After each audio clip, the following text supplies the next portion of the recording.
ding ding.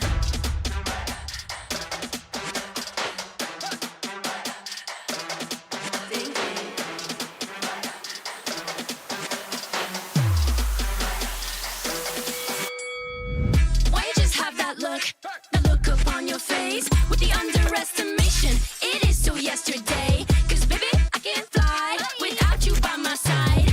I can do a whole lot more than just look pretty. I know that it'll take some time to see, but you're never stopping me. I know that we ain't giving up. If you thought so, well, tough luck. So we're just gonna do our thing. Ain't over till the bell goes ding. We're gonna fight, so step aside and let us sing. We're gonna bring you down. If you think you'll stop us somehow, just let us do our thing. This ain't over till the bell goes ding. This ain't over till the bell goes. This ain't over till the bell goes. This ain't over till the bell goes. If you think I've had enough, well, I guess you don't know tough. I'll never be the one to back down. You haven't been the first one to show me doubt. Cause baby, I can't fly without you by my side. You're never breaking me, never stopping me, never making me be less than all of me. Know that it'll take some time to see, but you're never stopping me. I know that we ain't giving up. If you thought so, well, tough luck.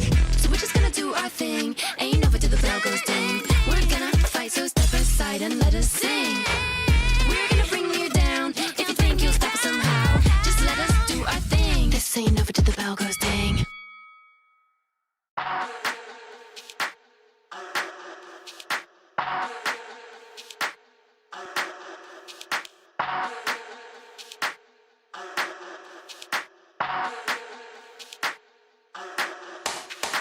Let's get waved, let's get lit, let's get high, let's come have it.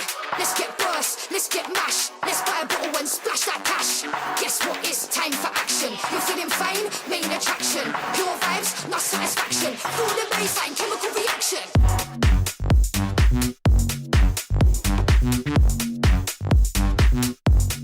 Chemical reaction.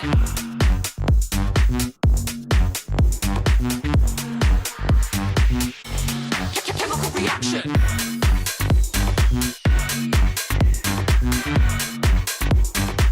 Guess what? It's time for action.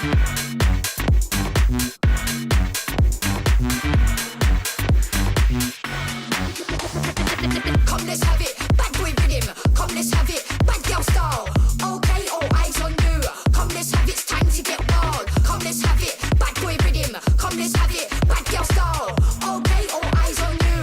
Come, let's have it. It's time to get wild.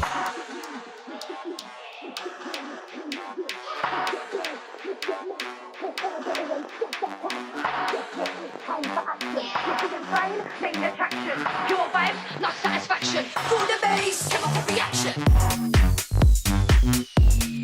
You're feeling fine, chemical reaction.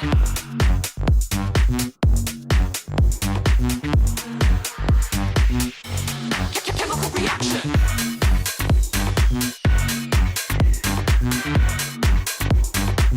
Guess what? It's time for action.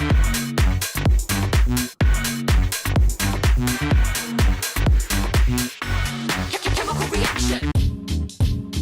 You and I, we a vibe. You and I, we a vibe. You and I, we a vibe. You and I, we a vibe. You and I, we a vibe. You and I, we a vibe. You and I, we a vibe. We a VIP. We a VIP. We a VIP. We a VIP.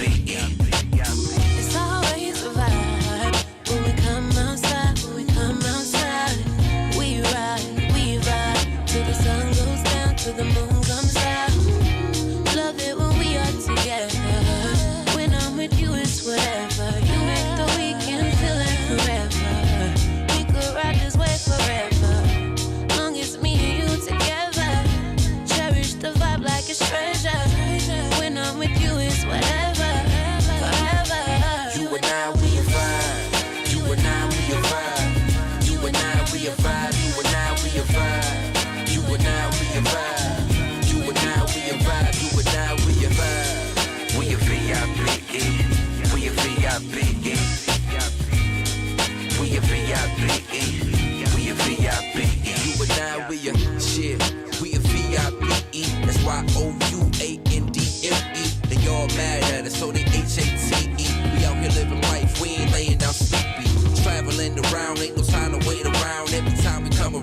don't break, don't need a lounge. Get lost out in the world, you can find your way around. You can go from town to town, if you're tired, lay it down. I found your presence is a blessing I dismiss. Cause me being with you is a gift on my wish list. Let's make the best of every opportunity, big trips. Cause we a whole vibe, tell them all my new business. You and I, we a vibe.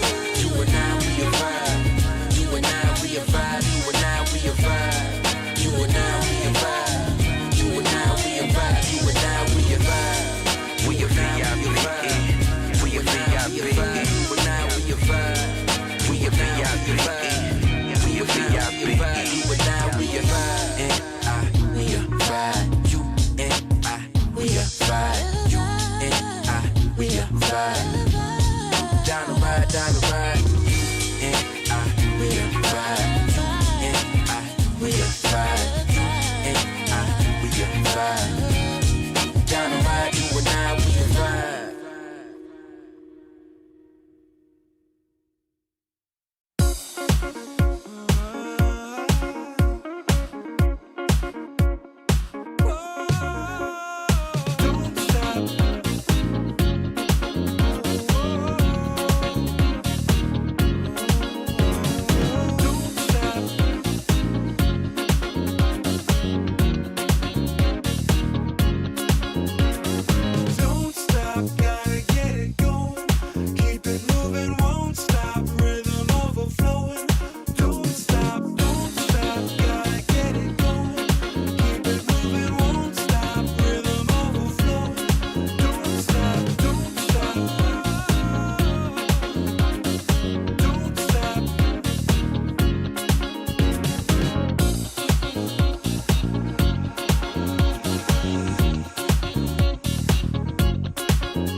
Don't stop.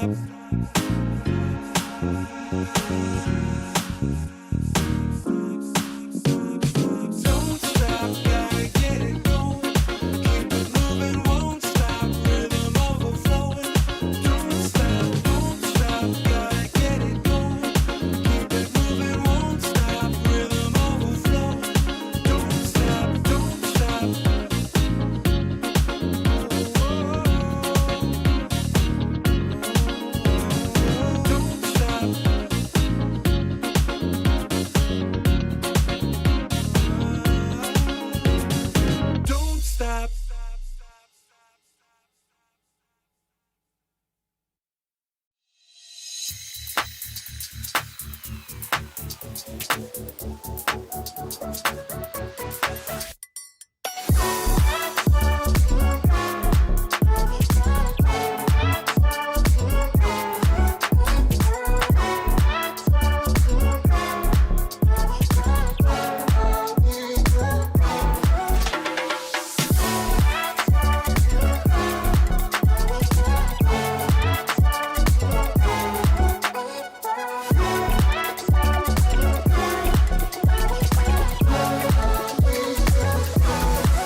I've been waiting. Ain't nothing gonna hold me down. Ain't nothing gonna stop me now. 'Cause I was born for this moment. I was born for this moment. Everybody said I was crazy for believing. Told me to give up, there ain't no shame in me losing. But they're wrong. Oh, but they're wrong. Oh, I came to win 'cause I know it's my time. Giving too much, now I ain't going back. So give me the green light. Give me the green light. 'Cause I'll stand and fight. So give me the green light, the green light. I will stand and fight. I will stand and fight. I will stand and fight. I will stand and fight.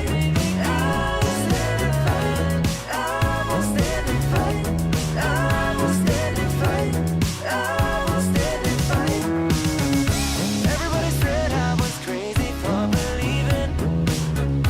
Told me to give up, there ain't no shame in me losing. But they're wrong. Oh, but they're wrong. Oh, but they're wrong.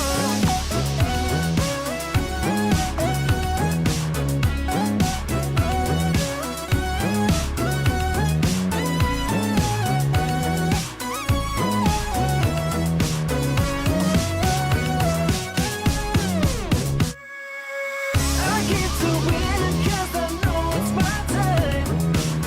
Giving too much, now I ain't going back. So give me the green light. Give me the green light. 'Cause I'll stand and fight. So give me the green light, the green light. I will stand and fight. I will stand and fight. I will stand and fight. I will stand and fight.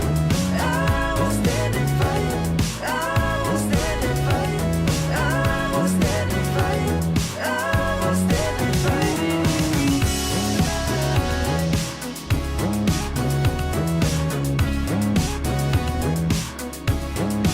Give me the green light.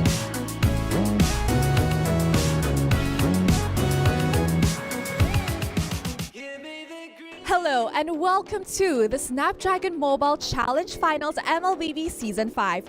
Today is the last day of group stages. However, in a few more days, we will be hosting the playoffs over here at Quill City Mall, Kuala Lumpur. So we shall all see you here.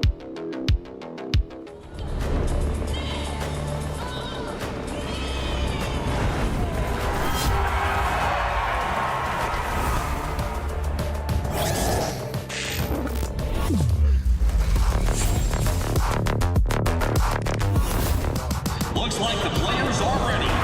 Here we go!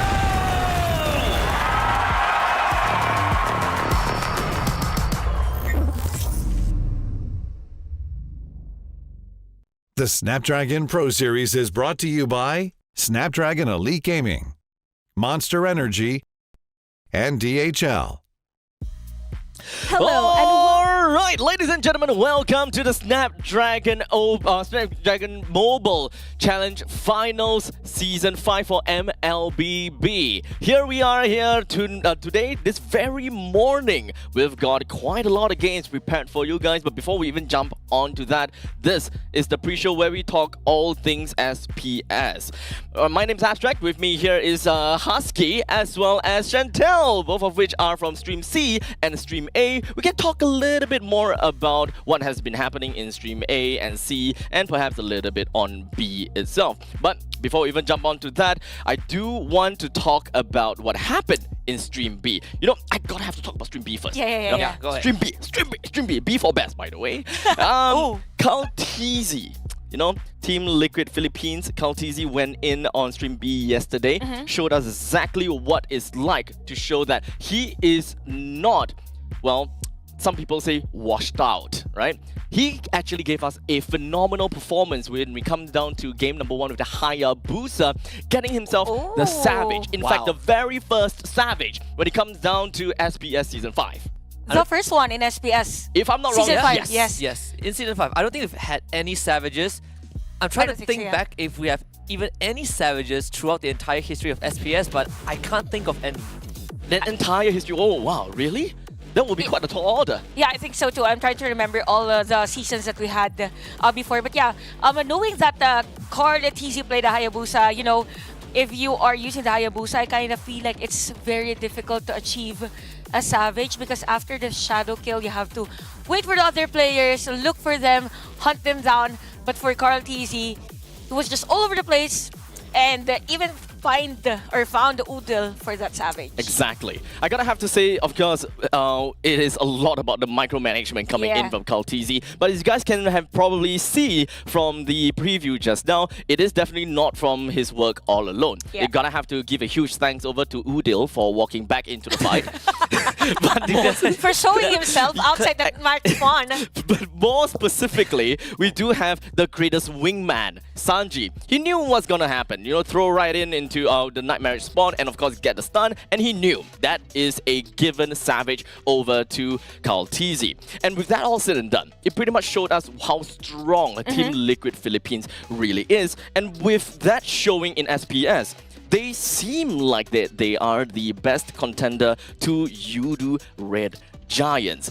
Although we gotta have to say, before MSC, you know, they did go for a scrim against Yudu Red Giants, ending up in a 4-0 loss to Yudu Red Giants, but that was before MSC. Everyone hailed them to be so great and all, but Chantel, what do you think of this? Team Liquid Philippines, after MSC, do you think that they managed to, you know, kind of catch up to Yudu Red Giants? Yeah, definitely. Because when we see the hero composition or the prioritization of heroes from MSC, it's very different. Specifically for Carl TZ, from the past, it was more on a Kais, more on the utility jungles. But this time, we see him with the assassins, right? So it's more on the draft changes, I think, for Team Liquid, the PH, as to why they are very effective for SPS Season 5. I think on top of that is also during the challenge season, that's where we had this patch, right? Where the Lord Dancers, new items, and Liquid Philippines, they had to go to this lower bracket to get the challenge finals. They played the most games, and they also talked about the struggles adapting to this. Quill TZ, after MSC, really went ham on Assassin Jungler practice. And here he is, right? First Savage, TRPH, top of Group A. It is quite a statement, don't you guys think? Well, in fact, when we're talking about statement, I do want to look at this one hero that made it into the patch when it comes down to the Snapdragon Pro Series, Ju Xin. Is it really a statement that we want to see in SPS, or is it just kind of meh? As you guys can see, Ju Xin has been banned a total of 17 times and picked a total of 8 times altogether, with a win rate pretty abysmal, if you ask me, 38%. This is where I throw the question over to the floor, right? Ju Xin, Husky, meta or nah? Meta, That's a hard question. Or meta, nah? but not S tier. Not S Because the tier. first time we saw Jushin was actually doing MWI, right? That was the first time that she was made available on an on an international official tournament, and teams have found ways to deal with Jushin. I think N9P Flash was a very, very good example. When they go up against Jushin, she needs time to stack the Lantern Flare passive to kind of lift you up and toss you back. Mobility, CC immunity, those are all good answers to Jushin. And if you can gap close or force Jushin to take something like a Purify instead of a Flicker, she kind of gives up that escape mechanism, and it's actually easy to catch up to her. Yeah, it's probably more on how the team actually builds up that hero composition that they have, if it's meant for a team fight or not. And specifically speaking, it was actually Smart Omega that has the highest number of games played for to Sushin, right? But the win rate is more on a 50%. As seen in the graphics earlier, but the effectivity is depending on the rotation actually of the team. If it's not given the proper rotation, it's not advisable to be used because it's more of a high risk and not a high reward. In the middle reward. In the middle reward. Because there's a high risk, high reward. But this high risk, middle reward, it depends. Situational. There also is, of course, some caveats when it comes down to picking Jushin. We definitely seen some kind of pattern when it comes down to picking Jushin. At least when we saw from all three players when it comes down to, I believe that FNOC, AP Brand, they all managed to play the Jushin before. Do you guys see any kind of patterns when it comes down to picking Jushin? What is required for you to really run with the Jushin? I feel like if you want the hero, you want Jushin to be picked up, there are certain things that needs to be fulfilled, right? First of all, enemy draft, is it mobile? I think in mobile drafts suffer against Jushin. Second of all, like Chantal mentioned, do you have a front line to back Jushin up? She needs time, she needs space, and she doesn't have burst damage, right? It's over time. It's continuous, you need to give her time and space to really rack up the damage and help the team in those early to mid game. So conditional. Now, there's also at least when it comes down to required picks, I say that there is of course something like Harith, Minotaur, Jushin. It seems pretty darn popular. These three being picked up together, but most likely for me, when it comes down to caveat, you're gonna have a roamer that will be able to clear waves. But let's move on away from Jushin for now, because I think the most important topic that we gotta have to talk about is the overall standing throughout Group A and B. Right? We're in a limbo now. We're in a limbo. So, Husky, walk me through with Group A for now. Group A, the only thing that's set in stone right now is that Team Liquid Philippines are guaranteed playoffs and Bigatron Beta have no chance of contending for playoffs. But that does not mean that they cannot affect the other four teams. GeekFam, NIP Flash, RSGPH, and Homeboys are all stuck in this so-called limbo where they are playing their last series today, and depending on the results, two of them will not make top 3. Ooh.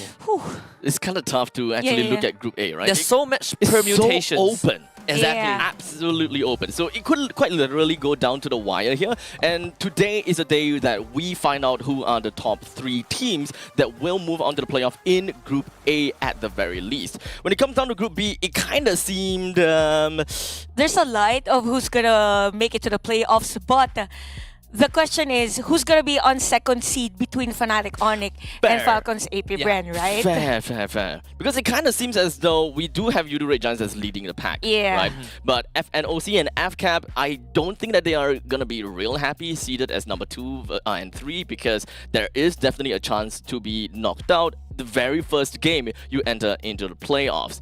It's kind of annoying, especially the two of them are and like... they're playing against each other today. Teams.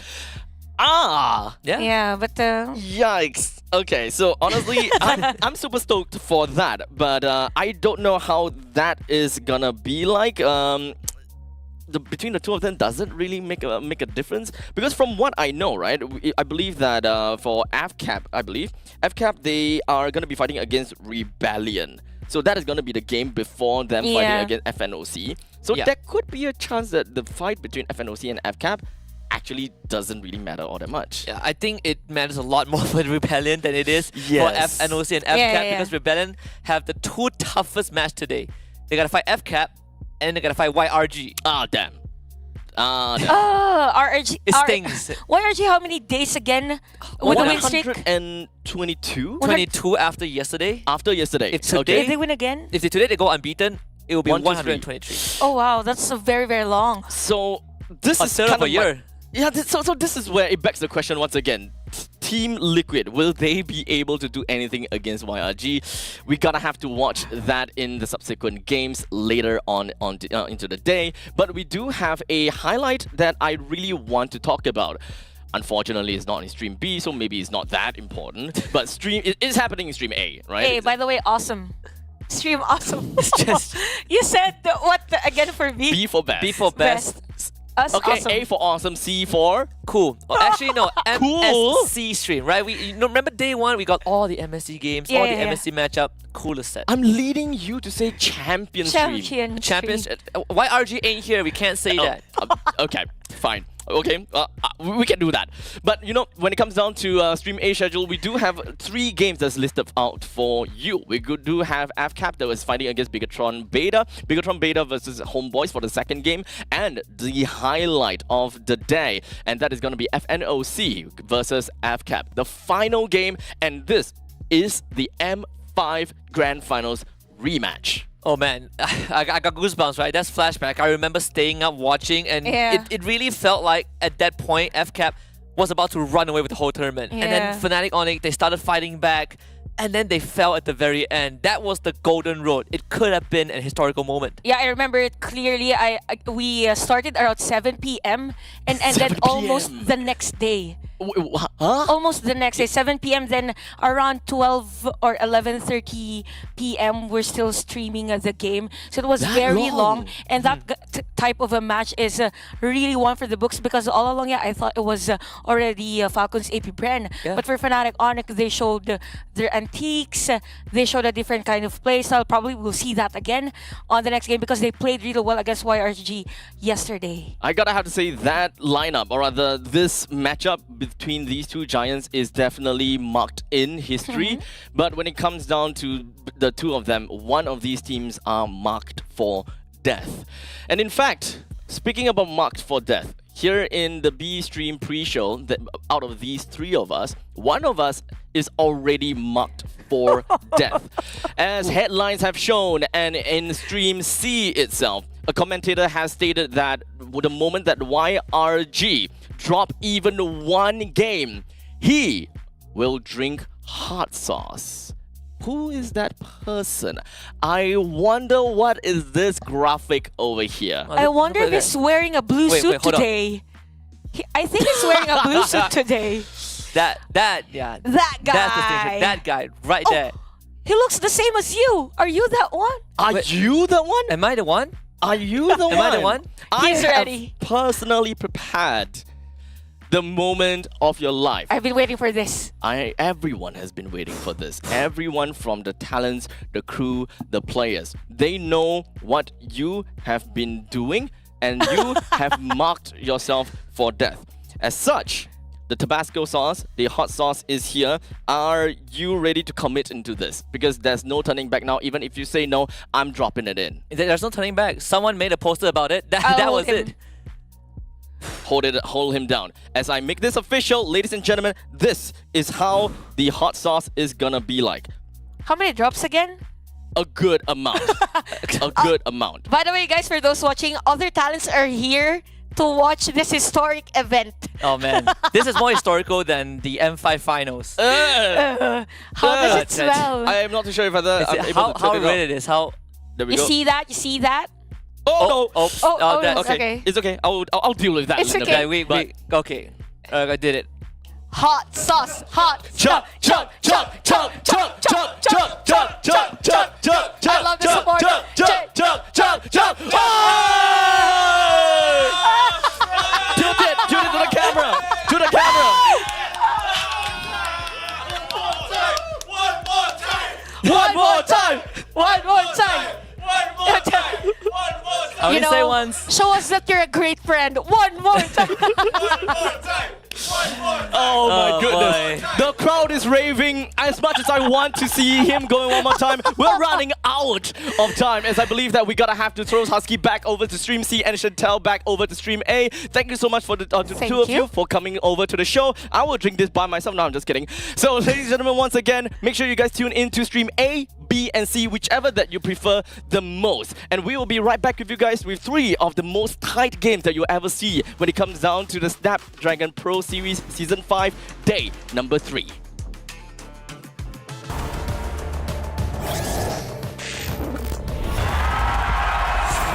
Here we go!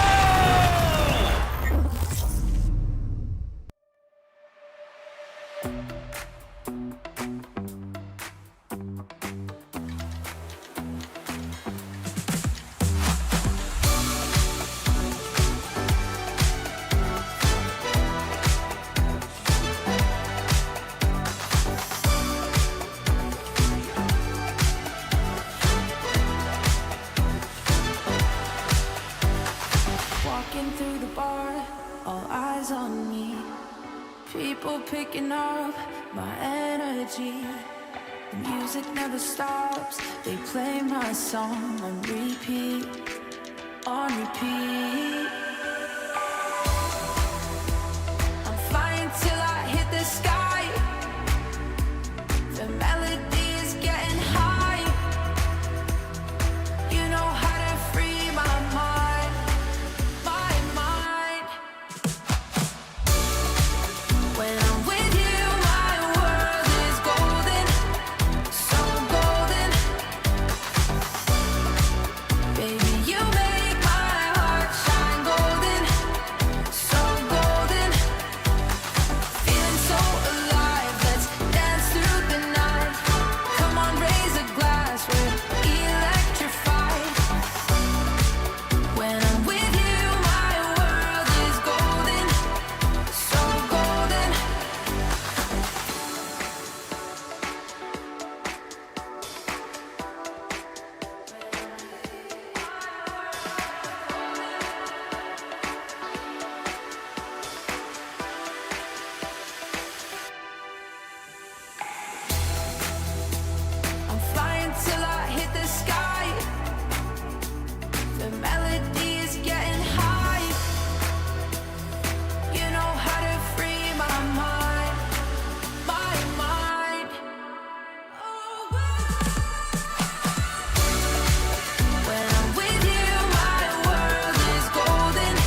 All right, ladies and gentlemen, welcome to the show. Day number 3 of the Snapdragon Mobile Challenge Finals. Day number 3 once again here in Group B, round number 4. We got Smart Omega versus FNOC, Fnatic Onyx. This is a game where I like to say is a tall order of a clean win for the side of Smart Omega based on their standings at this point. But before we even talk a little bit more about this lineup, I do have got Terrence and Sadafa with me on this comfy set of Stream B, working with me and of course casting this very game itself.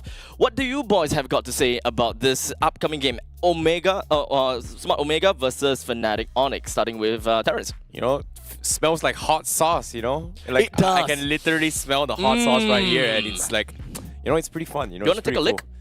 Absolutely not, you know? Still there? Absolutely not. I still have the remnants of the cup right over here. yeah. Oh, anyone wants his DNA? we gotta post it. We gotta sell it online. eBay! Yeah, we're gonna eBay that. Anyways, you know, all things considered here, I think today's match, especially for Smart Omega, we've seen them, I think, a little bit shaky. And personally, I feel like it's a do-or-die situation for them right now. Like, they have 2 more games to go, and they need to clean 2-0 in order to stand a chance to actually qualify the playoffs. Exactly. And it's not gonna be easy though. I feel like Fnatic Onyx has really set themselves up in this tournament, showing the world that they are still a terror to worry about, especially since they did bow out kind of early in MSC. I imagine there's a little bit of a personal vendetta here. Okay. Now, before we even jump in to take a look at the game itself, yesterday we concluded the stream by looking at some of the top 3 plays of the day. But what exactly are those 3? Definitely, we gotta have to look at Kaltizi that won the highest amount of vote for the best play of the day. The Hayabusa Savage here in the middle lane. Game number 1 between the Homeboys versus Team Liquid Philippines. His finesse, working with the shadows, working all the way to the back lines, and on the untimely, flicker of nets, that also contributed to that, and the very unfortunate turnaround from Udil also contributed to that. You know, you have to give props towards Kaltizi, right? Like, he is definitely the guy here, especially in the caliber we're having in terms of tournament and the players that we have here so far. Getting a Savage is very, very difficult. However, let's talk a little bit more on Kaltizi, because I thought this was a play that was really, really good by him, because if he did not make all these plays here, it's a little bit unlikely that they will be able to win that game, because I felt like Kaltizi, he is the guy that ensures the objectives for the team. You know, the guys that, hey, you know what, I'm going to set the tempo, set the pace, and then just win them the fight. Except that, okay, so personally, when it comes down to, you know, play of the day, personally, I would say that Carl TZ definitely deserved that. Yeah, he's definitely the micro guy, for sure. Definitely. It had the impact. It had the impact. Play of the day. Well, for Kyle TZ, there is always that question if whether was it coincidence or was it intentional. Fair enough. So I would understand why there's not that much votes over to Kyle TZ, and JP, for in that case,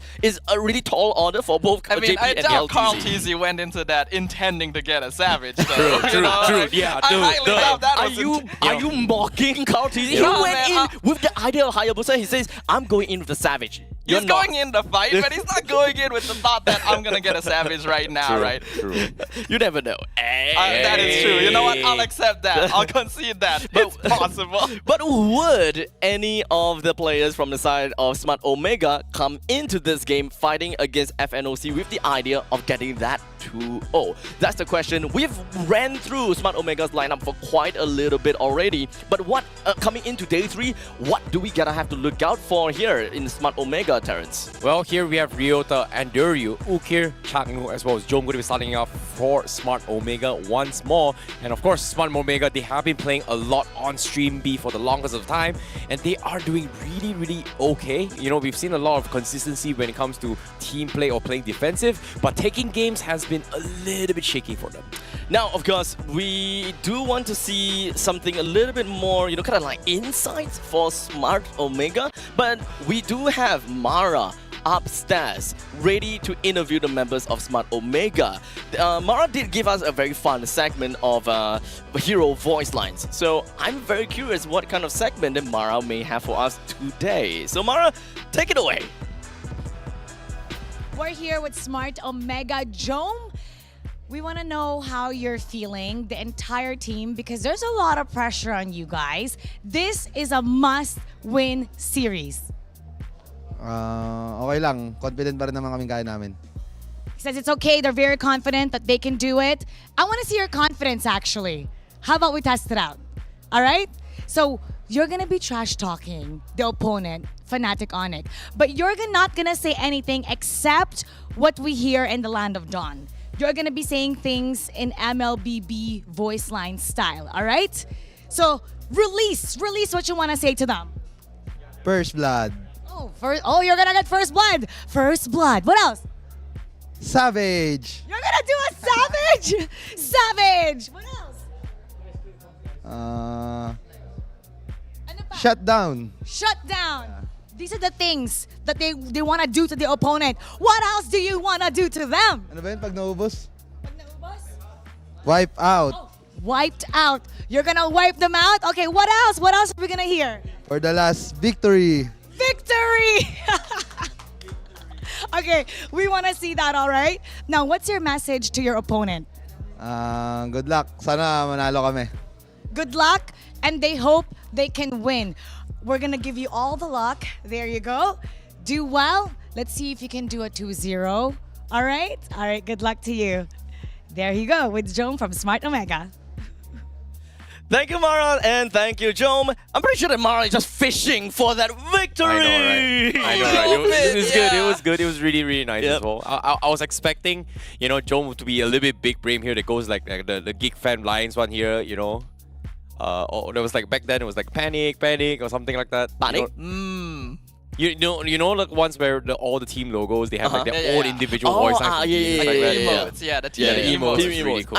I miss those, to be honest. Yeah, I know, right? It's been a long time. Yeah, it's a great way to BM your opponent.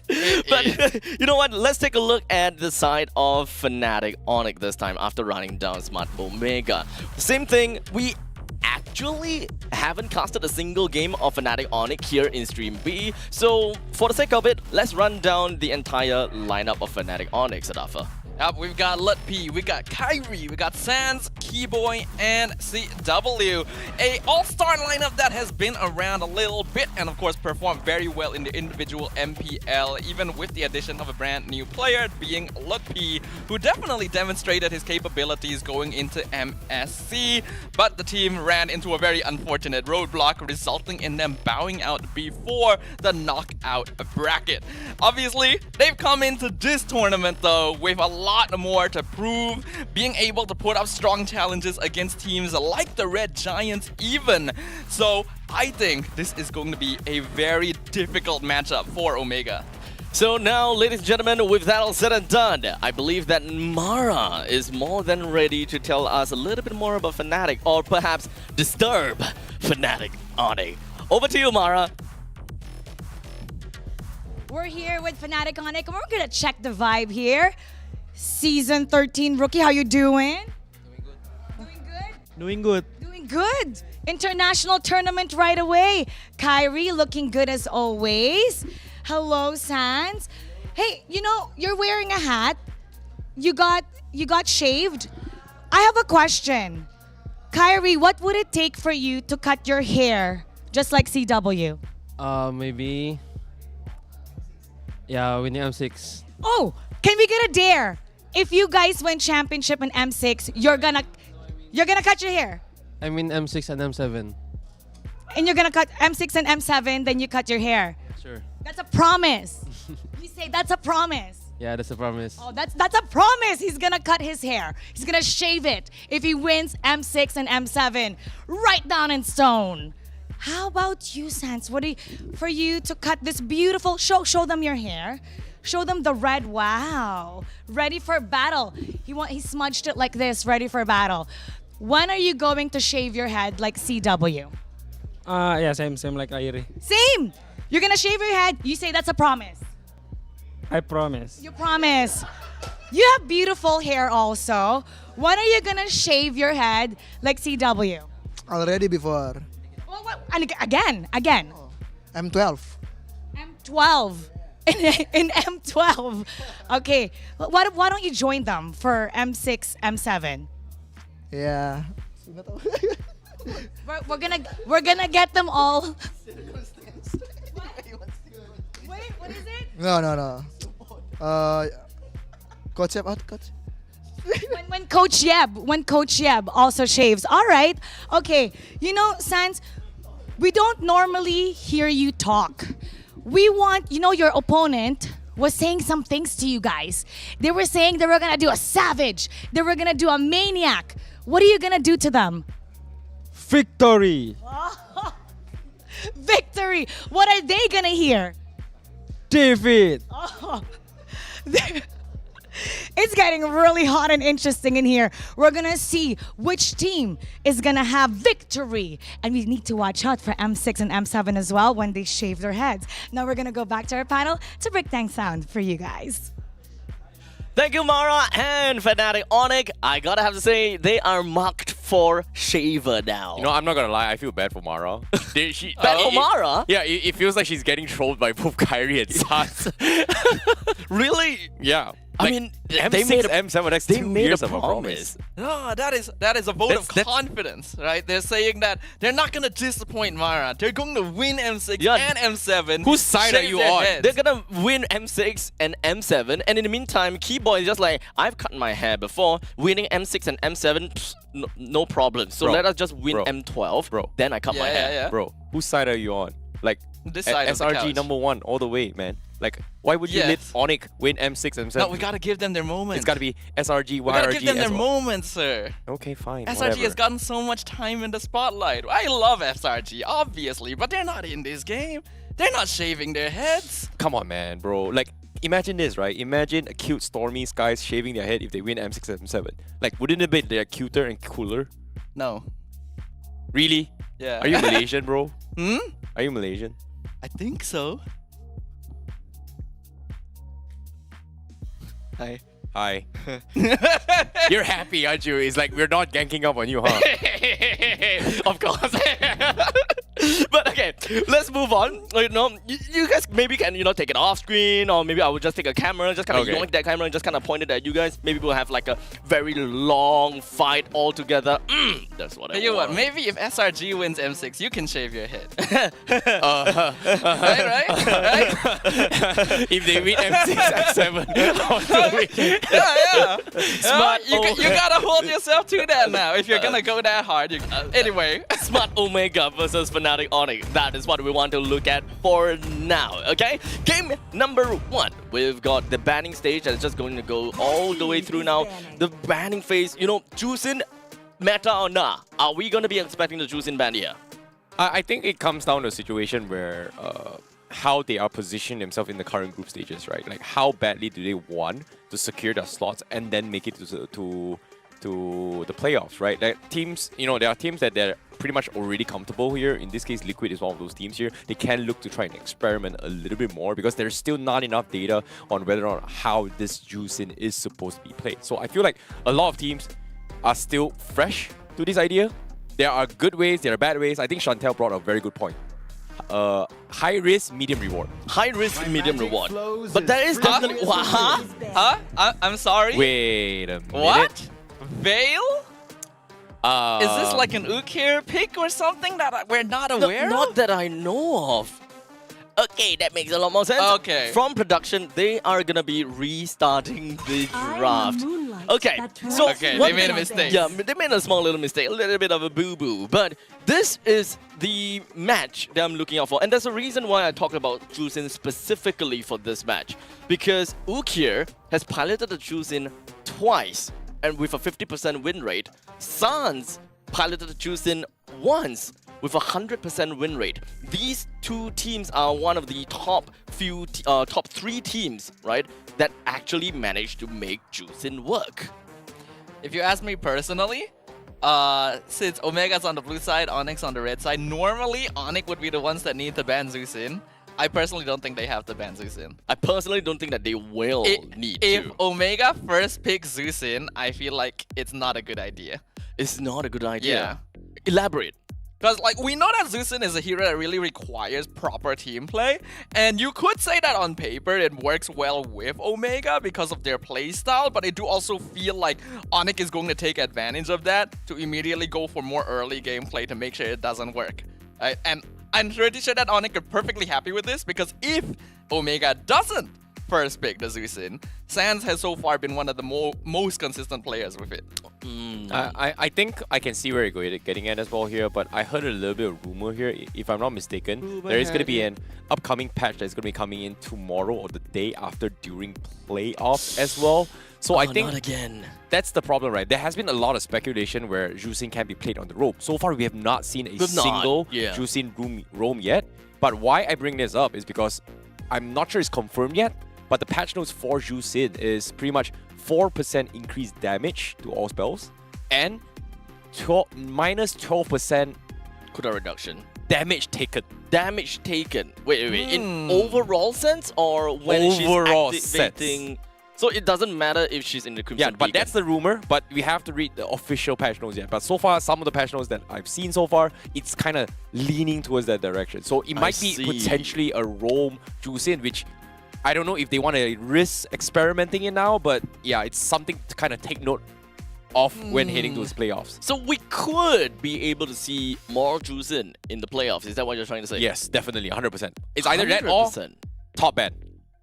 Right, okay. Because now one of the main problems that we are experiencing with Jusin is the fact that as a mage, she's just not dishing out enough damage. The only thing that we are seeing out of a Jusin mid is the utility of being able to be really harassing the opponents. But this is not exactly a very conventional mage role that we are looking out for from Jusin, even when Jusin is taking the middle lane, right? And we have touched onto this many times. So I'm just gonna very briefly say this again.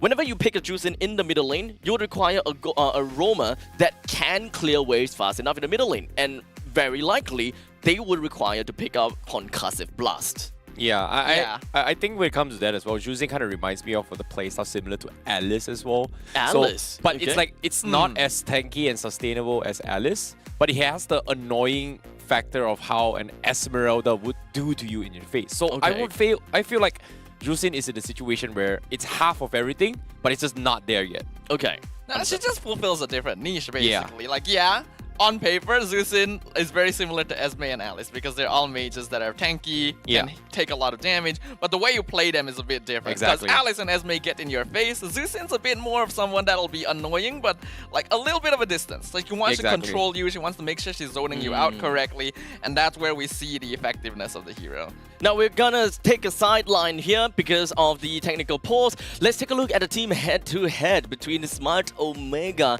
and Fnatic Onyx. Thus far, Fnatic Onyx definitely have got way more kills to their name, but it's not necessarily that much. It's just a little bit of a shy bit of 3 less from the side of Smart Omega. But when it comes down to the team average damage dealt, they are actually pretty much neck and neck. It's kind of bleeding blue and red in the same rate. While the average GPM, Fnatic Onyx, they do have a tad bit higher. In fact, 80 GPM higher than Smart Omega, but it doesn't necessarily tell us the full story, does it? Yeah, based on these stats as well here, you know, in terms of damage dealt is kind of acceptable. You know, you can kind of spam spells throughout the entirety of the game here. But what I do recall is that almost every single game that Smart Omega has played has pretty much reached to a stage where everybody is level 15 to a certain point. Like, end game I think, scenario. Yeah. One of their longest it was like 24 minutes, 23 minutes-ish. 26, I think. Yeah, 26 at one point as well. So almost every single game has been so drawn out to a point where it causes their GPM to kind of fluctuate a little bit lower. So again, Smart Omega, they have been leaning on towards, you know, just buying time, delaying for the later stage of the game, and then hope that Jome is going to be the key winning factor for the team. I think the question will always come down to the fact where will Smart Omega be able to drag games long enough? How good are they in the early and the mid stages to be able to play in the end game? As what we have saw from Smart Omega versus RSGPH before, that is definitely the case. But here in the detailed team statistics, we are able to tell a little bit more about their win rate, which unfortunately is kind of abysmal coming in from the master of all trades, right? 16.67% onto the blue side, and the same thing actually onto the red side. Yeah, these stats really do kind of propagate what we've been talking about with Smart Omega, where they do feel too safe as a team, and in some cases kind of a bit too scared to make the first move. You see their game durations really long. They have 0% first blood and first turret rate, and not exactly the best stats otherwise as well, only getting 1 out of 3 turtles and lords. And it's very clear to me that the lack of aggression, the lack of proactiveness from this team is what is contributing a lot to their downfall. Jome is carrying a lot of weight on his own. The rest of the team really needs to be able to back him up on that. Agreed. You know, just now, fastest time 11 minutes, but average is 15 minutes. It just shows you how they kind of lean on towards the late game a little bit too much here. And I think he did mention as well, early objective 33% means that they pretty much just want to buy time, play game, you know. And I think you brought up a very, very important statement, and that is too scared to make a play. And in this case, not making any moves is a mistake because of the fact that they're just afraid of making mistakes. You know, before the game even started, when we are looking at the Mara's interview to Smart Omega, Mara did mention about the 2-0 against Fnatic Onyx. It is very important for Smart Omega to be able to get a 2-0 against Fnatic Onyx, especially since it is a lifeline for Fnatic Onyx and kind of to make Fnatic Onyx in a really tough spot. Let's reference back to FCAP versus Rebellion that will be happening at the final day today, because what Omega would want to do is to be able to tie it out with Fnatic Onyx when it comes down to the points. But it's not going to be all that important anymore if FCAP versus Rebellion, sorry, it was the first game of F4 FCAP versus Rebellion. FCAP gotta win a 2-0 against Rebellion, and I think that is a tall order for Rebellion as well. The moment that FCAP wins against Rebellion, that means that the upcoming game of FNOC versus FCAP doesn't mean anything at all, and Smart Omega is automatically relegated. Yeah, it is going to be tough, but like it or not, they still have to win whatever they can here. They need a 2-0. It's a tall order. Even a 2-1 won't work, huh? True. 2-1 won't work at all. Unfortunately. A 2-0 is a must, because especially in the end of today, Smart Omega is actually going to go up against CU soon. And they are definitely going to come in with the understanding and the expectation that they want to 2-0 CU soon as well in order to have a chance against Fnatic Onyx. Yep. And now speaking of drops here, Smart Omega, they prioritize the Roger for Jome this game, but Fnatic Onyx, they do bring in the Julian. So this is something that I'm really curious here. Is Kyrie going to be playing the Julian, or is it going to be Sans? Sadafa, I want to ask you this, or rather, I want to show you this. Fnatic Onyx, actually out of their expectations, they banned the They Zeus. did ban Zeus in. I still, again, feel like it wasn't necessary, but the reason that they went for it was most likely to contest Roger and Moskov, because my initial thought would be ban the Moskov, because that is one of the heroes where Jome can 1v5 with, but it looked like they did contest it instead. Smart Omega went for the Roger, so they get the Moskov and the Julian, and as for Terrence's question, I do feel like it's most likely going to be jungle. Because if you play aggro, we already know that Omega is weak to that. So what exactly would we want to see when it comes down to a gold lane? Or is it still really up for grabs for Smart Omega? Because, you know, we gotta have to look out for Fnatic Onyx lineup a little bit more. I think so far, you know, when it comes to this kind of composition, right, you kind of need to balance out on what you want to play around your win condition so far. Smart Omega's draft has always been leaning on towards delaying, buying time, or just S-tier picks, but doesn't have but the heroes doesn't really synergize with each other that well. So In this case, I feel like Smart Omega, they open up Edith, they kind of want to keep it a bit of the flex here, but it doesn't really tell too much on how they want to take those fights. Now, Smart Omega, we talked about the fact that we want to see Smart Omega be able to play to the late game. That is their expertise. That is their identity thus far. So grabbing heroes that is relatively good in the mid lane mid game doesn't require too much investments. We're always gonna be good. Wave clear, understandably, is super important as well. But when it comes down to a Valentina from the side of Smart Omega, what do you guys think about this? Because she doesn't really have that good of a wave clear as compared to some of the other mages out there. Yes, she have pretty good lane priority, but she don't really have someone to steal ultimates from for now.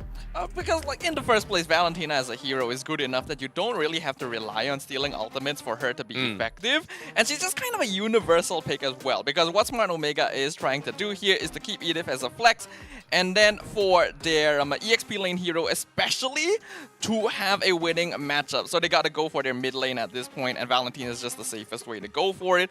But I personally do worry about this approach, because when you go Valentina Edith, it's a very safe opener. Yeah. And while Omega has worked well with safe, I'm personally not a big fan of it, because you're not really having a direct identity of what your goal is that game. So your idea is to risk it for the biscuit?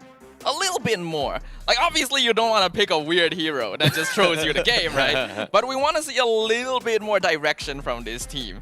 And mind you, again, during the draft, you don't want that. I just want to see something more from Omega, because up until now, a lot of their drafts, like Terrence has mentioned, questionable, have been not the most synergistic. Yeah, and now seeing this draft here for Fnatic Onyx, I'm not sure if they are picking heroes with the intention of being flexible. So far, AP Brand has been Falcon has been the team that has been doing that a little bit more. Sometimes they have Sanji kind of play the Julian mid from time to time, and it really synergizes and works well for them. But in this case, I don't think they're gonna play Cho XP.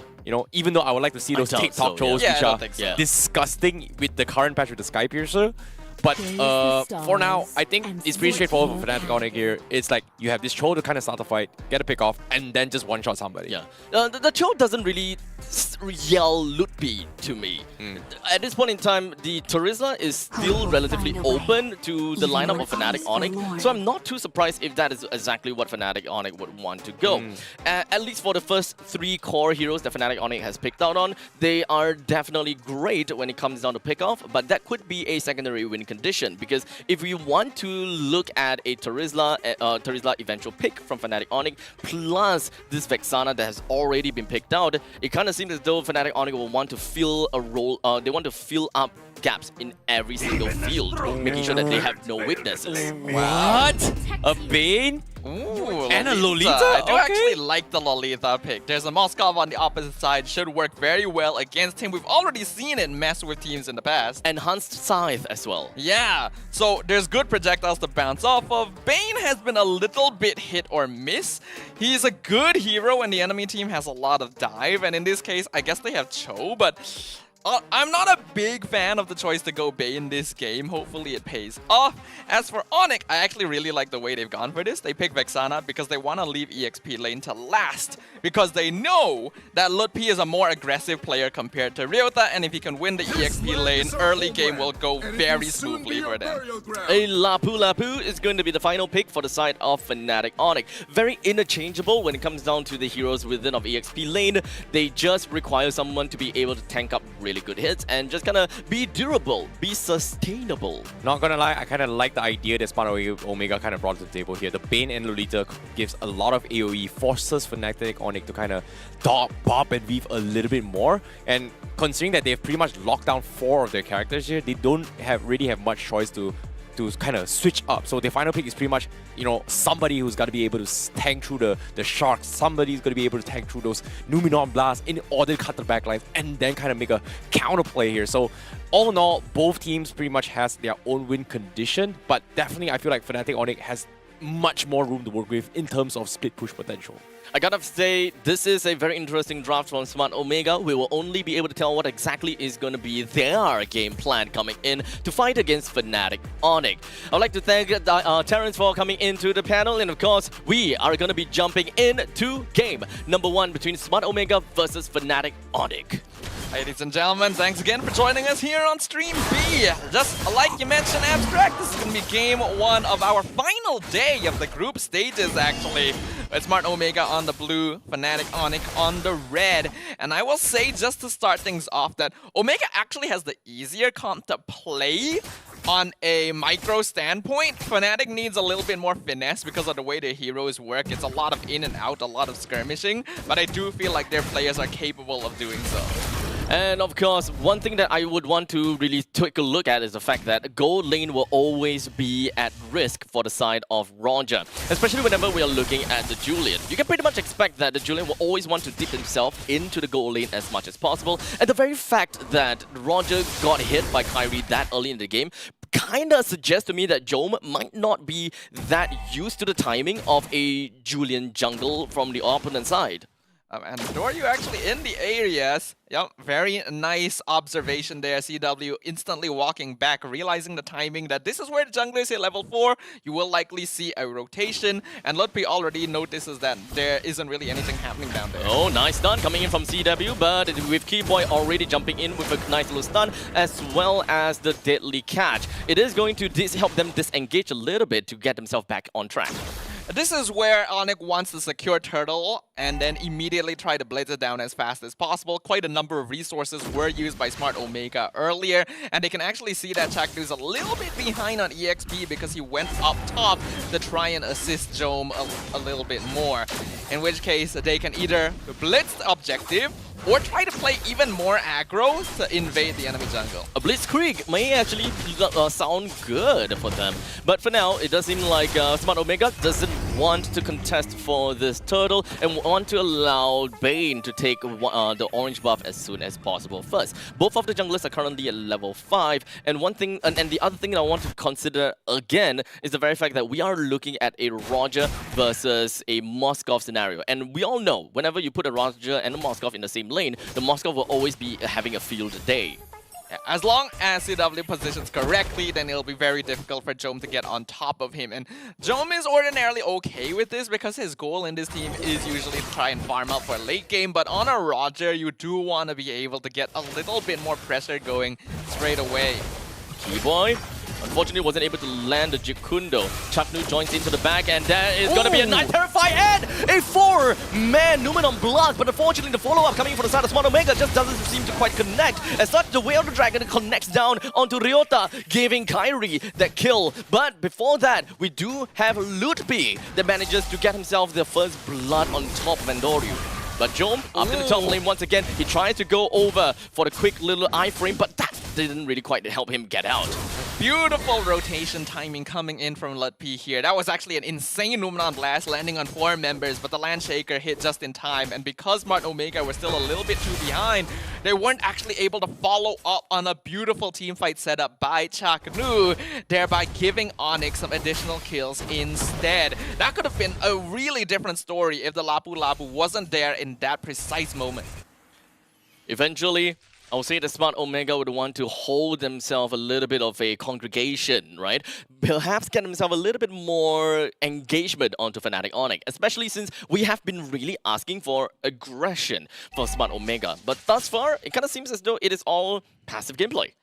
Yeah, which I don't really like, because Andoryu went for Sky Piercer first item, which I feel like is a bad idea. You're not doing well enough for that.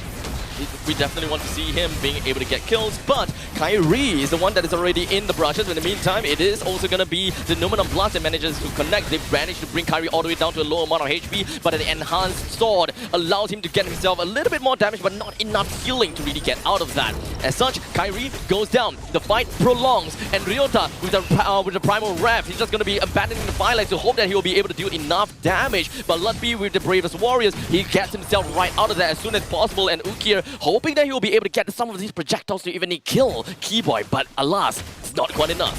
I think Onyx's decision to dive that deep was not the best. They got a kill on the Andoryu, which is great, but they also needed to keep a closer eye on Chaknu because these Numenon blasts are really messing with their positioning, and then they kept trying to force fights. Even Kyrie used Enhanced Sword to do damage rather than escaping when his health was on 10%. He could have definitely gotten out of that. So I don't really feel like Onyx needed to give that many kills over, but I think they're still in an okay spot, and hopefully this gives Omega a bit more momentum because they really need it. I thought that this is actually a very interesting item choice from Kyrie. The very first item, Blood Wings. What did you say of that, Sadafa? It's for the extra HP because I think we are looking at Kyrie. He realizes, okay, my team has more than enough damage without me needing to go for something like a Genius Wand straight away. Survivability going to be a lot more important because you have a lot of heroes that can punish dive. Like both the Edith, the Lolita, even the Bane actually can kind of stun you the moment you jump in.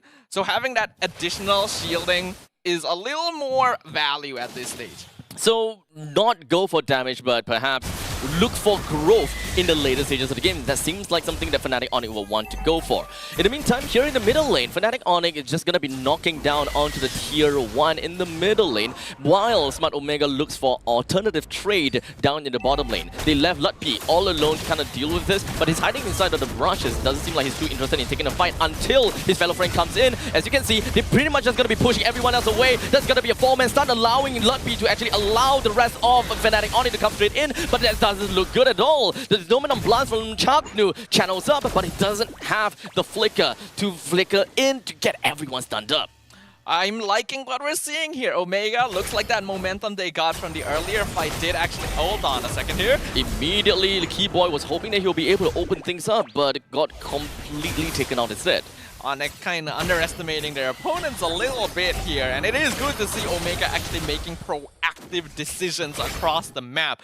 I get the feeling the coach has talked to these players during the break. Ukir, HP not looking that healthy, but Lutpi right now, he was hoping that he'll be able to do a little bit more when it comes down to being able to bruise for his team. The rest of the members from Smart Omega is just going to be congregating right here onto the turtle. The Spear of the Spear of Misery is just going to be landing us down. It doesn't seem like it's going to be much of a destruction, but in the meantime, it does seem like Ryota is going to go down before the Earth Shatter is going to be landing on anyone, while the Numenon Blast is only landing on the Kyrie, allowing them to buy a little bit more time before Kyrie deals enough damage. But alas, it is still a 2-man death from the side of Smart Omega. Yeah, good spacing there from Onyx. Smart Omega, again, I do like that they're making these proactive plays. They zone out the turtle pit, get the objective without too much problem.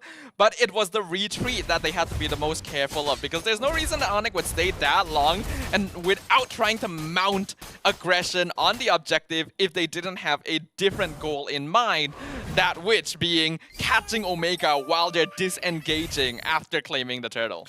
Smart Omega seems to like they have been playing disengage for the longest time ever. Like they don't really want to engage on their opponents, or they do not want to go all in, despite their draft requiring them to kind of pop their ultimates and hope for the best. In the meantime, Eternal Guard coming in from Fnatic Onyx, not exactly sure what is the main idea of expending that Eternal Guard. But to be fair, it's only 50 seconds until the Lord appears. So it seems like a statement from Fnatic Onyx that we don't want to fight, we want to wait for the Lord.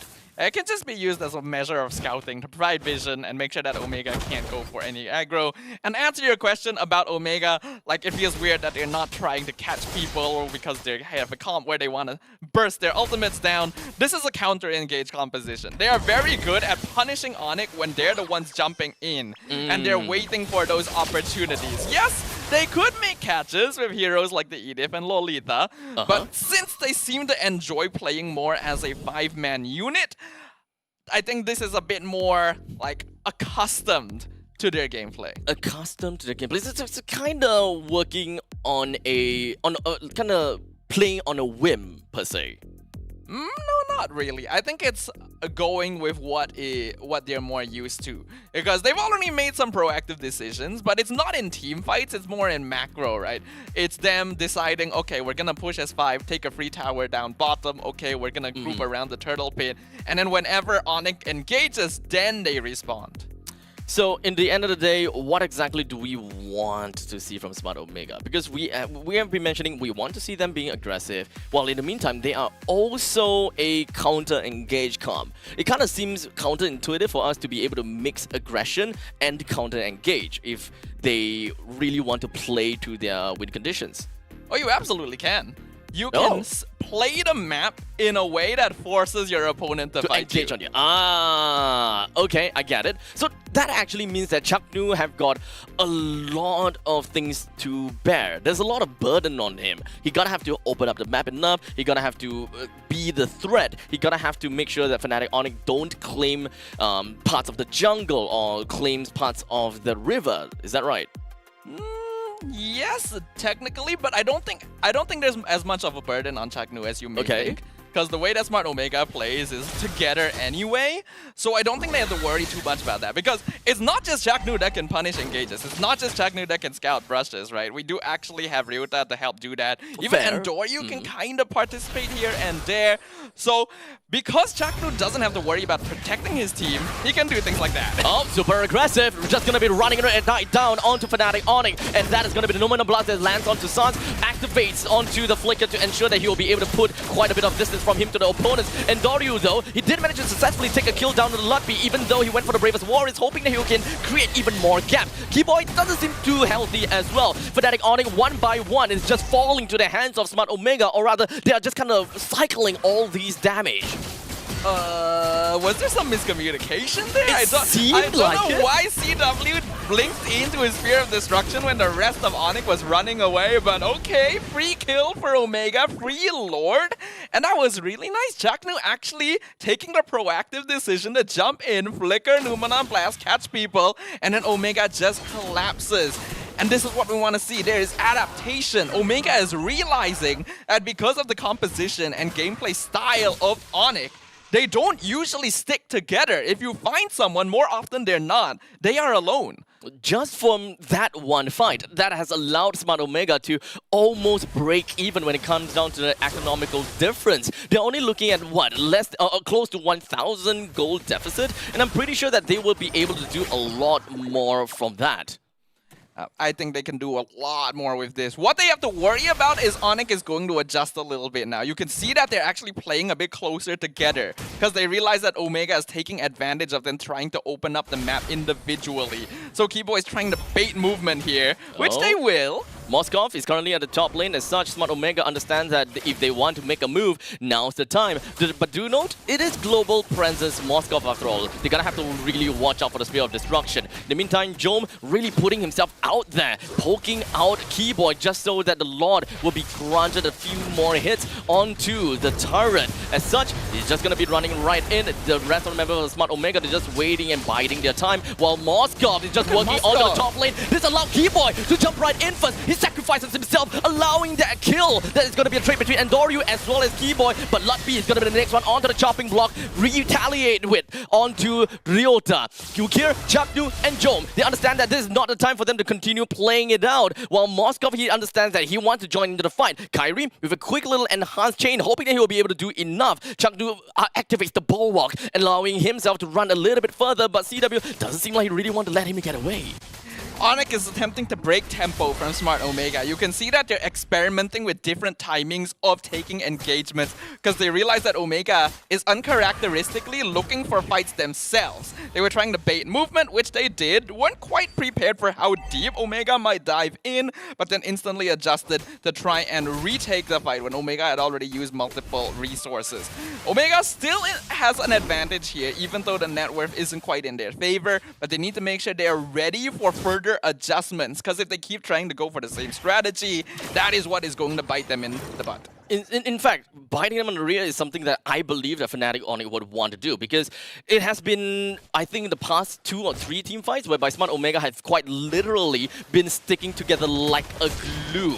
But for now, Keyboy immediately with the way out Dragon onto Ryota. That is going to be a big amount of that's going to be a big kill for the side of Fnatic Onyx. As such, that is going to be the Numenor Blast from the side of Chaknu, hoping that he will be able to create a little bit more of a diversion onto the side of Fnatic Onyx. For the Smart Omega going down one after another. See them CW activates himself and being able to get 2 kills, allowing the rest of Fnatic Onyx to wipe out Smart Omega. It does seem like the top lane inhibitor turret is already destroyed, and Smart Omega with no one in around the home.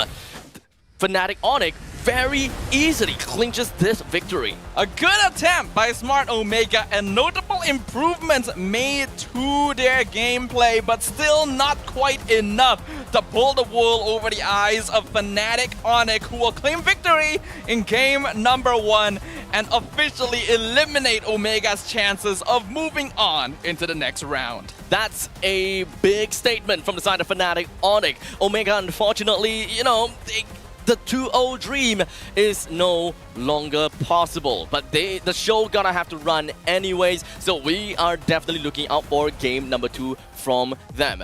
Let us invite Terrence back onto the panel. What do you have for us? You know, what a game. It's a bounce of froth on identifying how they want to win those games and set up their win conditions here. Both Fnatic and Onyx as well as Smart Omega played this really well by understanding how they understand the tempo of the game itself here. And I have to give props to Smart Omega because they forced Fnatic Onyx as much as they could to actually play towards their strengths, which is clumping up as 5, force a fight with them, and then burst them all down with the Deadly Catch as well as the Numinum Blast, which worked out. And when Fnatic Onyx realized that this isn't working out, buying time for CW to get his farm by going for cross-map plays was so smart, because at this point in the game, CW, he may have made one mistake, but because of how far ahead he was able to catch back up, he's able to do so much more relevant damage, which kind of destroys the purpose of having the shield coming from Chaknu as well. I would say that the top lane push down from the side of CW was ultimately the pivot for FNOC. I would say that at one point in time, Omega and FNOC, they are kind of neck and neck, right as if the lot was taken. But during all of the situation, CW knows that if I wanted to join the team fight, I can join in any time. But that is quite reliant on the Spear of Destruction. What if the Spear of Destruction don't land? Yeah, that is going to be a lot of what-if situations coming from the pro players here. But ideally, I think the winning factor and turning point for Fnatic Onyx here is got to be Keyboard catching on towards under you. Because think about this. Smart Omega's composition is designed in a way where we want to put you in a choke spot and just one-shot everybody. If you make one small little micro mistakes, the Deadly Catch is going to one-shot you. The Terrify coming from Valentina is going to catch you off guard. Ryota is going to chain stun you to death, and etc. In this case, the moment Keyboy got a catch onto his under down bottom, which stops their main damage output to kind of chunk down through Kyrie, chunk down through Sans, chunk down CW as well, was pretty much the turning point where I say, hey, you know what, I can bounce back. And that is where Smart Omega kind of dropped the ball. So, with that all said, with the gold and XP draft, it really comes down to the point whereby Smart Omega have found some ways to create some turbulence over to the side of Fnatic Onyx. I really hope that it would have been a bullish graph for Smart Omega at one point in time, but it has never dipped. They have never made Fnatic Onyx dip so low to the point of deficit just yet. Yeah, that's the thing, right? You would notice, because anyone looking at this game from a third-person perspective would think, oh, the gold and EXP must have been going back and forth throughout the whole game. No. Onyx was in control the entire time. Did they make mistakes? Yes. But I think those mistakes were made to try and test the waters and figure out what the next angle of approach is going to be. Because you'll notice, Smart Omega, even though they're playing more aggressively now, which is what we want to see, they're still playing in the same way. They're grouping up as 5, but this time they're just, running at them as 5 instead. When you group as 5, you can split push the map. You can find farm. You can accelerate your EXP, which is what Onyx is doing. And you will notice, even though Omega were engaging every fight the same way, Onyx were changing their timing. Yeah, amazing stuff coming from them as well here. And let's talk a little bit more on the MVP here. It's got to be Kyrie on the Julian. He's 5-1-7. He's been positioning himself in a way he's able to kind of make a lot of counter plays as well alongside the Vexana every single time. And for him to go for those enhanced scythes, the enhanced swords, the enhanced chains combo as well, he's been switching it up between wave clear as well as trying to catch one of the members coming from Smart Omega from time to time. So I believe, a lot of these highlights here, there are a lot of instances where he is always looking for flank angles to kind of set up for kills. As you can see from all these replays, Kyrie is understandably one of the most important players from the side of Fnatic Onyx, where he's the only one that really possesses a massive amount of burst throughout the entirety of the game. As long as he is in control of his abilities and know when he gotta have to get out of teamfights using Enhanced Sword, or if he can play aggressive and greedy with the Enhanced Scythe, those are pretty much pivotal to Fnatic Onyx. The moment that Smart Omega actually puts a lot of threat onto Kyrie in the early or the mid stages of the game, I think that they should be able to create a lot more angles for them to disable Kyrie and put him in a 7 seconds cooldown. And during that 7 seconds cooldown, Smart Omega could have fought back and really bruised the front line of Fnatic Onyx even more. But unexpectedly, Kyrie's positioning is the most important thing that we gotta have to look out for. That's why Smart Omega can't find those angles. I do also want to give a shout out to the player that is allowing Kyrie to find these positionings. Lutpi on the Labu Labu was very pivotal in this game, because you saw the way that Smart Omega was playing. Every single time that a new target showed up, they kind of shifted their attention to making sure they got rid of him first. And oftentimes, this was Lutpi because he's jumping into the backline to deal with Vexana and the Roger, right? Yes, he ends up dying a lot for it, but he's doing his job of enabling Kyrie to cycle through his abilities multiple times. And also, good shout out to Keyboy at the very last engagement, because you saw how aggressively Smart Omega pushed out. They got lulled into a false sense of security because they've been the ones engaging fights the whole time. They think, we'll just push out onto the map and look for them again. But Onyx are ambushing them. You know, I think I kind of brought this up during the drafts as well, right? Like, the idea that Fnatic Onyx has is that their biggest strength is that they have a lot of split push potential. Their only win condition is that they needed to bob and weave. So during the middle stage of the game here, Ludwig was that guy to kind of bait spells. But guess what? Smart Omega wasn't biting, and because of that, he's died a couple of times because of the kind of taste. And because of that, they switched up their attacks and then figured out which worked and which didn't work, and then found the solution to actually close out the game. So hopefully by the end of that game number 1, Smart Omega will be able to change things up a little bit and of course kind of prepare themselves for what may be coming in the near future, because this is important for Smart Omega. This is one of the few times whereby they are able to fight one of the top dogs without too much of without too much stake, because at this point in time they are already out. Might as well take this time to experiment a little bit more. So game number 2 undoubtedly is definitely gonna be a lot more flavorful. So make sure you guys tune back in for game number 2 between Smart Omega versus FNOC right after this short break.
And ladies and gentlemen, welcome back to the show here in Stream B, where we have just concluded the game between Smart Omega PH versus Fnatic Onyx from Indonesia. And because of the conclusion of that game number 1, Smart Omega unfortunately has been eliminated from the chances of going over to the playoffs.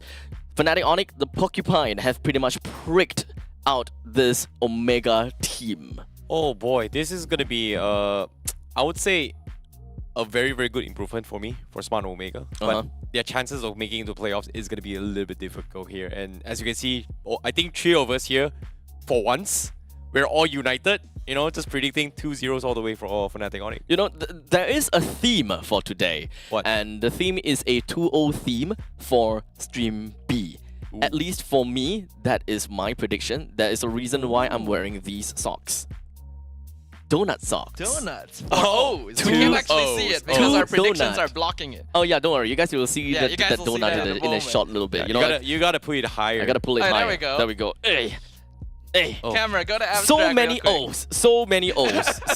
so many O's. But yeah, it is a bit unfortunate that we have so little faith in Omega that all of us predict they're going to be losing 2-0 here. Well, statistics don't lie. Yeah, that's what I'm just gonna basically say. Based on their gameplay thus far, there is a reason why we all predicted this same score. And while I think we saw good improvement from them there, it still wasn't quite enough. They're still missing something. I mean, it is a tall order after all for them to get themselves this clean win, and they gotta have to take things a step at a time. Yeah. You're gonna have to do it a little bit slow, and eventually they might be able to face off against FNOC again in the near future, or perhaps even in Season 6 of the Snapdragon Challenge Finals, or rather, the entirety of the Snapdragon Mobile. So without further ado, I believe that we do have a game number 2 that is ready for us. And what are you guys gonna expect from this? Will Smart Omega, you know, kind of troll around a little bit, or do you think they will play serious, or, you know, kind of experiment? I think this is a perfect game for Fnatic Onyx to kind of try out the Juicin, to be honest. Oh, even for Fnatic Onyx? Yeah. Okay. For first pick, they should take the Juicin. You know, like Smart Omega, if they let it through, I don't think they want to, but it's okay to kind of test the waters on how far this Juicin is going to be pushed to the limits in the right hands, right? But would that be a responsibility for Fnatic Onyx or Smart Omega to ban? I think it comes down to Smart Omega banning it. I feel like Fnatic Onyx is very eager to jump on the bandwagon and say, hey, is this good? Because so far, if you think about this here, it has been Zas. Today is the day where, what is Zas? What is Zask? Zask is... You know what's really surprising? I was looking at a glimpse onto the match between Rebellion versus AP Bread. I didn't see a single Zas. Not banned, not picked? Not yet. Okay. Interesting. I mean, we do personally believe that Zask is a little boring to watch. You can't deny that he's very effective. Okay, it's banned now. It's banned now. But yeah, looks like they do ban it out. But now this creates a very tricky situation because if Omega bans Zusin as their final ban, you are giving Kyrie Ling and yeah, you know, or Hayabusa or anything like that. Yeah, okay, Ling's gone. Ling's gone. So but Juicin is still available. Juicin is available. But yep. See, called it. The predictor, Icy Baby, can see the future. So Sans is going to be the one that is going to be piloting onto this Juicin, unless the concept of a Juicin roam is going to happen. But it doesn't feel like a key point thing. But Smart Omega, they responded by stealing away that Hayabusa off of the hands of Fnatic Onyx, since that Hayabusa is definitely available for Kyrie to pick up. I think it doesn't really matter what Curry can or cannot play here. It's more like how they want to learn and improve their gameplay as a team, right? It's not very often you get opportunities to kind of play with international teams. And so far, I think Fnatic Onyx, there's two kind of stakes. Because of their current position, their stakes isn't that high to a point that, oh, they need to win this game. They need to prepare for the bigger picture. And personally, I think the playoffs, when they compete in the playoffs, that is going to be the bigger picture for them. So understanding the limitations of a Juicin is going to be very, very important. I think one of the interviews coming from YRG, they have already mentioned here, oh, it's not really that much of an issue here. They have figured out the ways on how to deal with it. But that's the thing. they said it, but not every single team is confident in saying that. So when it comes down to Fnatic Onyx, they have responded really quickly by picking up a Edith for themselves, as there isn't a lot of roamers that will classify for to justify picking up Concussive Blast for their emblem. So at least for Edith, that is definitely something available for them, and they are definitely going to pick that out. Followed by Julian. It worked out in game number 1. Let's work with game number 2 again. In addition, Edith is one of the few heroes that can actually match Arlet in flexibility during the draft. And since Smart Omega already have an Arlet, Fnatic Onyx don't actually know whether this hero is going into Roam or EXP, so Edith kind of plays a similar role and works well with Zixin, as you mentioned, for helping with that wave clear if they decide that it goes over the Keyboy instead. I highly doubt that they will flex out this Edith. Yeah, I don't think they would. Well, technically they can, they can put XP, they can put Roam. But I'm more curious on what Smart Omega is going to ban right now here. I'm pretty sure it's a no-brainer. They've got to ban Roger here, kind of limit CW's options in terms of marksman here. Like, I'm not sure why they're hesitating. Maybe they're just discussing on how they want to deal with Juicin. But all in all, I feel like taking away the top 3 S tiers is pretty much a no-brainer. Yeah, okay, they lock it down. I want to tackle on the topic about flexing the Edith. The moment that you flex out the Edith and put Edith in the EXP, what are the other available roamers that would work out with Juicin? Being able to wave clear fast enough? I think Angela is pretty good. Rafaela is pretty good as well. You have Grok. Yeah, Grok. Grok is the most obvious. Ruby works pretty well too. Cho even, if you wanted to cancel the Hayabusa. So there's plenty of options. That's they don't actually have to worry too much about that. With Moskov and Roger banned, this leads me into thinking that CW might want to go for Beatrix at this point. Like for a lot of these older gold laners, CW, Benny, QT especially, you're gonna go to Beatrix if all the STs are out. I'm not sure about the Brody pickup if they want to go for it, but now when they have the Aurora, this is gonna be a tough one for CW, right? It's actually a possibility. I think Clint is a safer option. Clint is definitely one of the safer options here based on what we're seeing right now. We're not expecting like a Fanny game this week. But no, looks like I'm wrong. They're bringing the carry. All right. Wait. Okay. Interesting. So as much as I want to say that, carry is good or carry is bad, in this case, mostly when you pick up the carry is because you want to deal with very tanky front lines from the opponents by dealing true damage based off of their max HP. But this doesn't feel like a typical carry to me. Would there be a chance that we're looking at the tank carry that we have seen before? I actually do think there's a good chance it's a Thunderbelt carry. Yeah, Thunderbelt carry isn't too bad. How about emblems? Is it that is it the is it the Festival of Blood together with No. I still think it's gonna be Swift Weakness Finder? Weakness Finder, maybe? Yeah. Weakness Finder. No, sorry. Quantum Charge would be a little bit safer, yeah. Okay. As much as I really want to see a little bit more sustainability, but perhaps we'll find out a little while later. As we have the entire roster that is just going to be locked down. Smart Omega, they are going to be settling down with a Grok onto their final pick. Onyx, they bring in the Kufra to deal with the Harif mobility as well as the Haya. I like this. They've got a lot of answers to this. They've got a lot of CCs. I think that's the thing about Juicy, right? You need to have heroes that has a lot of CC for you to build up those stacks in order to use Lantern and drag somebody back into play. So in this case, Fnatic Onyx, they have a decent amount of CCs, decent amount of AoEs here, whereas Smart Omega, they're banging on the fact that I think it comes down to who catches each other's tempo. So that's something that I think Smart Omega has put a very, very solid lineup to test Fnatic Onyx draft. A pretty scary lineup when it comes down to Fnatic Onyx. When it comes, especially when Terrence did mention that Kufra plus Juicing combination working on Hayabusa, real scary. But with that all said, we are going to be jumping into game number 2 between Fnatic Onyx versus Smart Omega. Thank you, Terrence, onto the panel. We will invite him again once game number 2 is over. How is this gonna be like? Is it a 2-0 in favor for Fnatic Onyx, or will Smart Omega be able to defy the gods and give us a 1-1?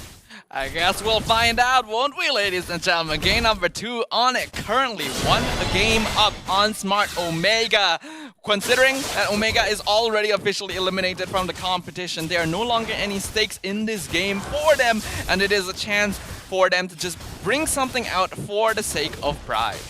So right off the bat, we are looking at both of the junglers trying to be as fast as possible, and it doesn't seem like they are working in the same way. Fnatic Onyx have decided to start off on the gold side, while for the side of Smart Omega, they decided to start from the EXP side. So at least there is some form of vertical jungling from Kyrie to work on. He didn't really do what we saw in game number 1, whereby he start off in the EXP, end up on the gold, and then level 3 immediately start poking the gold later. He actually decided not to gank at level 3, which is a very common move for Julian. And I think that is respecting the possibility of Smart Omega grouping up together and roaming. Because they have a Grok and an Aurora. If he runs into the wrong brush, he will get caught. There's a very good chance he gets taken out, especially since he figures Endoryu will likely be close to level 4 as well. But because of the way that Keyboy has been assisting in stealing camps, the Hayabusa actually a little behind on EXP. So right here in the middle lane, Endoryu unfortunately is just a shy bit away from getting the Ogi shadow kill. As such, Keyboy didn't manage to find himself running away real quickly with just a sliver of health. Looks like Kyrie actually gonna focus on just hard scaling this game. Despite the fact that he knows he already has a level lead on Endoryu, Fnatic Onyx not interested in contesting Turtle. Yeah, so honestly, Smart Omega, they want to focus on to these standing objectives. Endoryu, unfortunately and definitely not on the same level as Kyrie. Kyrie and friends seems like they want to skill up a little bit more for the later parts, but in the meantime, middle lane seems like we do have Ryota that finds himself being airborne and comboed out with the Edith, but somehow Ryota manages to run away, while the Crimson Beacon coming from the side of Sans did manage to activate Yoinks Chaknu back into the front lines, but it's not gonna do too much from that point on. A good attempt from Onyx. You could see the combo of Azusin into the Edith for a lot of single target lockdown. The reason they didn't kill Ryota was because Ukir's timing was actually really good with the freeze from Aurora. It stopped them in their tracks before they could follow up and allowed Ryota to dash away. There we go. That is going to get another combo, but unfortunately Keyboy actually misses out the hit onto the side of Chaknu. The Guardian's Barrier activates, and that is going to cut things out a little bit more as Endoryu took that opportunity and brings Keyboy down. I think Onyx themselves recognize that they'll probably have a little less damage compared to Omega early on, so I think they're just trying the hard scale to the stage where CW and Sans are going to be able to more effectively participate in teamfight. And that means that this is a very valuable window for Omega. If they're able to stifle the aggression from Onyx and stop them from this scaling strategy, then they actually have a pretty good foothold in this game. So coming up onto this, CW currently, he does have a 2100 gold onto himself, while unfortunately Jome, the master of all trades, with a total of 2500 gold. Okay, we're just gonna see a little bit of a change from the start of CW. He's slowly trying to climb up in gold as much as possible, but the top two, when it comes down to the gold leaderboards, is kind of flicking around between Jome and Endoryu, suggesting that Smart Omega, they're actually doing a pretty good job. Yeah, I think though, what Onyx is doing is they're trying to play for late game. Hold on. A really good jump right down the Jome, but not quite enough, or it's not exactly something that Fnatic Onyx wants to continue. Yeah, I think Onyx wants to play for late game because we already know how scary Zusin is when she has 3 items. We know how scary Carrie can be when she has her Trinity completed. So even though they have Kyrie on the Julian, who should be able to snowball off of kills early on with Keyboy, it looks like they're committing to the full team scaling strategy and beating Omega at their own game, basically. Like saying, we're gonna play for late game instead. You guys can try all you want, but if you can't stop us, then we just win automatically once we hit around that 16 minute mark. I mean, it's not quite necessary for a Julian to work off of Snowball. It's definitely great to be able to, but it is not a necessity. Julian will still be very, very viable, even if if the Julian is completely neck and neck with the opponent's jungler. There is still a lot of damage output coming in from the enhanced scythe, regardless. And Julian is one of those heroes where you are able to you choose exactly what you want out of a team fight. You have escape mechanism, you have engage mechanism, you have burst potential, all in a single kit of a Julian. So Kyrie will want to be as flexible as possible, and I agree, just leave it to Sans, wait for the perfect opportunity. Once Sans be able to pick up the Clock of Destiny, I think that is where Chusin will be a lot more aggressive, and that is where Fnatic Onyx will come in together with that aggression.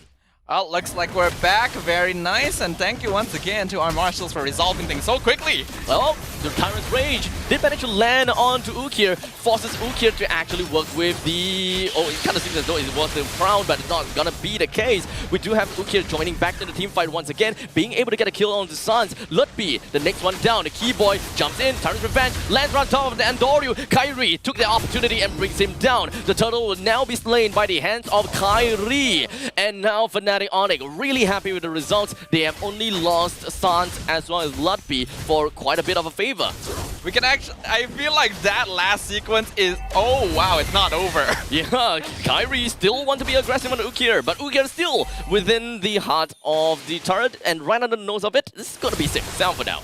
Oh, I don't know if Kyrie knew Jome was in there, but he just found him by accident. But I don't think that Jome will want to continue the fight, as now he purifies himself, ensuring that he would not go down or would not be yoinked out by Sans. But it doesn't seem like it is going to be enough, as he is going to go straight down. The next one on the chopping block is going to be Chapnu. That combination coming from Kyrie and Sans is unfortunately not going to be activated just yet, allowing Chapnu to slip off. He actually wasted his wild charge though, so that's actually something Onyx was able to bait out. I like that Andoryu used the opportunity to steal away the purple buff, so a little bit of a win there from Omega. But you can see Onyx just upping the momentum the moment they won that previous team fight. They had a really good presence of mind that even though they already lost Lutfi and the rest early on, they still targeted Andoryu and got the turtle. As the rest of Fnatic Onyx, they are drawing a line on the entire map. Keyboy is right above of the second tier defense turret in the bottom lane, while the rest of Fnatic Onyx will just be going in to steal the opponent's purple buff. Smart Omega knew enough to not jump in and not jump the gun. As we have said before, Smart Omega seems to have a pretty good trigger discipline, and they're just really observing what goes on around the map. Yeah, I hope that they don't take too long though, because right now the game is going exactly what Onyx wanted it to be. And by the way, when we discussed during the draft, we wondered that this could be a Thunderbuck carry. No, CW is going for the Trinity, and I think that is in line with what Onyx is doing. If they were aiming to fight a lot early on, Thunderbuck carry makes sense. But if they're going for the scaling instead, then just going straight for your damage items is the obvious choice. Yeah, and I think the Fnatic Onyx is really happy with the progression thus far. In the meantime, the final slash is going to be landing on 3, but unfortunately it doesn't seem like Chapnu will be able to land any much out over the wild charge. Well, Andoryu goes onto the back line, was hoping he will be able to do enough damage on the Lutfi as he goes onto the primal range. Keyboy all alone, hoping that he will be able to do something, but he's going to be in the hearts of Smart Omega, allowing a double kill on top of Jome. The next one they want to do is to bring down the tier 1 in the middle lane as soon as possible. And this is what Smart Omega needs to continue doing. They are thriving in the chaos of battle.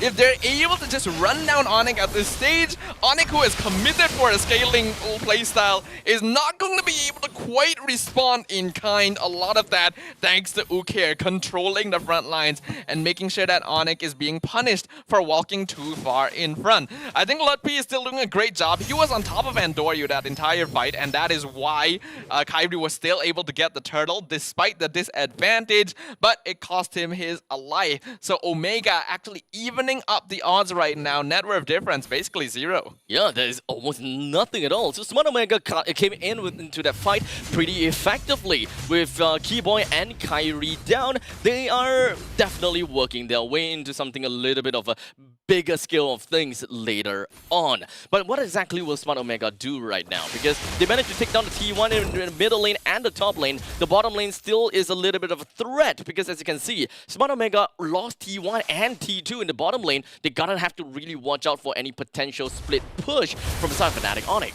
Split pushing, it seems to be one of Omega's biggest weaknesses, because again, this is a team that really plays closely together and is able to win team fights through that way. They have a Hayabusa though. Yeah, Andoryu was doing split pushing earlier on, but you can see that he doesn't do it quite as actively as Onyx. They're just splitting their members all the time. When they group up, they instantly try to make something happen, and if it doesn't work, then they spread again. I would say the Fnatic Onyx definitely will have some macro plays in order to get themselves the turrets. Like that drawing a line in the bottom lane is what they wanted and what they did. But for now, it is going to be the wall shot that is going to be landing right down on Lutfi, and a chain frost down onto Lutfi brings him down. And this is the fight for Onyx as they are going to be retaliating. Kyrie gets himself a single kill, but Jome takes him down instead. A really good vengeance fight. While Jome, he runs back with a really good synchro chrono dash to get himself a little bit more shields. Smart Omega, they still have quite a lot of people to work around. And Dory with the OE Shadow kill brings Sans down. Immediately brings himself all the way back onto the Shadow to be safe and sound. This is Smart Omega's retaliation. Bring 3 men down and having the priority on top of the Lord. This is what we want to see. Omega taking advantage of Onyx wanting to split the map to find a tempo in between rotations where they can really punish them. And I think they actually did find a great window of opportunity there, immediately engaging. Out of everyone they found, they actually did wall charge Lutfi, which is a very important target because he's the one in charge of disrupting the backline. So without him, you could see Onyx just kind of falter a lot more. Scramble. On top of that, something people may have missed, Keyboy was charging up a Tyrant's Revenge in the bush to kind of initiate and stop the members of Smart Omega from diving his team, but he got cancelled by Final Slash. I missed that out. The Arlet actually scouted the bush without knowing for sure that Keyboy was in there and cancelled him mid-charge animation. Ooh, that must really hurt for Fnatic Onyx. That would explain the outcome of that team fight. Although I gotta have to say that combination when it comes down to all of the lockdown combined from Chaknu and Ukir,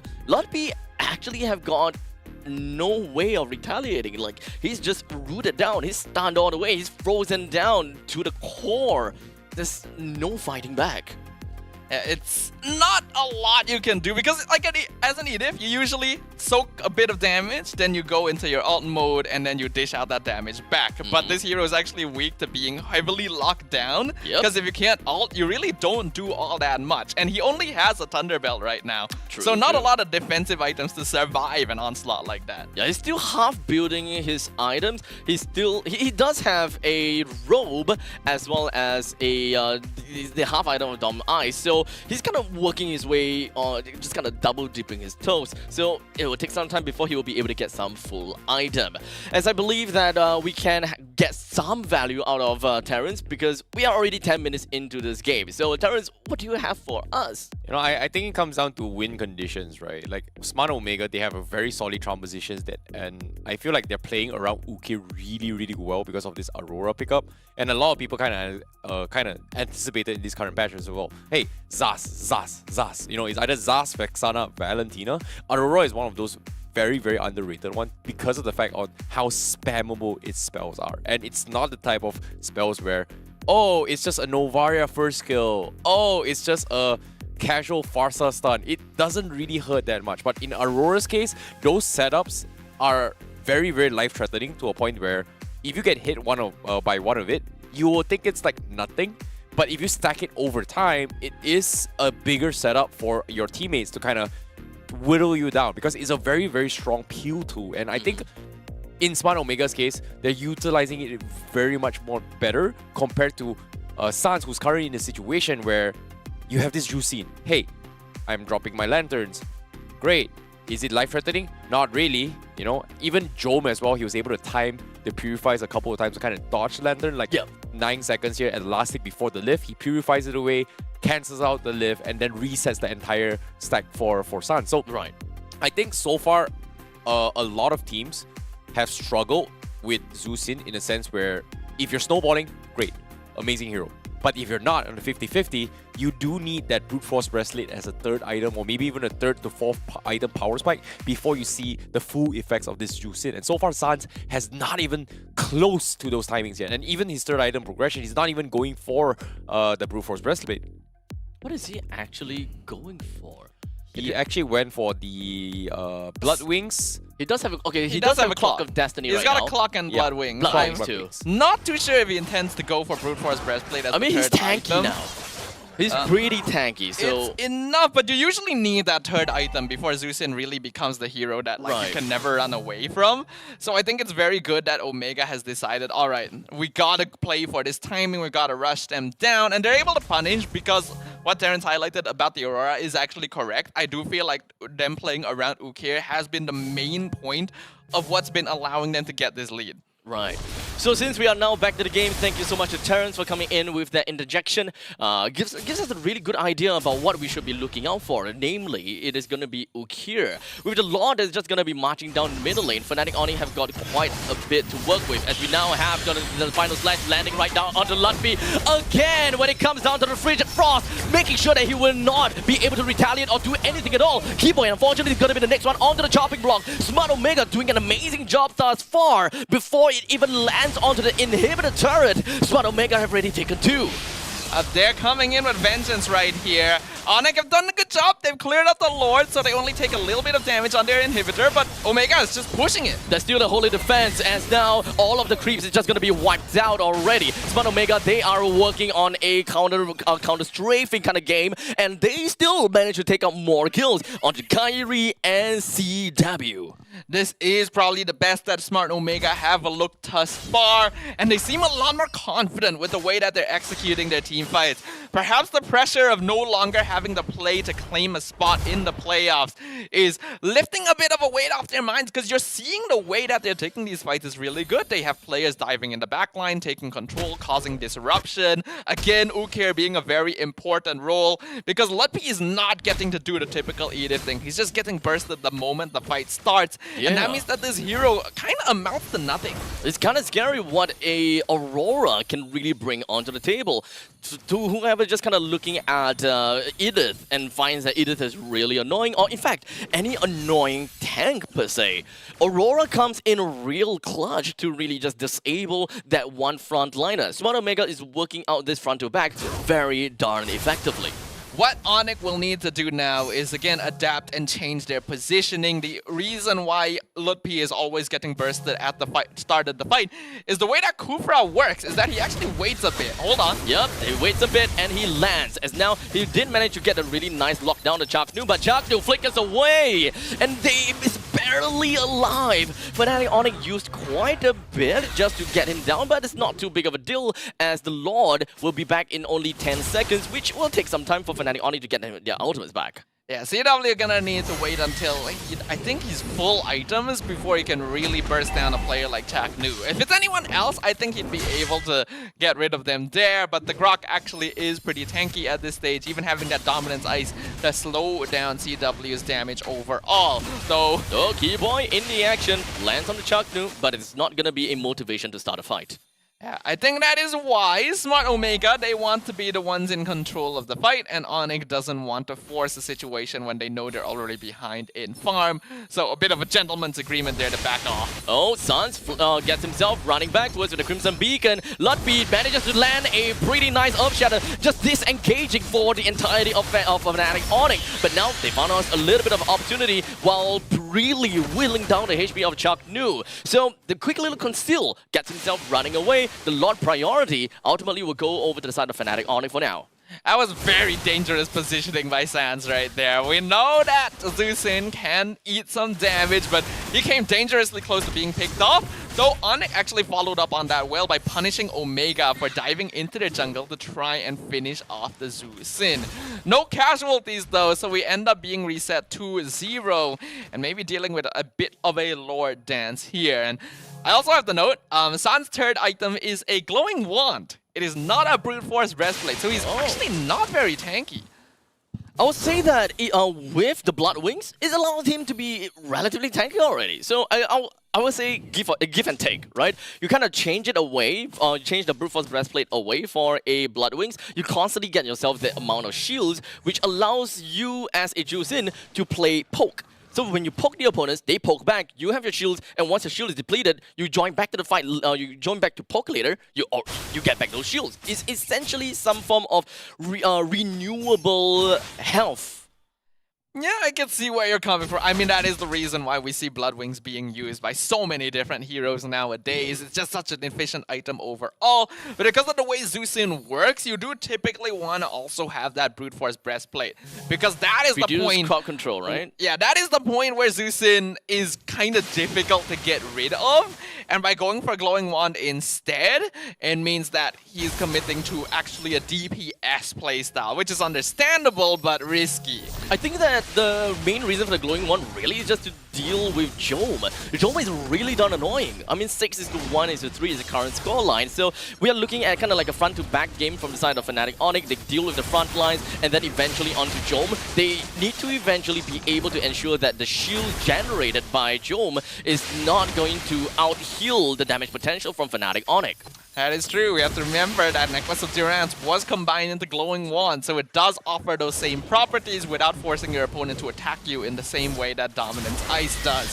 Looks like Onyx, though, have actually been able to zone out Smart Omega, the Glowing Wand actually playing a role in slowly whittling down the opponent's HP and forcing them back to reposition. But will it be enough? The next item for Sans definitely gonna have to be the Ice Queen's Wand, and once that item eventually pops up for Fnatic Onyx, I think Smart Omega will have to kind of play possum and be really afraid for any form of these poke potentials that Sans will be able to bring onto the board.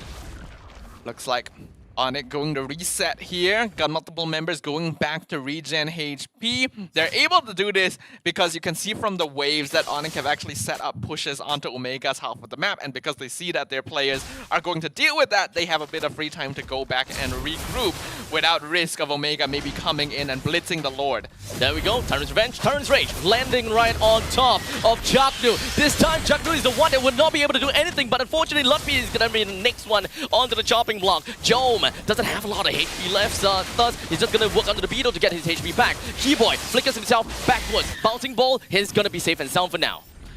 We can see now Smart Omega in a bit of a difficult situation. They still have the gold lead, but remember how I mentioned CW will only become a threat when he has his full items? Well, he does. He completed his Malefic Roar a little while ago, and you can see how difficult it is for people to stand up to him. A waiting game down in the bottom lane. We have a very slow push for Fnatic Onyx, and they are just waiting for that opportunity. The moment that they see even one hero down in the bottom lane, expect aggression from Fnatic Onyx. Smart Omega will need to make sure to deal with that, but they also got to make sure they have enough players here in the Lord Pit to prevent Onyx from doing the same thing, blitzing the Lord when they know they have a numerical advantage. Chaknu gonna continue scouting. And it does seem like Kyrie will be able to enhance and get the Lord down. And very amazingly, Keyboy, Kyrie, next one, down. Unfortunately, Chaknu is surprisingly still alive because of the immortality. As such, CW, Lutfi, and Sans, they're gonna have to go back all the way through. It all lies on the Sans. He's gonna have to pick people up and throw them right back. But Lutfi frozen down once again. Primal Wrath, he's gonna be staying alive for a little while longer. But Dome gets himself the godlike. The Lord pushes down and marches in from the bottom lane. Gives Fnatic Onyx a little chance to breathe. But is it really enough for Sans to defend this all alone against 4 members? This is going to be a 4v1 situation. Another 10 seconds before Keyboy comes back. Omega could blitz this. He can't clear waves fast enough, unfortunately. As such, Smart Omega gets himself the one game away from Fnatic Onyx, the 2-0 that I predicted. My socks, guys, my socks. It doesn't mean anything no more. Your socks did not help us here, but I think Smart Omega are going to be very happy about that. Yes, it's not going to matter for making it into the playoffs, but it gives them a little bit of that pride back because they were able to take down a very powerful opponent. Ice Queen's Wand, Glowing Wand, the Queen's Wings, Clock of Destiny onto the side of Sans. It doesn't have enough damage. It doesn't really do anything. That is the weakness that we see from Jusin. So perhaps playing the long game from FNOC didn't quite work out. What do you think about this, Terrace? Is it really about the late game that FNOC can't prepare for? You know, that's the thing about Jusin, right? Like, it's either you go ultra late or you go mid game. In this case, Sans opted to go for the utility playstyle. So going for Glowing Wand and Ice Queen Wand is much necessary in a way to kind of set things up for his teammates. But the problem with this build is that it's so expensive. And the thing of how you need to build Jusin is you need to go for Clock of Destiny because of the mana issue. And then you need to go for Blood Wings for that additional movement speed. So that's the problem. Two major items that is very, very expensive. And on top of it all, usually at this stage, you kind of need that glowing ones already in play. First item glowing ones, or maybe even second, or either the first item ice cream ones to kind of set the fight in their favor. But when Sans went for this build means that he is going to sacrifice a lot of his tankiness, and which in this case, I think a perfect example of a great Jusin player so far in SPS tournament is got to be Sanji, right? Sanji. Like, how you play Jusin is pretty much you need to be very, very up and personal and pretty much being able to zone everyone on your own. And Sans hasn't been able to do that because of the composition that Omega has. Like, if he tries to walk up forward, Ryota is there. Tries to walk up forward, Ukir is there. Tries to walk up forward, Chaknu is there to always pressure him from the sides. And I think prior to this fight, the moment Sans got all these 4 items, you can see the impact. But unfortunately, 4 of his teammates is down, and he just couldn't, drag it out a little bit longer here. Yeah. So I feel like in this situation, Fnatic Onyx, if they were able to drag the game another 3 to 4 minutes, I think this is where you start to see the power of Jusin. Yeah, so for the side of Fnatic Onyx, they just kind of needed a little bit more time. The final slot onto Jusin is what will probably turn the tide around. But, I gotta have to say, Smart Omega, they went through the entirety of this game, they made very calculated risks, and they understood and identified who are the main few people to really bring down. As we saw that Lutpi constantly being frozen, constantly being called out time and time again. Sadafa, do you think that was one of the main key issue from the side of Fnatic Onyx? 100%. Not having Lutpi in all of these fights is basically taking a 4v5, and if you're taking a 4v5 and one of your heroes is Usin, you already don't have enough damage to actually contest in that, right? And I think that's why Ukir ends up being the MVP here. Like, all those freezes. This is a hero that's really good at disrupting the flow of a team fight. And Onyx kind of depends on that flow with a composition like this, so it messed with them a lot. Frigid Frost is not a easy skill easy skill to land, which makes perfect sense for it to be a follow-up skill on top of perhaps the wild charge or perhaps onto the final swing. It comes down to the power spike of the individual hero itself, right? Like Aurora, pay attention to how Urki has been very oppressive in all these fights, right? Even in minute 9 here, he's able to get a Blood Wings. The moment he got his Blood Wings as well as Genius Wands, everyone from side Fnatic Onyx is already struggling to kill him off. And even if they do kill him, he does have a passive that kind of give him that little free Winter Crown fallback to kind of extend those fights. And because of this, Fnatic Onyx has been struggling to deal with it. So that, again, it brings back to the question here, what were the win conditions for Sans as well as Ukir? Sans needed way much more time, a very, very late game eccentric compositions, whereas Ukir, he's going to be oppressive right from the get-go. So it comes down to who is able to punish who first. In this case, I feel like Smart Omega just understood their assignment a little bit better. They were given the tools to kind of execute. Yes, you have to give credit towards Fnatic Onyx with stealing the Lord, but unfortunately, the lanes just wasn't favoring them. So, Ukir, Aurora, it worked out great for them, and banning out the Zarsk is understandably very effective in this case. So if they're able to kind of repeat this again, that would be great. But the other question is also going to be whether FNOC will actually want to go for a ban onto Aurora. Is it worth it or is it not? It could be worth it, depending on what exactly it is that Onyx want to do in the next game.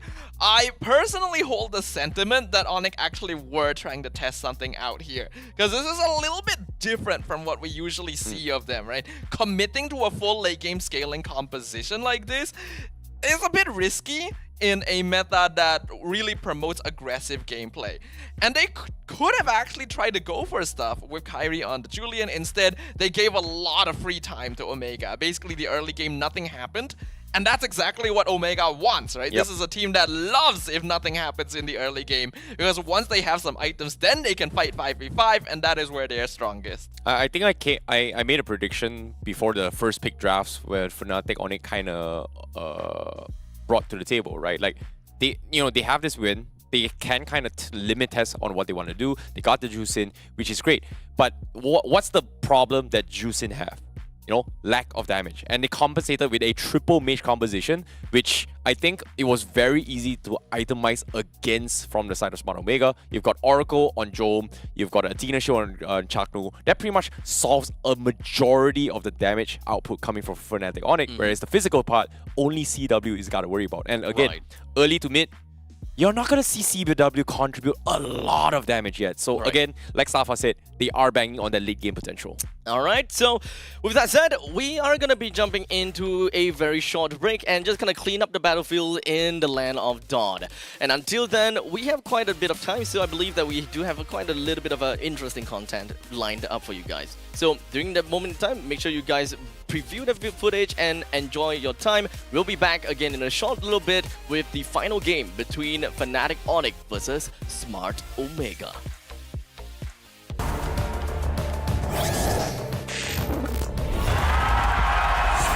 Here we go!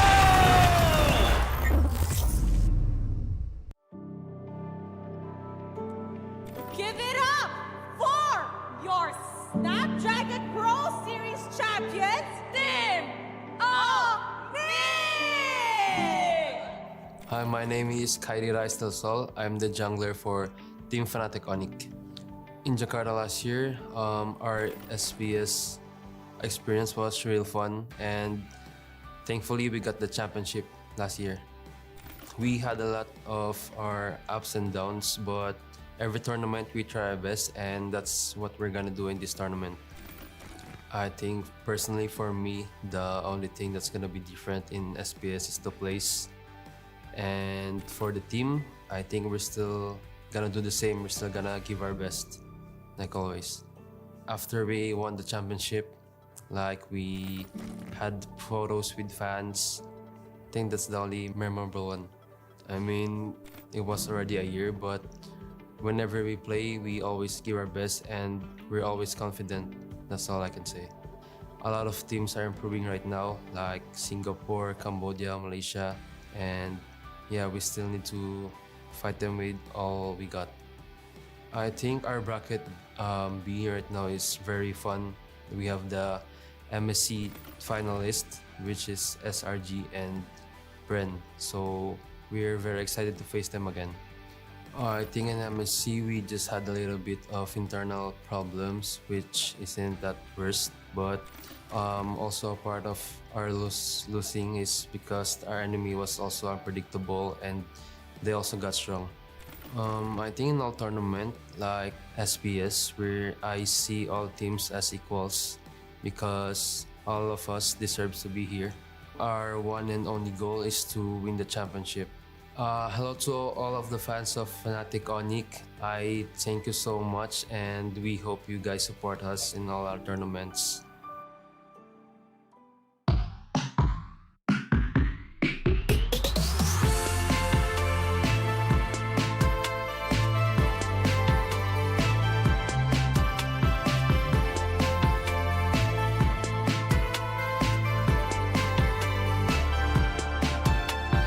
Sunshine dripping off your skin.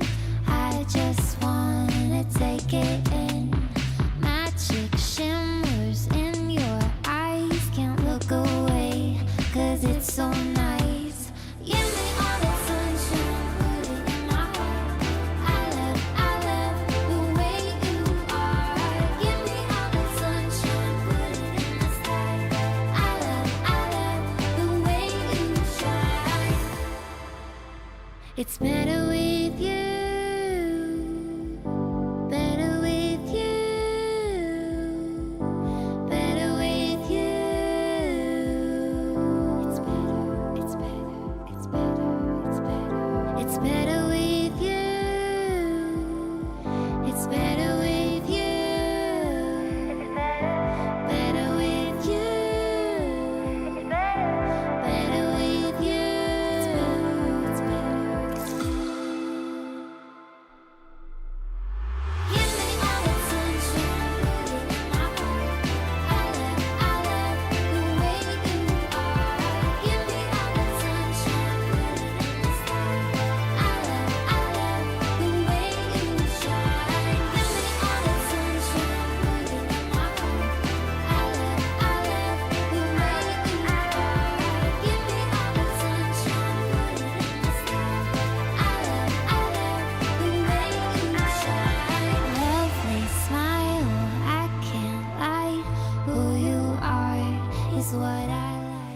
Alright, ladies and gentlemen, welcome back to the show. It has been a very entertaining game coming in from these two teams. Smart Omega from Philippines and Fnatic Onyx from Indonesia. The one that we thought is going to end in a 2-0 is not going to be the case, unfortunately. So that is our prediction, all gone. Terrence and Sadafa is joining me here on this table for this final game between Fnatic Onyx and Smart Omega. In fact, is this gonna be... I believe that this is the final game that Terrence is gonna be covering for the group stage of SPS, right? Oh no, the entirety of SPS. Oh, but the it's okay, entirety. you know, it's all good. It's all good, you know.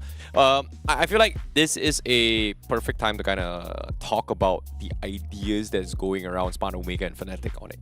Like, right. Okay. Fnatic Onyx, obviously, they are trying to limit test, and that's something that I can value, I can appreciate. But for Smart Omega, even though we are expecting them to be out by day number 3 here, I like that they still have the mental resilience to say, you know what, even though it's against Fnatic Onyx, we're not giving it an inch. You know, there is a reason why, I'm sorry to say, Fnatic Onyx didn't qualify for FMC. So even though in his videos, Kyrie said that they have small issues that they need to kind of work around with, right? But you do see a lot of cracks in Fnatic Onyx play style just now. Right. I actually do want to segue that portion over to your expectation versus reality, right? Coming into Snapdragon Pro Series, what are the teams that you have seen whereby you believe that they are supposed to do well but didn't, and what are the teams that isn't supposed to do well but did very well instead? I think Rebellion is one of the teams right now that I feel like I expect them to do pretty okay. But that's the thing, right? The games that they won are the games that I did not expect them to win. But the games that they lost, I expected them to win. So that's I one think of we've the teams. seen some of that. Yeah, I think the Snapdragon Pro Series this time has been a bit confusing because there's been a lot of situations like this, right? Where we thought maybe, oh, RG is going to do a lot better. Don't seem to be doing all that well. See you soon. NIP Flash. Like, a lot of teams are having some difficult, and even like the top teams aren't exactly invincible, right? Even the Red Giants are dropping games here and there. Liquid, not the best. Not yet. They dropped games, they haven't dropped series. I said Are you sure games. you're Malaysian? I said games. Are you sure you can hear? Okay, fine. I We don't can wanna be- continue on the draft first, so let's jump in on the draft, but I will still love to listen to that conversation. So let's switch it over the draft, continue the You conversation. just want us to fight, don't you? Absolutely. Absolutely. Anyways, going to the drafts here, third game, this time Smart come Omega on. gonna be on first pick and Fnatic Onyx on second pick here. I do see the Arlet, I do see the chips as well, but the question here is, does Fnatic want to try themselves against a Jusin in terms of matchup? Because game 1, they did ban it off, not allowing it for Smart Omega to play. So, do they want to try it?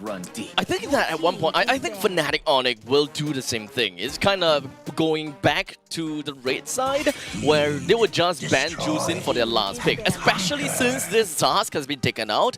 I think the Fnatic Onyx is going to respect the Jusin and say that, you know what, Ukir has played Jusin twice, let's not give him another count. Oh, okay, looks like Jusin is going to be banned off as well. And I think now Smart Omega has two options, right? Like, one of it is going to take away Kyrie's hero pool, or do they still prioritize on the Moscow? Because in game number 1, they did prioritize the Roger over the Moscow, and CW was able to make a very, very convincing comeback in game number 1. So adaptations has definitely been made here for Smart Omega, denying it away from CW. But now, I feel like Fnatic Onyx, do they want to keep options open for Kyrie?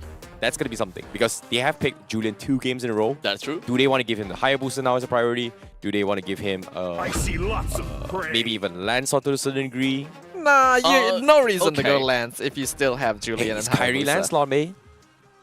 It's Kyrie not the era Lancelot, man. anymore. It's not the era anymore? Wow. Of Lancelot in general. Oh. You see every player playing Lancelot having difficulty, no matter how Iran, good they are. for example, definitely saw a little bit glimpse of the Lancelot from the side of Iran. But Fnatic Onyx finally marking that Luo Yi on the map, because Luo Yi has been forgotten time and time again, despite being one of the top contenders on the side of MSC. You know, it's funny to see, like, I think I brought this up in day number 1 as well. Like, hey, what happened to Luo Yi? Like, it's the most broken mage in the right hands. but at the same time, people just kind of pivoted to Zas. And now for them to go back to basics, I really like this. They are still keeping options for Kyrie, and that's huge because now he has more kits to kind of worry about rather than one-dimensional Julian, where once you go all in, if you don't do something within 7 seconds, you're dead. Yeah, so at this point in time, I think that Fnatic Onyx is going to keep that Roger relatively open. There could still be a chance for the Roger to pivot over to the jungle. So at least when it comes down to the final pick of the jungle or the gold lane, there is still that X factor available for Fnatic Onyx. Okay, never mind. Throw whatever that I said for the past 5 seconds out of the window because the Julian is going to go to the jungle again for Kyrie. Yeah, I do see where you were coming from though. Like if they actually left the jungle position open, they could have potentially forced Smart Omega to ban assassins instead of other roles. But I guess they do want to make sure that Kyrie has either Julian or Hayabusa available going into this game. And we do see the Lolita being picked up, even though this game there isn't a lot of projectiles to reflect. Because of that Luo Yi, you can actually turn around on those applications, bounce them back, and if you time the Numanon Blast correctly on a diversion, can really punish.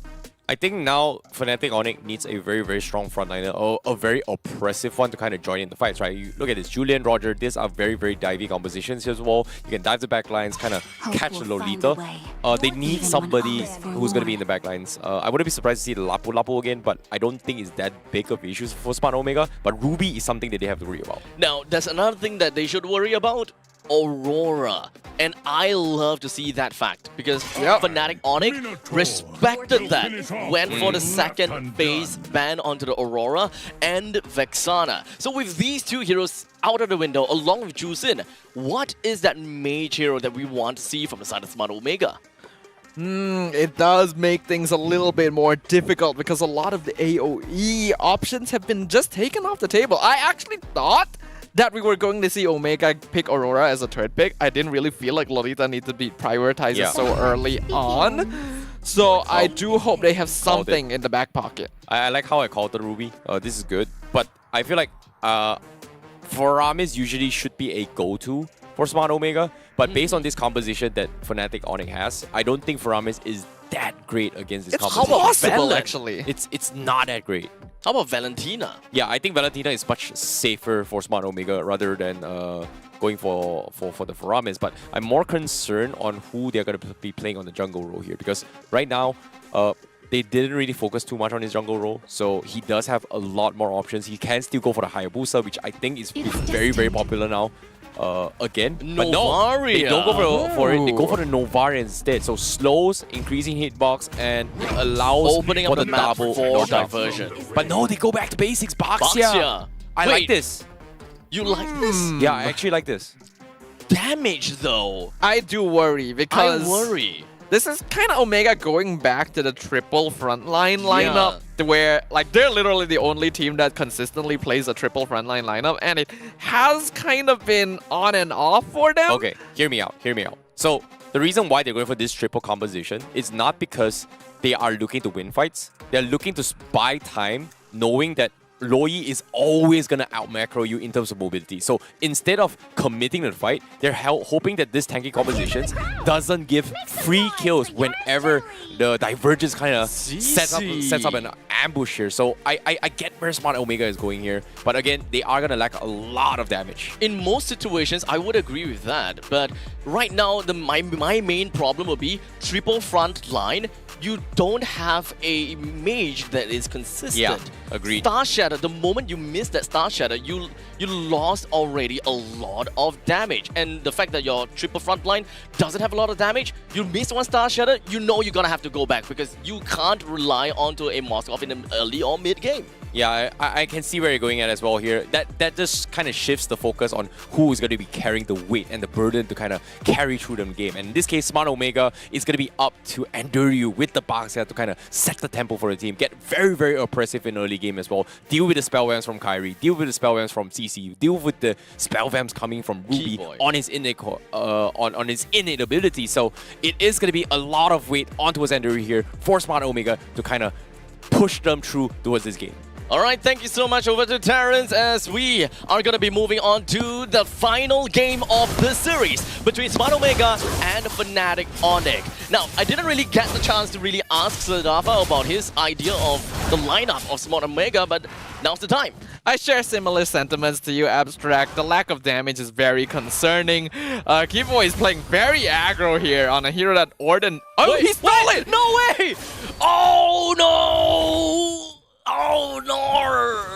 Oh, that's not a great start. That is so not a good start. I'm looking at the cooldown on Andoriu's retreat too. He started with it. He was not expecting. Oh, he started with it. Yeah, he started with it to maximize efficiency, so he was not prepared to retreat He wanted it. the cooldown to be over by the time he reached over to the orange buff. I mean, let's be honest here. You're looking at a Ruby Roam and a Lawyer in mid. Who would have thunk that this Ruby is gonna come in and raid you? Like, you hold on. It doesn't seem like Kyrie is going to get away that easily though, but he is going to go for the enhanced sword and just immediately pivoted himself out of that. I love the creativity here because Smart Omega, I can't even blame them for this. You would never expect a invade from a Ruby roam. Never. And that is why Andoriu uses retreat to start to get efficiency. Chaknu and Uke are not there to help him jungle because who does that, right? Who does that? But it worked. It worked really well, and that's what we want to see because Smart Omega are hedging on late game. You have Novaria, you have Moskov. Those are your only sources of damage. You do nothing until late game. Onyx are the ones that are going to run this game down and end it ASAP. This might actually potentially be the kind of first Lord and a lot of the inhibitor turrets will go down already kind of situation. I don't believe that Andoriu will be able to do anything. In fact, to see them trying to challenge for this turtle is already out of it. Yeah, that's a bad idea. He should not have done that. He's already one level down. There's no reason for him to be there. His team is not ready to back him up. Go for your purple buff instead. Try to catch up in EXP with Kyrie when he's taking the objective. And because they decided not to do that, Omega are even further behind. They can actually zone him off of his purple buff now. I think that is exactly what they're going to do. In fact, Andoriu have pretty much expected that Fnatic Onyx would want to steal this purple buff away. As such, he started off onto the orange buff. Kyrie already at level 6, while Andoriu just hit level 4. The level discrepancy is just so jarring. And what exactly does Smart Omega gonna have to do at this point in time? It's a bit hard to say. They're gonna have to slow it down, basically. They have to make sure that there's vision on the map at all times.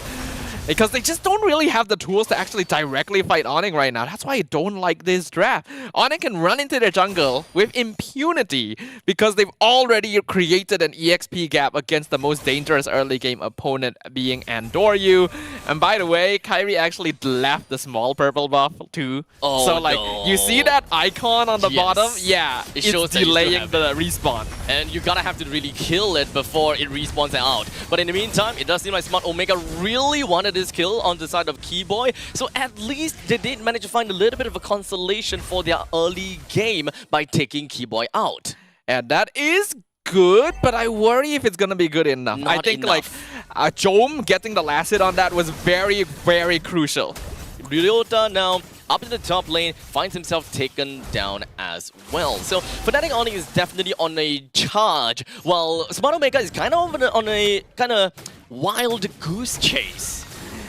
Again, Jom needs to get farmed ASAP. That's why him getting the last hit and getting that kill was actually really important. You gotta funnel his... Oh! That's way too much damage from the side of Fnatic Onyx. We are talking about a triple front line from Smart Omega, but yet Chaknu has been obliterated in second like a hot knife through butter. And Fnatic Onyx taking the turtle, going into opponent's jungle, completely dominating and being an alpha to Andoriu.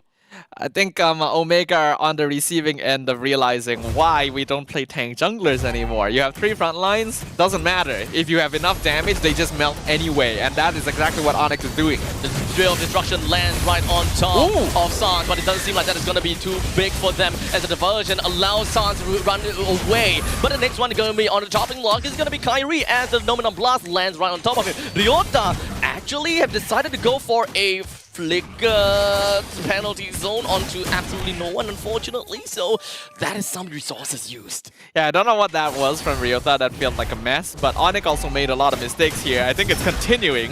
That's gonna be onto CW. He wants to walk away. Keyboy immediately went straight in for the armor fended and effectively managed to save CW at the cost of the tier 1 at the bottom.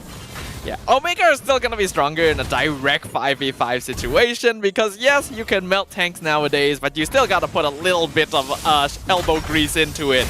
And Onyx are just running at them again. A little bit of a dent in the armor from the side of Smart Omega. When it comes down to the poking game, Fnatic Onyx is still relatively strong, even though we are looking at a Novaria with the Star Shatter. Once again, remember this, it is all about these skill shots coming from Smart Omega, which ultimately makes this game so much more difficult for Smart Omega to play. The moment that this Moskov played by Jome don't land the skill shot of the Spear of Destruction, you know that that split push coming in from him is not gonna pay dividends and your entire team is gonna go down. The moment that Novaria misses a Star Shatter, your entire team fight will lack a lot of damage for a good 5 seconds.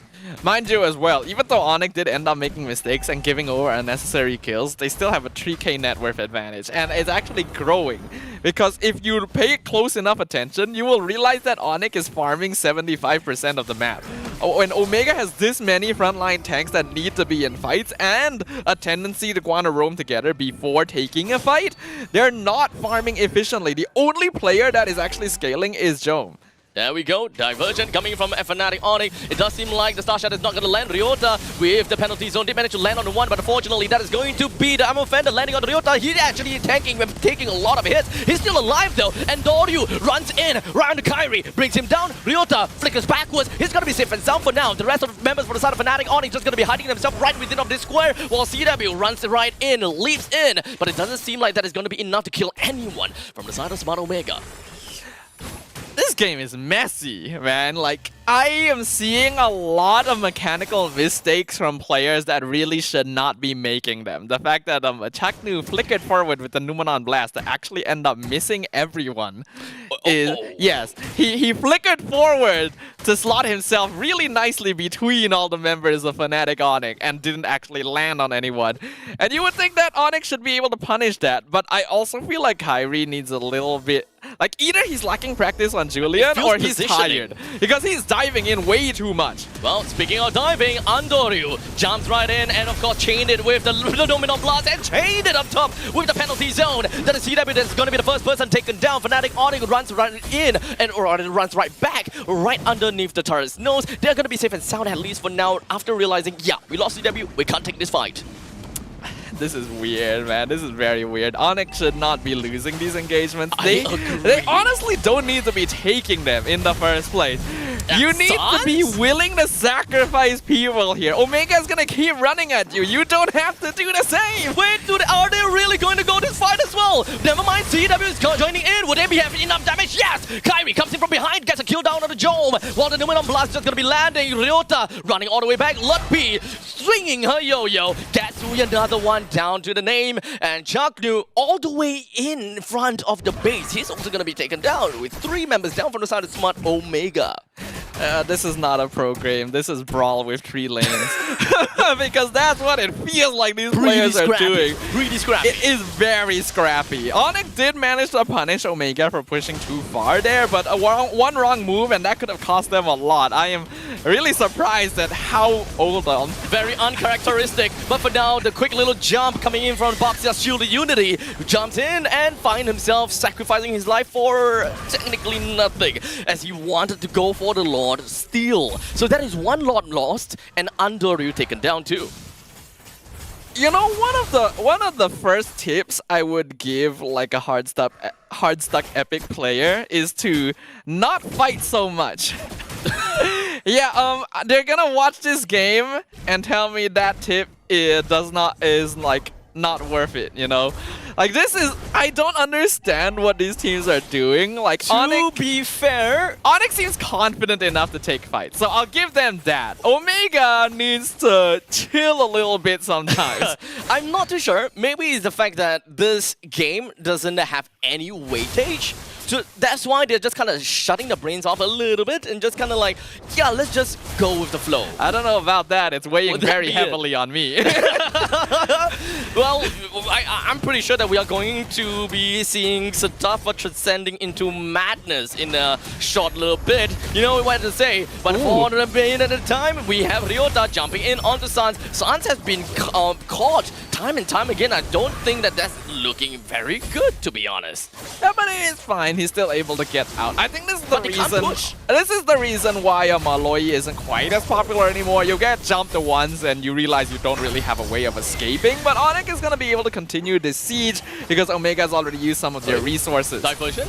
Wait, okay, never mind. I thought I saw something. But for now, the game is gonna go on to a quick pause in the midst of a fight. That's not a good timing. In the midst of a fight? That is a very unfortunate timing for something to happen that requires a technical pause. But hey, better that the players do it to make sure that they're able to continue the fight properly rather than deal with whatever is going on. In case people didn't hear me say this. In the midst of a fight? Yes! Oh man! That is ugly. The moment that I jump in, I'm gonna have to go in full on with the play-by-play. How is that gonna work? I mean, arguably though, if a pause was coming this game anyway, there's a very high percentage it happens in the middle of a fight. Fair. Technically, it's technically better because this is just the initiation, right? It's not the middle, not the climax. No, I think it's a pretty important timing. You know, I think we're jumping straight into the crux of the fight here. There's been an initiation. Ruby has flickered in to pull the Terizla. Like, this is where everyone's gonna throw their stuff. This is tough to absorb, but you know, my expectations into this game, whereby I believe that Fnatic Onyx will be able to end this game within 11 minutes, is almost there. We are 10 minutes and 46 seconds into the game, but it's not necessarily going the way I thought it would have been. Because Smart Omega is lacking on so much damage, and they rely a lot, once again, I said before, on skill shots. And there are, of course, times that some of these Spirit of Destructions and so on Star Shatter that didn't quite work out. Fnatic Onyx though, their positioning has been relatively scattered, where Sans have found himself being caught a couple of times, Kyrie going kind of underestimating their opponents and just kind of putting himself in relatively bad positions, or maybe Smart Omega is just making full use of their mobility and they're just understanding how they want to position themselves in this game. Well, looks like we're back into it, and I guess both teams took that pause as an opportunity to say, okay, we're gonna shake on it, it's time to go. Time to fall back. I mean, you wouldn't want to overestimate, or rather, you wouldn't want to really just jump in, especially when there is no creeps around. Let's have a look at the itemization currently. Things are looking pretty solid for Fnatic Onyx. They've already got a 6k net worth lead. And CW actually going for Thunderbelt into Skypiercer on top of everything. Oh. Meanwhile, on the opposite side, we got the Flask into Bloodwings on the side of Chaknu for that extra shielding. Wow, that is a lot of HP, or rather shields, to really work with. In the meantime, the diversion is just a scouting tool. The rest of Fnatic Onyx is just working on very much poking mechanism. Look at the damage that's going to be landing onto Andoryu. Ryota jumps in with the penalty zone, landing onto the 2, allowing Ukir to get into the Star Shatter, getting one kill down on the Keyboy. The next one, the chopping block is going to be Kyrie Sans. The next one, to the eyes of Ukir, the one and only Ukir, landing all of these Star Shatter. And CW understands that, yeah, I can't really do anything except for to fight back onto Andoryu. As such, CW takes that one kill. Lutpi, right in the faces of Chaknu, he's just melting people down with those true damage that we are expecting to see. Ryota is going to be on the chopping block and is going to be executed and going down into the ground. The next one that probably will go down into the coffin is Chaknu. Lutpi and CW leading the charge, and they managed to find some opportunity from all of that demise. Well, this is where we see the pros and cons of having 3 frontline units. Are you very good at diving the opponent? Yes. Are you very good at following up when all your DPS options are gone? No. no. That's how Onyx is able to turn that around because they do still have LUTP and CW alive. And because Omega are not able to find a full wipe there, they're able to buy enough time for Kyrie to come back and secure that Lord, which means that Omega are gonna need to mount another base defense. I will say though, it actually was Onyx's mistake starting that fight there. That was not a very good place because you know how easy it is for Moscow to do damage in small, narrow funnels. The alleyway is the last place that you'll want to face off against a Moskov.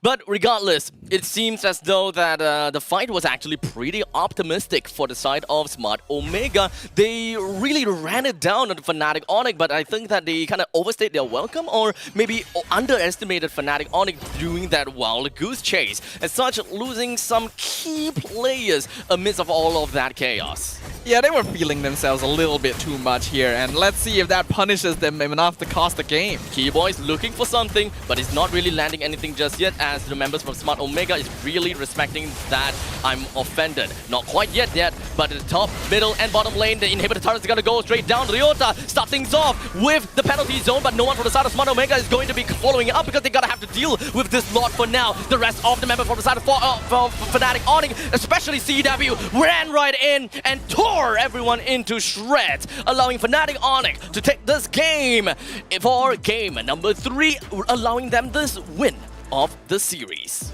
That was just an absolute mess of a game right there. I do feel that the players enjoyed themselves midway through and then got a little bit exasperated towards the end because I think that turned out a little bit more difficult than Onyx expected, considering how smoothly it was going in the early game, and shows that you do still need to respect a team that is quite good at fighting 5v5, because you will often find yourselves in those situations once you get into the mid to late game phase.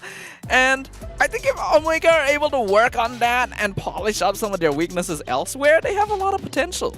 I think that even for Fnatic Onyx themselves, they aren't exactly too satisfied with this win. They gave one win away to Smart Omega, and this game that Omega drafted for themselves is not exactly a kind of draft that Fnatic Onyx would have trouble with. But you know what? Maybe there's something else that we don't know. As we invite Terrence back onto the panel, what do you have for us watching from the sidelines? You know, a win is still a win, but nevertheless here, the idea from Smart Omega, I dissected it during the draft as well. And Fnatic Onyx was able to identify that, and having Keyboy to kind of slow down Anduri's farm was pretty much the set that they needed to allow Kyrie have like a 4 to almost 5 level lead on top of Anduriu, which forced Smart Omega to lose a majority of the damage. And I hear you guys. You guys were saying that, hey, they lacked a lot of damage, but guess what? Look at the stats right now. 163,000 over to 161. So I don't think there was a lot of damage issue. But it came down more towards execution. I think that one moment where Smart Omega was able to make a turnaround down bottom, where it was a little bit of a misplay coming from Ukir, where he missed his spell and allowed CW to just 1v4 all the way through. And like you guys said, they don't have the damage dealer. Joel was the guy that was taken out right from the get-go. So all in all, I feel like it was mistakes from both sides, but eventually Fnatic Onyx just had more room to work with compared to Smart Omega. I think through this game, we all can agree that Ukir gotta have to be that player from the side of Smart Omega that we gotta have to look out for. This is a game that really relied on the Ukir to really dish out the damage. And any moment that he misses Star Shatter, the team suffers a massive consequence. But time and time again, we have been seeing Ukir actually landing all of these shots. So we gotta have to give credits where credit's due. That 163,000 damage dealt from the side of Smart Omega is heavily contributed over to the side of Ukir. And I say, this guy, he knows his mechanics and he's landing on these shots perfectly. But before we even jump in to take a look at the rest of the information and perhaps who's the MVP from FNOC, we do have Mara that is upstairs ready to give us a stunning interview. Mara, take it away. Here we are with the winning team, Kyrie from Fnatic Onyx. Congratulations. Let's talk about what happened in this game, in this match. Let's talk about game number 2, because a lot of people thought it was going to be a sweep, seeing that they predicted you were going to be the much stronger team. What happened in game 2? I think we were a bit rushing throughout the game. And we also forgot to buy dominant size for the Harit and Arlot. Okay. Yeah.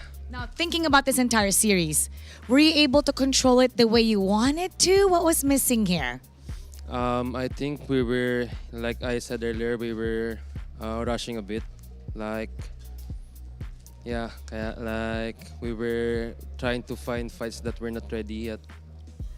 What do you think Coach Yeb is going to say when you go in to your dugout room? Pretend you're Coach Yeb and I'm Kyrie. What's Coach Yeb going to say? Nice game. A nice game. What are you going to say to your teammates? I already. You already told it to them. Oh, tell me. Say, Okay, tell me, what is it? nice guys. Nice guys. So you were satisfied with everything. What do you think is the missing piece or something missing from Fnatic Onyx to make sure that you go all the way to the grand finals? Maybe we just need to clean things up, our team fights and our clash. Okay. You know, Kyrie, I'm looking at you and I get to see why people get crazy every time they see you, okay? Why? Now, all the fans here in Malaysia are crazy about you. Even the casters, every time you do this, they get, oh my God, Kyrie's over there. So you have a lot of supporters. What do you have to say to everybody who go crazy every time you go on camera and every time they're watching Fnatic Onyx? Thank you so much for the support, and yeah, that's all. We will always do our best to win. Congratulations once again, Kyrie. It's always nice to interview you. Now we're gonna go back to our panel and talk about that a little bit more. Thank you, Mara, and thank you to Kyrie. Oh, we've got Kyrie interviewing. Sorry. Goal Lane and EXP Draft. Let's talk about that. All right. So far, it's kind of like the same thing as what we saw in the previous games, where Fnatic Onyx, they kind of give and take, but in the end of the day, it has never been a deficit for Fnatic Onyx. They're kind of keeping things still within control. Yeah, I think, you know, he brought up a very, very good point as well here. A lot of times they take fights they weren't ready about as well. Kyrie did mention that. And I feel like, you know, individually and the bigger picture of what they want to set in terms of their goals and what they want to achieve throughout the game was pretty much set by Fnatic Onyx. Everybody did their job right. Like, first thing, Keyboy, disrupt Andori's farm. Buy enough time for Kyrie to have a lead and then let Kyrie snowball the early to mid game, which kind of allowed them to do so. So I feel like Fnatic Onyx pretty much win the early to mid game, but Smart Omega definitely threw a very, very curveball by putting all their eggs in the basket. It's like, you know what? He's going to use Divergent. He's going to pop up here. If he pops up, we're ready for him. And that's where Smart Omega was able to kind of bounce back a little bit here during, I think, the 8 to 9 minute mark. Now, of course, we gotta have to crown the MVP coming in from this. Fnatic Onyx, we gotta have to say that, oh, okay, the CC. At least it's a surprise for me. 4:0:7. What do you guys think? I do feel like we didn't see a lot of Lutpi in this game, like compared to everyone else who was making flashy plays and flashy mistakes all throughout. Lutpi was a little bit of a silent player on the side, but his score does speak for itself, and considering that everyone else was making some kind of unnecessary misplays, Lutpi being there to fulfill his job of slowly whittling down the opponent and popping the vengeance to force Joan to kill himself. I think the other thing that is important is that he's probably the only tank slayer of the team against a 3 frontline composition. So it's kind of, now that on hindsight, it's kind of expected that Lutpi is supposed to have a pretty good time. Yeah, Lutpi is pretty much having free range throughout the entire game, right? Like, everyone from Smart Omega has like skill shots that they need to pre-aim and take the fights. Whereas Lutpi, he doesn't really need to do so. Like, a couple of running here and there, there's nothing much Smart Omega can stop him unless Chaknu will be the ones to catch them off guard. And I think whenever the fights go in favor in Smart Omega, it's because Chakno was able to get very, very big nominal blast, and this was the big turning point, right? Like, you can see there's a lot of major damage output that actually hit as well. The Astro came in coming from Mukir, the nominal blast, and interesting enough, you know, Chakno went for, like I said as well, Flash of Oasis, as well as Blood Wings, which is more damage, which I don't think helps a lot, but it contributed a little bit if he hits those spells. I realized that looking at all of these footage, a lot of these team fights, no one cared about Lutpi. Yeah, They kind of no one forgot did. he existed, Exactly. which is Yeah. exactly what he wants. And that's exactly how it worked out for him. 4 kills, 0 death, and 7 assists. He's on the sidelines dealing a lot of these yo-yo damage, and I think that even at one point in time, Smart Omega don't even know where all these damage are coming from. Yep, it was like a 4v2 situation, and Lutpi just completely demolished them here. And I think it comes down to understanding their drops really well. And I like Smart Omega. They put all their eggs in their basket, hoping that Jome is going to be carrying the game. They got that job done, but again, vengeance just turns the game. So with this game from Fnatic Onyx winning against Omega, this pretty much guarantees Fnatic Onyx into the playoffs, because the next game that they're going to be fighting against is Falcons AP brand, with Smart Omega and Rebellion Esports the only contenders for the 3rd slot, which unfortunately I don't think that is going to be possible for Smart Omega anymore, while Rebellion Esports, they are going up against Falcons AP brand for game number 1, and I believe that we should have a result for that, and I'm pretty sure that even for Falcons AP brand, they want to go in with a 2-0 victory. As such, Omega goes home after this game, and the game between Fnatic Onyx versus Falcons AP brand is probably just going to be a wet noodle fight. I don't think that that's going to have too much impact on that anymore, Sadafa. I think the main point is, from this series as well, Onyx needs to learn something. I think anyone who was watching could tell they have better game sense, better macro, better micro. They should be outperforming Smart Omega in every facet. What caused them to lose game 2 and bring game 3 so close is because for some reason, Omega were able to drag them down to their level. They can play the map, they can open it up, they can do any number of things. They decided to fight 5v5 into a team that wants to fight 5v5.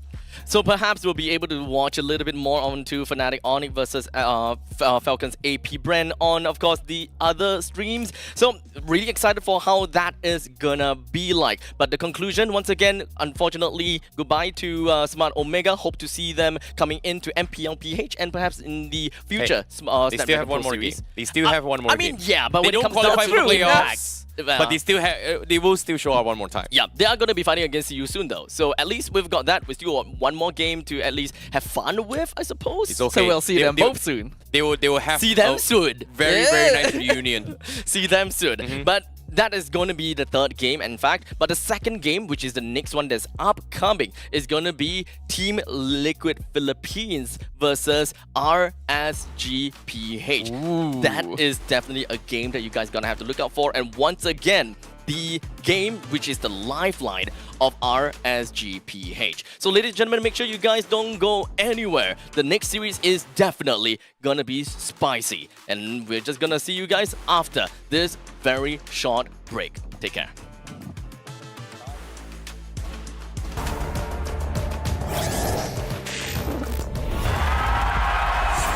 Here we go!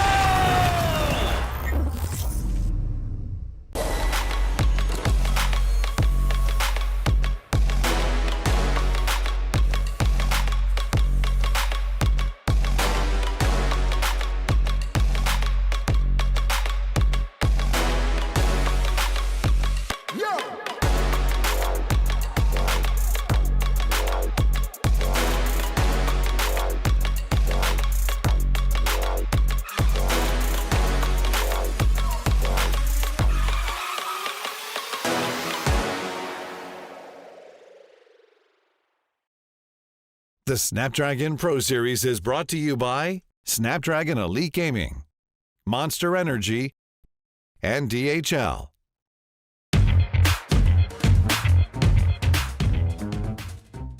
Hey guys, it's Rose, and right now I am with Sanji and Carl TZ from Team Liquid Philippines. So, hi guys, kamusta? Okay, so for today's segment, we are going to be playing a game. Never have I ever. You know what's never have I ever, right? But we're doing it with a twist. Which means I'll ask a never have I ever question, but the friend has to answer for him. For example, I'll ask Sanji, and he has to answer for Call TZ. And when I ask Carl TZ, he has to answer for Sanji. Sino gusto mauna? Who wants to be first? Okay. Never have I ever bought the wrong item in game but refuses to sell it. No. No? You think Carl is good? Yeah. Bumili na item pero... Ayaw ibenta. Binenta. Binenta. He said, Carl buys the item but sells it if it's wrong. Hindi. Nangyari na ba yun? Siyempre. Oh. Meron po ano. Oh, there is an incident. Okay. I don't know. Blade armor po na doble ko. Maybe I don't know. Maybe you don't know. Yeah, you know what? Maybe you don't know. Steal a teammate's buff. Carl. Madalas po, madalas. Oh, always? Tapos kunyari po, di sadya. Oh, okay. So, okay. You know what? Maybe we're not that different from pro players after all. Does it happen in Scream? In tournament one time. Tournament. When? And we lost the game. Oh! But that's accident. Oh, it was an accident. That one was accident. In ranked game, it's on purpose. Yes. Okay. Use a hero for a role it's not intended. For example, maybe Gold Lane Angela, you know? Do you think Carl does that? Yes. Yes? Carl does that? What example? Labaria, Matilda. Jungle. Yeah. What? Nakalimutan ko pa, Estes. Estes. He does. He really does. Sanji, has Carl ever played an entire game in the toilet? in screams. Screams in the toilet? Yeah. What kind of screams do they do? Ano po kasi, yung CR medyo malapit lang po sa ano eh. Parang nagkakarinigan po. Hindi na talaga kaya. Ano na talaga? Oh my God. Emergency po. Emergency. So, that's it for Never Has My Friend Ever. I think what we've gathered is they're all very close. Yeah, that was pretty fun. Thank you so much to Sanji and Carl TZ.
You got me thinking things I didn't mean to. You got me wanting things I never wanted. Is this the way you always get what you want? Alright, alright. You got me right inside of my head. You got me so, so close on the tip of your tongue. This is the way you always get what you want. Alright, alright.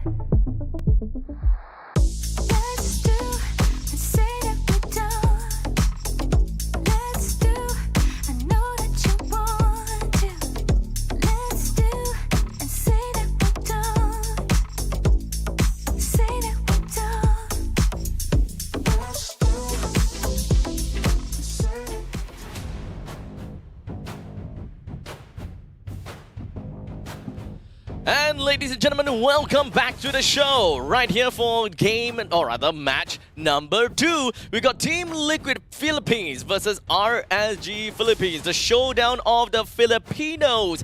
Which two teams, or rather which team is going to be the one to come up on top? That is going to be the question. And of course, coming into this matchup, this is, unfortunately, the lifeline of RSG Philippines, as they are pretty much ranking themselves at number 4 with a total points of 6 by the end of yesterday. So they have quite a tall order with this last match working in for them. The moment that they actually manage to find themselves a 2-0 victory on top of Team Liquid, they will be able to find themselves in 8 points. So there could be quite a lot of things that we can expect. But in the meantime, here on the very comfy desk on stream B, not really a desk, but comfy set, I do have Sadafa and Eterna back here with me. So I gotta have to take this moment in time and of course just let Sadafa carry it on and tell us a little bit more about Team Liquid's lineup. What do we have from them? Well, Team Liquid, they've been doing pretty well for themselves here at the Snapdragon Mobile Challenge Finals thus far. Sanford, Kaltizi, Sanji, JP, and Benny Cutie have all become household names. And I think they really left an impact on our minds as well after Kaltizi was able to get the first Savage of the entire tournament yesterday. He's really telling everyone out there, right, what he's made of and that he's still in it to win it. That despite all the doubts that were, manhandled onto him, I would say. Is that the term? It's the term now. Manhandled onto him. He's still showing that he's got it, right? One of our first Savages. I think we had a Savage on a different stream. Oh, really? We'll talk about that later. Oh. I think Gideon mentioned it before, but his performance on the Assassins has been spectacular. And obviously, TLPH right now on the standings in their current group, they're number 1. So no matter the outcome, I believe, from this game, it doesn't really put them in a risk of not making it to the playoffs. Yeah, it's not gonna bring them in a tough spot. I mean, granted, there is a game between NIP Flash versus GeekFam ID. If GeekFam ID didn't manage to get a 2-0 victory, it just puts them at 10 points, which is going to be neck and neck with TLPH if they were to lose 2-0, which is... don't think that's gonna be possible. I mean, well, we got Eterna here. She's granting them the Eterna's blessings. That's true. So that's true. You gotta have to expect a lot out of them. But for now, since we're talking about Eterna, you gotta have to tell us a little bit more about RSG Philippines. Okay, right now we have Nibor, Irad, Aqualight, as well as Kuse. And the thing is, RSGPH, they're kind of struggling, right? Like you mentioned, a lifeline for them right now if they still want to get into the playoffs. Technically, it's still possible in their group, but that does require them to get as many points as possible, aka 2-0ing TLPH, which at this point, seeing how consistent Team Liquid has performed over the past 4 days, it's a big challenge for them, for sure. It's gonna be a tall order for sure, which is an unfortunate thing to say because we want these teams to be evenly matched. And I think that RSG PH and Team Liquid PH both have had highlights in their careers, but in this tournament specifically, it's clear to me that RSG Philippines is having difficulty really finding their identity. And it's very strange because on paper, they should be a team that works very well in an aggressive meta. Agreed. But, this game itself is actually relatively tricky. So stick with me on that, alright? This is gonna be relatively long. Because the game between NIP Flash versus GeekFam ID is ongoing. That pretty much means that NIP Flash and GeekFam ID are two contenders that could be in the top 3 spots. At this point in time, GeekFam ID have a total of 7 points, while NIP Flash have got a total of 6 points. So it really depends on how that game eventually goes. If NIP Flash couldn't draw a 2-1 or a 2-0 in favor for them, then that is gonna be really difficult. In fact, since we're talking about NIP Flash versus GeekFam ID, that game is running concurrently with this very game itself. So even for RSG Philippines, they won't be able to find out if whether they made it to playoffs or not even after this game is ended, unless, NIP Flash versus GeekFam ID finished. They just really need to focus right now, right? Just Yes. focus on themselves, try to perform as best as they can, and, try to look for their identity, like you mentioned earlier on here, Staffa. And the thing is, maybe with the roster shakeup with Irad coming back in, it has impacted them in a way. So let's hope that they can draft to what they excel the most as we come back into this first game. I do believe that when it comes down to Liquid versus RSG Philippines, there is a little bit of a beef going around, if I'm not wrong. Is that so? If I am not wrong, because when it comes down to both Demon Kite and Ira, they kind of have something against Kaltizi. So maybe I think I heard it somewhere, but I can't really confirm that. Oh, a little bird told you? Interesting. A little Johnny told me. Your team is All right. I think we can definitely play on that a little bit here, because I wouldn't know what the beef was about, but I would imagine that Carl, as a player, has a lot of accolades under his name, and as someone who hasn't played a lot of Assassins recently, has gained flack up until yesterday, right? So whether or not he continues down that line of Assassin is going to be a very interesting one, because quite a few of them have already been banned out. Now, of course, we have got, when it comes down to the Assassins, Ling, Fatty, and Hayabusa already taken away. In the meantime, we also have got Harif, Roger, and Chip taken away. So Team Liquid PH now have got quite a little bit of options. Moskov is currently still open. If they're open to the idea of picking up Jusin, which is something that Sanji has piloted before, that could also be a possibility. Yeah, for TLPH, one of the things that we've noticed so far from them is their what would you call it? The way that they draft, they either usually go for either the Zask in the first phase or the Moskov when it's Zask, opened right. up, right? Yes. So the Zask is still up for grabs for them to pick up, There but we go. they opted to go for the Moskov, and the Moskov has shown his place in this meta, right? I Yeah. think a couple weeks ago we saw the Harith always being prioritized in the gold lane, but now with the Moskov, with everything being a skill matchup, it really does favor the gold lane a little bit more when the Moskov is being put in there. And for RSG Philippines, we do see the Zask coming through as well as the Julian. Boo! Boring! It is kind of boring to watch that. I'm gonna keep on going that throughout the entirety of the tournament, man. Whenever Zaz appears, I'm just gonna boo him. I can get behind that movement personally, but you can't deny the fact that he is still a very effective hero here.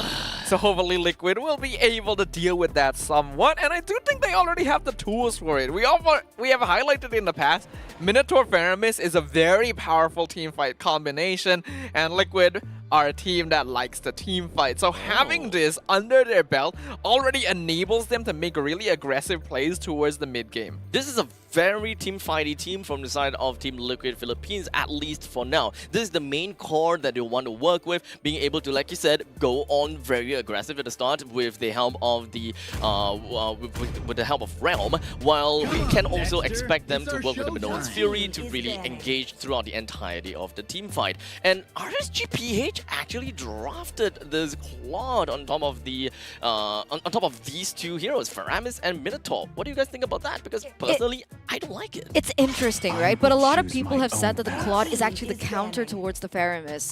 So it really depends on how the execution and the implementation of skills happen when the team fights begin, right? Because if the Claude waits patiently after the Minoan Fury gets hit, and then we see the Netherrealm being popped off in as well, the Blazing Duet comes in after, and that will negate all that extra HP coming in from the Netherrealm. But of course, we also have to take into consideration that the Minoan Fury can cancel the Blazing Duet from the Claude. Yes. So it's a tricky way, I would say, in these particular team fights. It just really depends on how disciplined everyone is and how not trigger heavy they are in the team fights as well. So that means that it means a lot to Kusei to find the right time to go in with the Blazing Duet.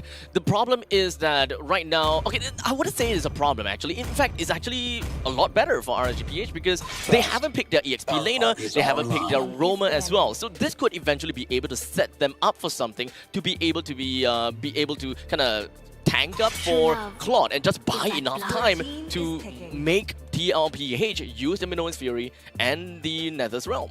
I actually do quite like that RSG has left EXP and Roam for their last two positions, because making sure you're picking the right hero to counteract Liquid here is going to be very important. Now that they've already shown all of their sources of DPS, they gotta make sure that the final two heroes are actually able to set up those windows of opportunity for them to make sure Claude can come in, deal with the Netherrealm without being disrupted by the Minoan Fury, and they're still keeping things open as well, they're picking the Edith so that they can see Liquid's lineup first. I think that Ruby is actually picked from TLPH to deny RSGPH of that. So right now, durability is available on the side of Edith for RSGPH. So the EXP lane, we gotta have to work with some form of sustainability, which is in this case, I think that even for a Lapu Lapu, it might work. But what about the Carl Teasy Lancelot though? I feel like we gotta talk about that a little bit. I mean, this is Carl Teasy on his hero. His hero. Yeah. And it's a big denial away from Irad because so far Irad has been picking up the Lancelot quite recently. So you mentioned about the Ruby takeaway, but not just the Ruby, it's also the Lancelot takeaway. It puts RSG in a position where, all right, we're going to be forced on heroes that maybe we're not too familiar with as well. And with the Kufra being picked up too That's now. fine. That's great. Right. To be able to cancel out the Ruby as well, Ruby, technically the Moskov, and Lancelot, I'm down with that. But you know, the Lancelot, we did talk about this very briefly in the previous series. So Dafa, you yourself did mention that, you know, Lancelot is kind of in an iffy spot. I straight out said that this is no longer Lancelot era. So I will make the claim. Throwing the ball back to you. If Carl Teasy can win a game and show off impressive performance on Lancelot when it's no longer his meta, he will truly cement his place back as an assassin carry. That means that they may actually be the final contender to Udurate Giants. The question that we surfaced to all of the viewers during the pre-show. Is TLPH really the true contenders to YRG? This is the game where we gotta have to look out for that. Team Liquid PH, they are vying for the chance to show who they are, while RSG Philippines is fighting for that lifeline. So who's the one that will win game number 1? Let's see. I'm very excited to see you once again. Thank you, Abstract. We'll catch up with you once again once the game is over as we jump into game number 1 with Team Liquid Philippines on the blue side versus RSG Philippines on the red. Coming into this game, I think a lot of people are already eyeing TLPH as one of the favorites, but wait a second, in the mid lane, this is one of the things that I really wanted to talk about, right? Because I understand that they are trying to put their eggs in the way, for TLPH in particular, right? Putting their eggs in a way that they are leading in these team fights, but I'm worried about the mid trio prio. Sanji is going to struggle. Wait a second. Sanford in some trouble, forced the flicker very early. Even the Purify forced out by Sanji by a 4-man rotation in the mid lane. RSG, unfortunately not able to get any kills, but just still continuing onwards right into the enhanced chain. And we can see a kill. First blood goes to Irad. So back to that point, right? That really just underlines the point that I was trying to make. The fact, oh, wait a second, it's gonna have to wait again. Benny has Purify, but he doesn't have enough HP. So another kill going quickly to RSG. Here comes Carl. He's aiming for Light. Already half HP. Torn Rose, will he be able to finish? The puncture misses. Light flickers away just in time and survives. Man, RSG Philippines, they are angry in this early stage of the game. They understand that they have the mid trio prior, but wait a second. Guys, let Eterna talk a little bit. Sanford trying to survive under the tower. Not gonna do so. Irad picking up names, already 2 kills. This is what I was worried about, right? Faramis is great in these team fights. JP is going to be great in these team fights on the Minotaur, but they don't have the mid trio prio. They're not going to be able to clear as fast as Aqua on the Zask, as well as Light with the Kufra. And now the setup is just perfect. RSG Philippines, they're controlling all these side lanes coming through. They're actually leading with a 1.4k gold lead. And now they're centering around their next neutral objective. Light already opening up the vision, opening up the map, and it's all really going to come down to who's going to be able to set up better and who's going to get that level 4 power spike faster.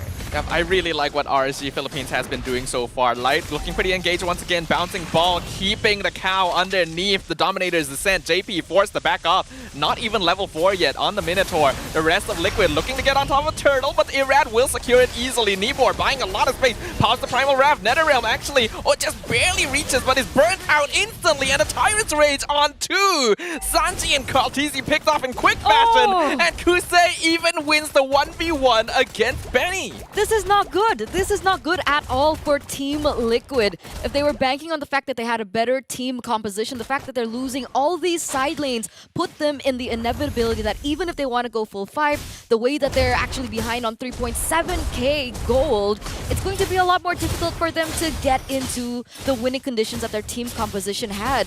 RSGPH now are going to be able to get that turret in the top side, granting them way more maneuverability around the map, but what's happening here? Yeah, Kaltizi, he's stuck bouncing ball, just barely manages to puncture out thanks to a little bit of presence from JP. I'm really loving the aggression coming in from RSG, already 6-0. Maybe this is the identity they've been looking for. Finally, right? I mean, they understand the position that they're in, right? They're so precarious on the standings that if they lose even one single game, that will put them behind amongst everyone else in their group. And look at this, they're playing as objectively as possible. Light though charging. Ooh, Carl actually able to steal back that purple buff. Nibor gets the onwards, probably on the wrong target though. Has to flicker out of tower range. That means Minwoo Fury hits nothing. But Liquid at least can get out. Oh, hold on. Really nice Tyrant's Revenge. Gonna be cancelled by the I'm Offended. RSG looking for another kill. Forces out the Nether Realm. No casualties here, but a lot of resources used by Liquid. For sure, and that's right before the turtle spawns, right? Only 15 seconds left for that next neutral objective to spawn, and RSGPH, they're in a position where they have everything to their advantage, right? Irad right now level 8. We do see Carl TZ is actually falling behind at level 7. You mentioned that this may not be the Lancelot era, and every time RSGPH picked it up, they haven't been able to secure that win. So Carl TZ on the Lancelot also not having a great time. And speaking of the instant combo, Light just takes him out, even gets the kill for himself despite everyone else there, and secures a free turtle for Irad. It's only been 5 minutes, Dafa. Only 5 minutes, and look at everything that RSG Philippines have picked up for themselves. They have all the neutral objectives, they've picked up a turret, they have all the gold shield as well. I'm pretty sure Kusei is on his merry way to his second item at this point. Now, where has this RSG Philippines been this entire tournament? Oh, better late than never, because they're continuing. Light charging up, unfortunately misses the Tyrant's Revenge. Minwoo Fury forced out, hits 2 under the tower, blazing duet, whittling them down, finishing up JP, killing spree for the Claude. And NetherRealm has to be used just to escort Benny out to safety. Man, Kusei's already leading in 2k gold. In 5 minutes, he has the corrosion scythe already on his way to his second item. Benny QT unable to even pick up his boots, right? So everything is kind of on the line here. I think TLPH needs a little bit more time to get into those power spikes, into those item power spikes for themselves. Sanji's also falling behind, just able to get that enchanted talisman as compared to the Zask, who's already built in his first item too. So it's a tough position now for RSG. Not RSG, sorry, TLPH. And now you guys get a little bit of a graph here. DHS also built in, but wait a second.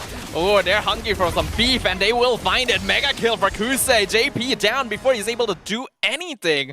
And the rest of Liquid just have to back it off. Irad even using Retry to slow down Carl TZ. The threat from RSG is massive. This should be a free tier 2. Light comes in, finds one. The stun not gonna come out in time. That means Benny goes down, and Sanford will follow right afterwards. Another double kill for Kusei. 6-0 on the Claude. A 3-0 trade, right? 2 kills as with the tower. But wait a second. Another Tyrant's Rage. They found Carl TZ in NetherRealm. Will it keep him alive? Torn Rose, he actually does get out. Well played there.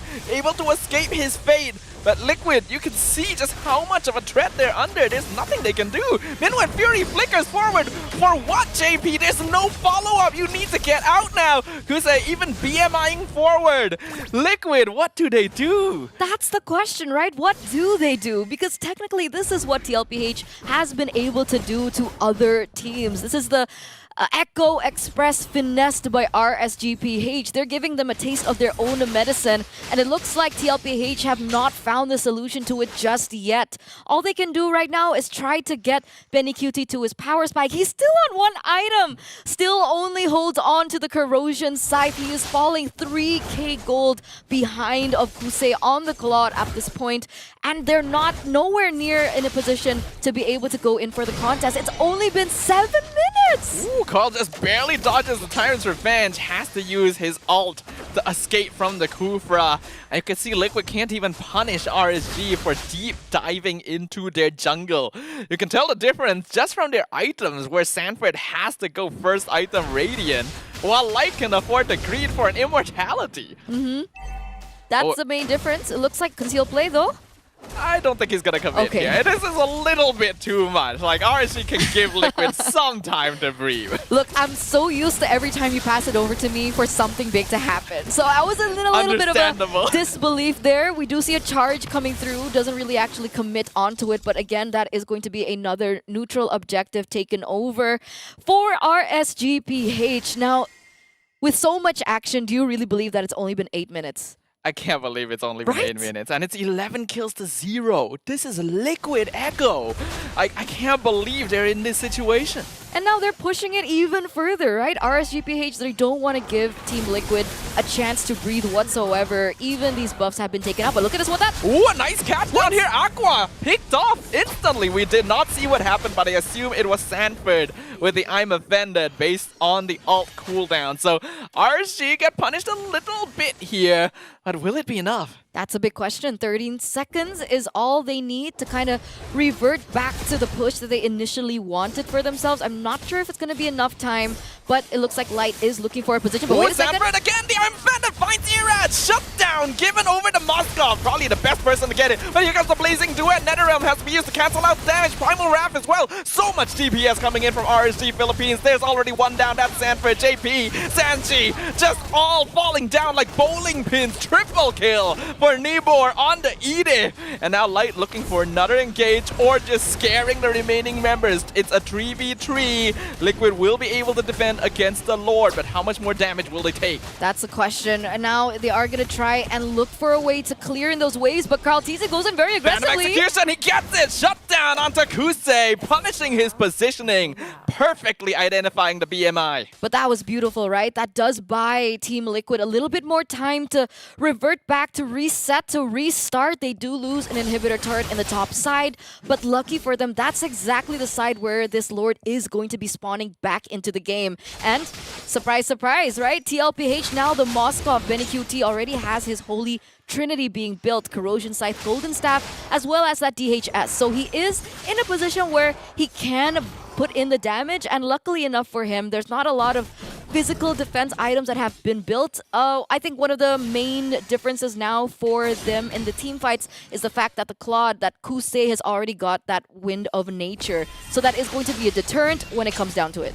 Yeah, I'm glad Kusei didn't go too greedy with their itemization there and still decided to go Wind of Nature as a 4th item. Because even though RSG have this lead, we can see that Liquid is still finding opportunities. And they really want to avoid a comeback situation. Sanford, nice, I'm offended, onto 2. Stops the engagement by Light. JP doing a good job of zoning as well. They did not fall to the engagement from RSG. Not just yet. 14 seconds left. And again, right, the fact that the inhibitor turret that was taken down for TLPH in the top side is on the same side that RSG Philippines want to go and contest the Lord does give them a little bit more of an opportunity to utilize these waves to their advantage. So it's not so much worse of a situation for TLPH. There's definitely something that they can work with. Carl TZ now at level 13. Meanwhile, we do see Irad at level 15. So that's the main disadvantage coming into this neutral objective. Irad should have the better time of getting that retribution down. And it looks like TLPH, they know this. I think backing off here is the correct decision. They tried poking in their heads a little, but they realized that RSG were already on top of the Lord. So better to regroup. Don't lose anyone here to defend against this, because it's only the first of the game. So you usually shouldn't do too much damage. Right now, RSG Philippines, they're playing this perfectly, right? They understand that Team Liquid want to go in for team fights. Even from the start of the game, they didn't allow that 5v5 team fight from happening. They were able to get scrambles across the board, get pickoffs across the board, and utilize that to their advantage and eventually pick themselves up in a snowball. And they finish it off. Light finds one, gets cancelled once again. Actually has the flicker out to safety, so no clean engage here for RSG. They'll get the mid inhibitor, but the Lord has already fallen as well. Sanford gonna miss the I'm offended. Here comes the NetherRealm. Liquid wants to commit for a fight. They're actually able to cancel the engagement once again from the Kufra, but Blazing Duet doing so much damage. Kaltizi gonna be the first one to fall. Sky Piercer on his ass, finishes him off. The crystal is exposed. Liquid trying their best to defend, but it is not enough. RSG Philippines with the win in game number 1. What in the world is going on here? I definitely did not expect that coming from RSG Philippines, but they definitely showed their mettle when it comes down to going up against Team Liquid Philippines. Looks like RSG Philippines' lifeline is still up in airs, and we can definitely expect them to go a little bit crazier from this point onwards. Would it be a 2-0 or would it be a 2-1? That is ultimately still going to be the question. But the other question that I'm gonna have to pose over to the desk is, what exactly is wrong with Team Liquid? Or is it really just a Dafa kneeling it on the head, where Lancelot is just don't have anywhere in this assassin meta? While it is true that Cortese on the Lancelot probably contributed a little bit because he could do less on this hero compared to other assassins, I don't think it's fair to put it all on him. I don't think Liquid were prepared for this, because this is not the same RSG Philippines that has been playing in the tournament. Right? It doesn't feel like them, to be honest. And in fact, this is kind of what everyone, like the talents included, expected out of RSGPH. Day 1 and Day 2, no one was expecting the kind of gameplay coming from RSGPH whereby they take very bad losses per se, but coming in to fight against TLPH, where we thought that, you know, RSG is just not feeling it for the entirety of Snapdragon Mobile, but here we go. A 4:15 scoreline for this game itself. This is what we expected out of RSGPH, just that it came out from absolutely nowhere. I feel like today is the day where we're going to get a lot of upsets. I feel like today is the day where these teams that are in a precarious position on the standings are going to step it up, because this is not the first time that we've been surprised today. Earlier on, Rebellion was able to get a game out of FCAP. In what world did we think that that was possible? And yet they did. So this is definitely a great showing from RSGPH to put themselves back in. And obviously, TLPH, they really need to go back to the drawing board. They really need to think about the drafts, honestly, because again, like, they were losing almost every single lane, and it was an expected outcome that RSGPH could capitalize over it from even the beginning of the game. Like, if you take a look at this golden EXP graph, we see it just slowly become a snowball for RSGPH because they understand their mid trio was more prio. They utilized that to put priority in their XP lane as well as their gold lane, and then they really were able to capitalize over that. I'd like to digress a little bit because you mentioned a point whereby it's a day of upsets. Because not only did FCAP lose 1 point over to Rebellion, but YRG also lost 1 point over to See You Soon, which is currently at the bottom of the table, if I remember correctly. They didn't even win a single game coming into the entirety of Snapdragon Mobile. So what exactly is going on today? That's the question. Is it just kind of like the Cassis Kill coming all the way throughout the entire board, or is it just the power of my donut socks just not giving me the 2-0 that I want? You know, O for donut, whatever it is. Nibor is going to be the one that come in on top with the MVP of the entirety of RSGPH with a scoreline of 3:0:9 with a total of 80% kill participation. Nibor was able to set up a lot of those initial kills. We already know that Edith can be very strong right from the beginning due to how long she's able to CC a single target. And I think Nibor also got the chance to shine where he did a lot of damage with his primal rafts later on. It got to the point where he was so comfortable, he could afford to go for an Oracle as a second item. That's like a very greedy build. Oracle? Yeah. I don't know. Okay, I personally am not expecting that as number 2, right? Understandably, that means that he really want to get a lot of value out of his primal raft. For sure, for sure. There were so many moments that we saw that, and I feel like that's what makes the Edith so valuable. And I was surprised that TLPH didn't even pick up the Edith first, because that's what they're usually accustomed to. Right. When TLPH are on second pick, they always pick up the Edith because they know, A, it's very flexible when it comes down to the drafting phase. It can be flexed into the robe and the EXP lane. And even if they're lacking in damage in the early stage of the game, this Edith can carry through. I mean, look at that, and look how aggressive Nibor is playing. It also goes to show that Nibor has really stepped up in this game.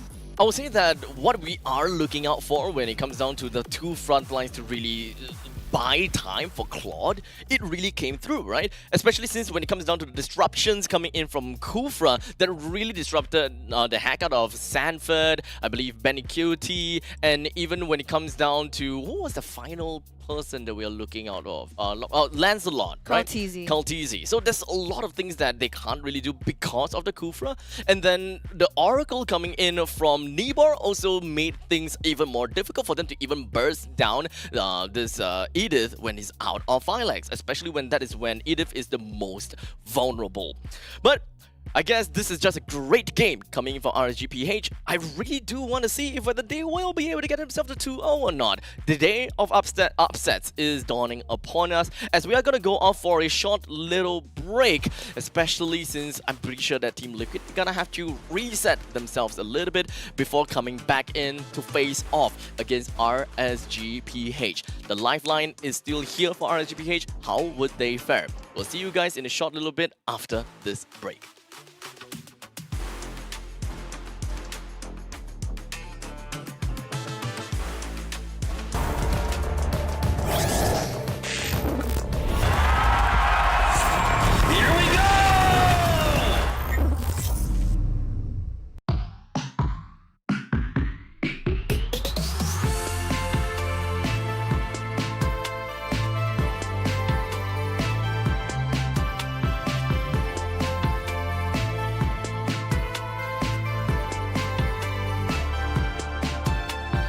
Sunshine dripping off your skin. I just wanna take it in. Magic shimmers in your eyes. Can't look away, 'cause it's so nice. Give me all that sunshine, put it in my heart. I love the way you are. Give me all that sunshine, put it in the sky. I love the way you shine. It's better with you. Better with you. Better with you. It's better, it's better, it's better, it's better. It's better with you. It's better with you. Better with you. Better with you. It's better, it's better. Give me all that sunshine, put it in my heart. I love the way you are. Give me all that sunshine, put it in the sky. I love the way you shine. Give me all that sunshine, put it in my heart. I love the way you are. Give me all that sunshine, put it in the sky. I love the way you shine. Lovely smile, I can't lie. Who you are is what I like. Clouds above, up in the sky. Smiling, 'cause we're so high. You and me were meant to be together. You and me, everything is better. Give me all that sunshine, put it in my heart. I love the way you are. Give me all that sunshine, put it in the sky. I love the way you shine. Give me all that sunshine.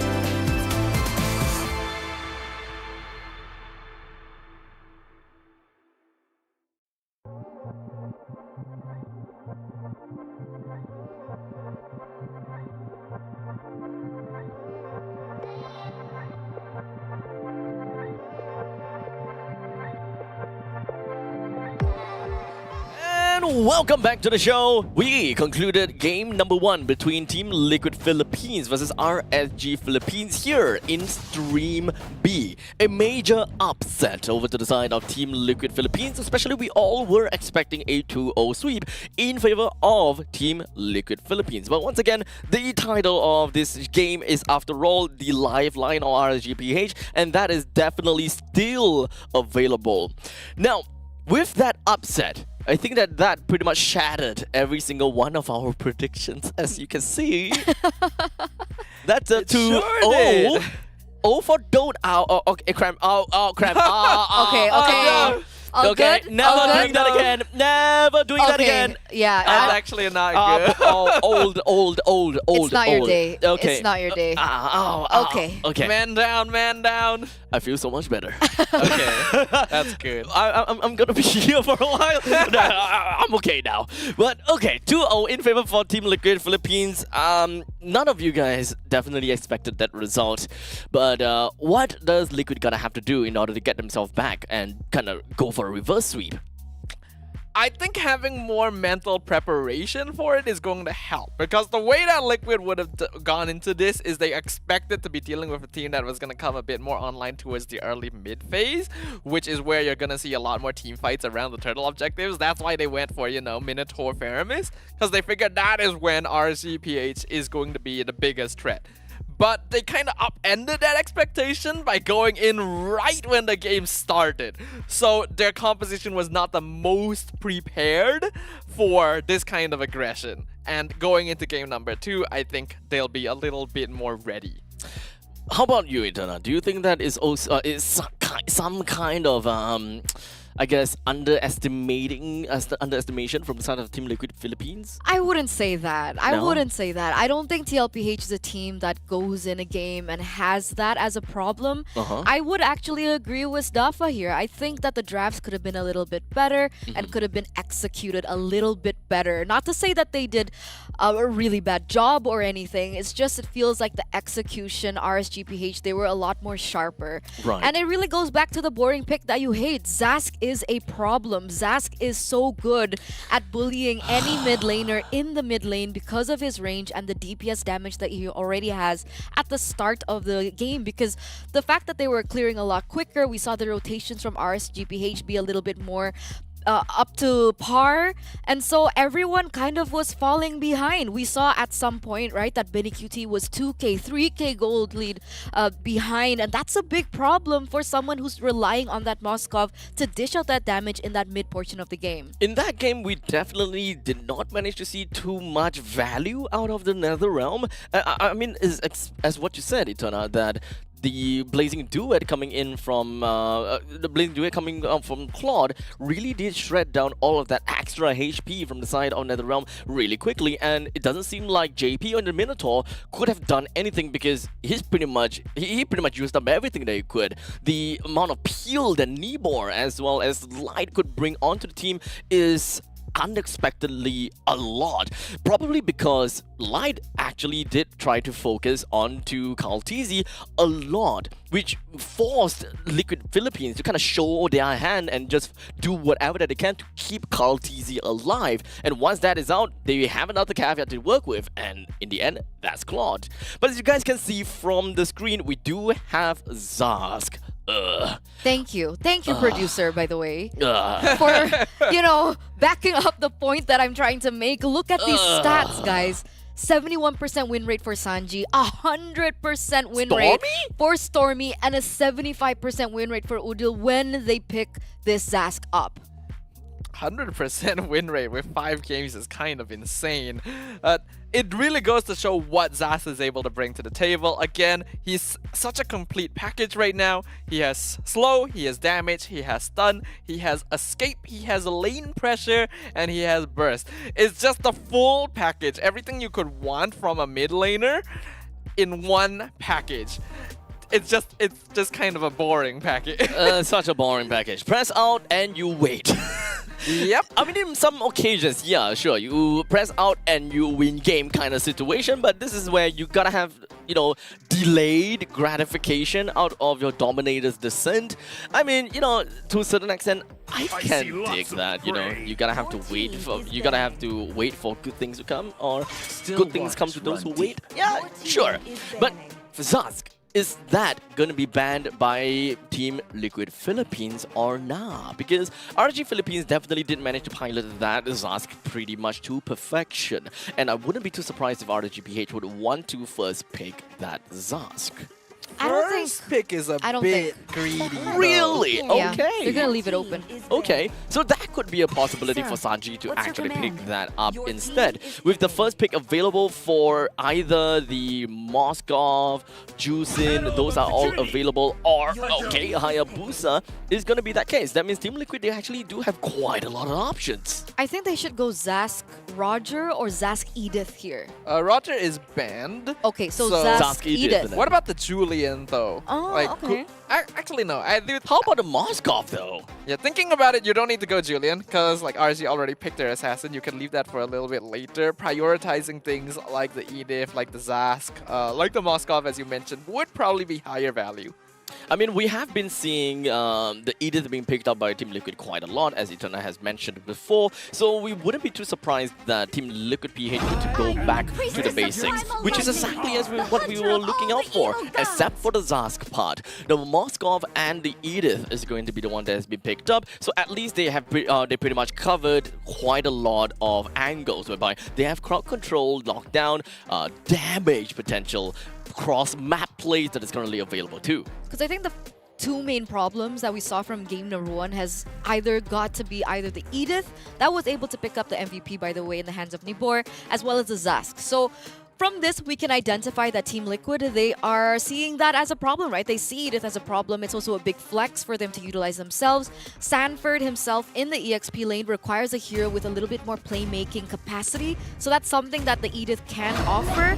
And that flex again, right? So now, what do we think about this, right? Terizla as well as the Harith, these are big priority heroes, as with the Julian follow-up. Interesting. We're not actually going to see the Zask here. I actually First figured phase. RSG might want to go for it, but I suppose without the easy setup that they had previously in the form of the Edith, it does become a little harder to execute on that. And they're probably anticipating that Liquid is preparing a counter for it. Like, the reason they would let it through is because they're ready to deal with it, and so they go for Terizla Harith instead. There is quite a lot of flex option coming from Team Liquid Philippines, whereby Edith could go to EXP or roam, while Julian could go to mid or jungle. All of these are all still applicable. While Team Liquid definitely put out quite a bit of respect over to Light, because he definitely played phenomenally when it comes down to that Kufra, constantly just picking out onto the Lancelot over and over and over again. So there also still be more possibility that Team Liquid PH is actually setting themselves up for more of these dashy heroes. And to be honest, when it comes down to RG Philippines, they have a lot of dashy heroes too. The Zask gonna be locked in here. Liquid didn't ban it. They knew they had priority going into the second phase, so they're gonna have access to a very powerful mid lane hero that will ensure much easier rotations from the Julian and the Edith. RSG really need to make sure that their mid laner is going to be able to match. For sure, for sure. They got to think about this right now, right? And they also have to think about the fact that right now, honestly, TLPH, they have a lot of magic damage coming through for them. But the only thing that I would think that they would require is a little bit more setup in terms of their composition. I think, would you like this Edith in the Roma, or would you like this Edith in the EXP at this point? I think keeping it flexible is the highest value actually, because it means that they can see what the enemy EXP lane is and decide what Sanford will Good have. battery! I love this battery coming in from the Carmilla and the Hayabusa. In fact, from the previous stream, we did see before that the opponent's Moskov was actually chained by the Curse of Blood, and popping off with the Wind of Nature, the Ogi Shadow Kill plus Curse of Blood combination still went through the Wind of Nature. Yeah, it's actually a great combination. Curse of Blood just generally works well with any hero that's able to spread out a high amount of damage at once, so Hayabusa, and works very well with heroes that are able to apply lots of CC at once. So the Aurora as well, meaning that RSG are going to have a very solid team fight, but also means that they won't have quite as aggressive a first couple of minutes as game 1. Wow, the Let's lack see. of mobility. That is what I'm looking out for from the side of Team Liquid Philippines. They do have quite a bit of lack of mobility aside from the Moskov. So at least when it comes down to the Camilla pick, it becomes super high value. I agree. A lot of the heroes from the side of TLPH are very committing heroes, right? They want to dive into these team fights, and they also want to dish out the damage when they do. And I think that is going to be a big problem. We saw the Moskov having trouble, even though he has the double dash setup coming through. And that's something that is scary, right? What's the plan now for TLPH? Are they going in for a little bit more team fight with the Tigreal? Because if they do in a 5v5, there's just so much AoE from the side of RSGPH. They have drafted in a way that has put them on top if they commit to it. Not gonna lie, RSGPH draft is scary. Pretty much covers every single weaknesses that they may have in the lineup. They have single target crowd control, they have single target burst, they have lockdown, crowd control, everything that is just jam-packed in this kit. So would this actually end up in a 2-0 for RSG Philippines and keep them alive in this red group? We'll see to find out. That is going to be the question that we all want answers to. Thank you again, Abstract. We'll catch up with you later. As we jump straight into game number 2, RSG Philippines on the blue side currently 1 game up and already causing a bit of havoc in the mid lane against Liquid on the red side. See, this is surprising, right? Because usually in this kind of situation and in this kind of lane, we would expect that Sanji on the Zask would have a little bit more room to work with and a little bit better of a wave clear, but it looks like Sanji is the one that's getting caught quite behind, and this is a really good start to the game here for RSG Philippines. I think the first thing that really caught my eye as we entered the Land of Dawn and as we entered the portal was 3 Purifies given over for RSGPH. That's a lot of respect, and they understand that JP is going to be able to find these moments, but a lot of aggression already in the bottom side of the map. Karltzy taking a lot of damage. He'll hit level 4 first. His health drops low, no more resources on RSG, so not able to punish that, and that means Karl will have that EXP lead straight away. That's going to be a problem, right? What's RSGPH's idea here with their drafts? Are they waiting for that level 4 power spike? Are they going to let this neutral objective go? Because if that's the case, then this is fine. Are they looking for more kills? If that's the case, then that's fine. But if they're looking for neutral objective takes, I think Irad needs to catch up a lot quicker because Karltzy will have a better time when it comes down to it. But look at these predictions. 86% for TLPH. So we can already conclude that this has been a huge upset. Yeah, a lot of the audience agreed with us in saying that Liquid should have the better chances here. RSG definitely catching everyone off guard, but a nice freeze, great combo onto the Tigreal. JP dropping so low, and that is going to be first blood given to Irad. A nice 3-man gank. Amazing way to start this off, because now they're gonna have to buy a little bit more time for JP to come back into the game and to help set up for this net neutral objective take.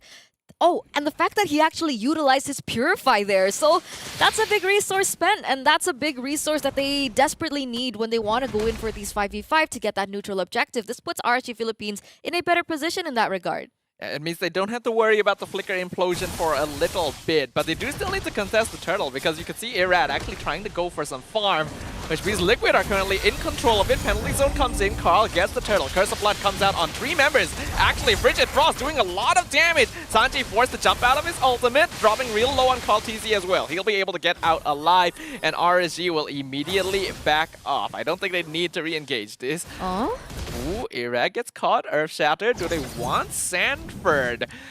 He still has his ult, so yeah, probably not. Okay, that was a 1-for-1 trade, right? Team Liquid PH, they were able to get that turtle in the hands of Karltzy, who had a EXP lead over. But what's going on in the top side there? Is Sanford in trouble? Yeah, it's a 1v2 here, but he has No Primal way. Wrath. We know how strong Edith is when you got that full Wrath. Nibor and Aqua actually both have to back off and recall against Sanford alone. Oh, wow. That's a baby 40 for you. Still able to get out of there as well. The outplays coming in buys them a little bit more time as TLPH. They focus their, attentions elsewhere here. I think they're looking for a better trade in the bottom side, trying to help Cutie get to that power spike quicker. You know Sanford definitely felt good about that one, though. Considering what happened to them in game 1, that's a little bit bit of payback over to RSG Philippines. And now 4 minutes in, we can see that the net worth difference is not that high, which looks a lot better for Liquid considering their performance so far. Yeah, I would agree, right? TLPH, they're putting up a fight here. They understand the winning conditions of their composition, and they're not going too heavy in these trades, right? They're not playing into the traps that RSGPH have set for them like they did in game number 1. And this is starting off quite good for the first 4 minutes of the game. And even in the lane, right, we do see that Benny QT has respected. Wait a second, did he get that? I think he did. If I saw correctly, he was able to secure that. And that means that RSG has a little bit of priority in the bottom lane to contest this turtle. They're actually going to give up a little bit of gold shield up top because Nibor has already started rotating over. And that means this could be a good setup. JP and Sanji, the only ones here right now. Turtle getting blitz. Implosion comes in with the Sacred Hammer. Only catches Light though. That's not going to be enough along with the knockup. A Curse of Blood going to land means JP is taken down. Carl falls right afterwards. Double kill to the Harry. Frigid Frost doesn't catch anyone, but forces Sanford back. Does he actually live this? Nope, he's gonna explode to the Terizla. And that's 3 kills really quickly to RSG. That was a 4-0 trade stuff. Irad, he was able to get that neutral objective take. He was able to get that turtle for himself, and then they win in the team fight. I don't really understand the idea that TLPH was going for with that exchange earlier on, because they went in one by one, was taken down one by one. They were scattered, they were behind in the setup, and then they lost everything with that. That's a 2k goldie now for RSGPH. JP 100% expected to catch more people with that implosion. It seemed like RSG were so close together, but he only caught Light, basically the worst person to catch out of everyone.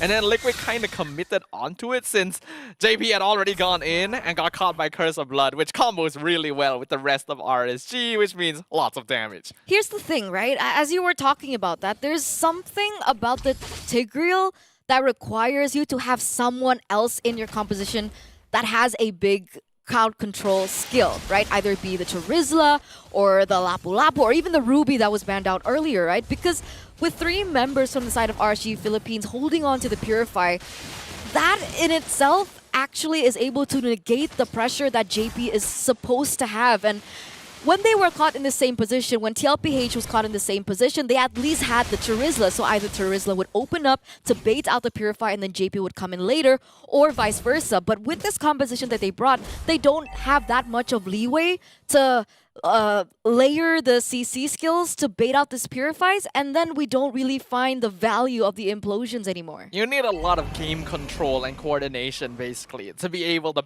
force out the Purifies before the setup, which I think RSG already were aware of. A beautiful dodge by Irad. Wasted Flicker Implosion. Such an important cooldown for Liquid. PH is gone. There's no way they can contest this turtle anymore. I don't think they should risk it. RSG is just gonna stand there menacingly and get it for free. And unfortunately, in the bottom side of the map, they went in for the clear already, right? So Benny QT couldn't even find a trade to get that tower in the bottom side. Okay, he was able to get out there with a sliver of time as Hussein was able to walk into that bush. But again, right, RSG PH, they're picking up the time, they're picking up the momentum, and now Team Liquid PH are scrambling for scraps. I can't believe this has turned out this way. RSG. Turns out they don't need to rely on early game cheese tactics either. This draft is really clean. Gameplay is good. They know exactly what they're doing, and they are slowly whittling down Team Liquid Philippines. Yeah, they're so good at understanding TLPH, right? I don't know if that's really good prep coming into this matchup, or what, right? Or they woke up and they chose violence today. Because every time TLPH go in for something to look for a trade, it feels like RSGPH, there's 2 steps ahead. And the fact that they've been able to play out these team fights rather perfectly with the way that they're comboing and layering their skills has been fantastic. RSGPH, what did you guys eat for breakfast today? That's what I want to know. It seems like the breakfast of champions, if you ask me. Instantly concealed. They see Sanford and Kaltizi out of position. They want to engage on it, but here comes JP and Sanji. RSG maybe not in the best spot, but penalty zone finds 2. We can see Kaltizi gonna be able to use that enhanced sword to get out. Ogi shadow kill doesn't quite do enough damage. Irad actually staying under the tower, maybe a bit too long.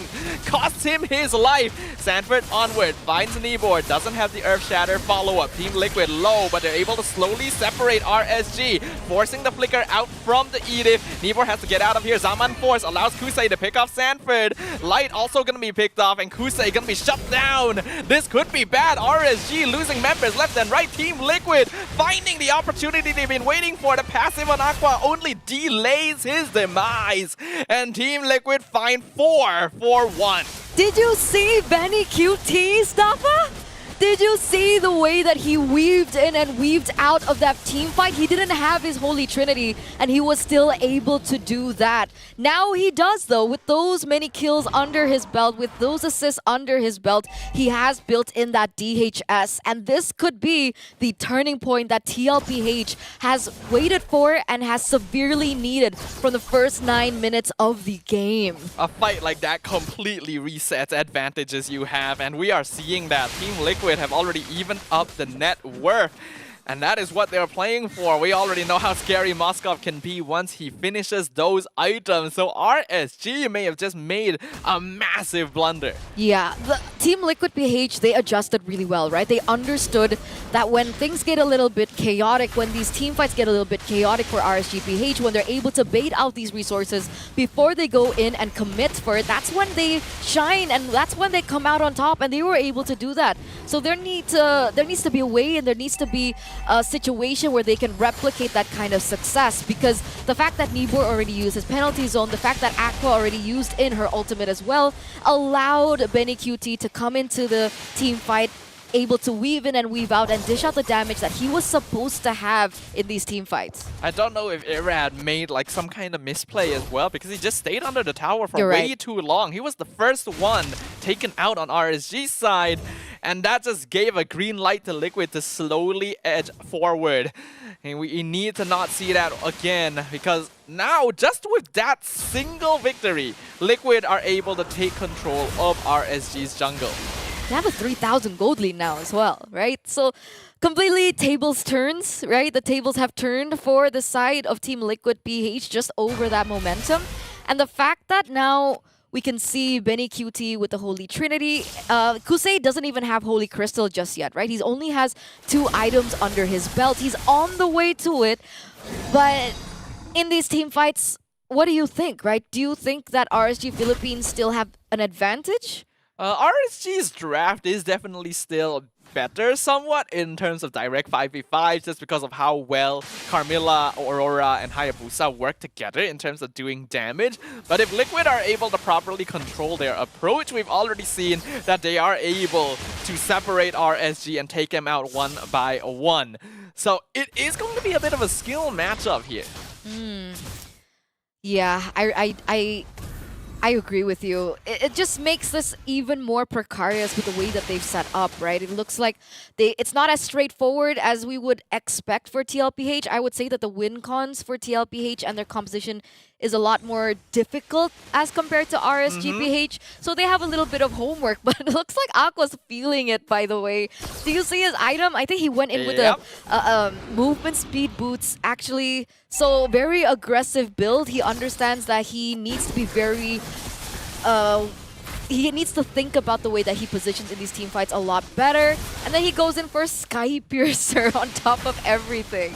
He's the one in charge of stifling momentum on the enemy side, and as long as he's able to hit someone, Sky Piercer can proc, so having the most AoE does make sense to go for that, though if it doesn't work out, could be greedy. Conceal gonna be used at a kind of strange timing, actually. Penalty zone catches out JP. JP on top of Light. Curse of Blood not available just yet, so Kaltizi gonna be able to get the lore. Zaman Force gonna be used up just to clear up the Dominator's descent. Nibor, though, gonna be abandoned by himself, so Benny QT finishes him off. Fear of Destruction connects in the backline. Irad already picked off. JP jumping in front to stop RSG from escaping, sacrificing his immortality to do so, and getting Light in exchange. Carl! Whoa. Jumping straight into the base. That's a double kill for Kaltizi, and he just just stands there. Oh, the winter crown to avoid being frozen as well. The man still got it. He does. He bought that just in time for him to evade that damage. And it looks like with 4 members down, TLPH are looking in for the kill. Yep, the Lord's crashing down. It's a 5v1. There is nothing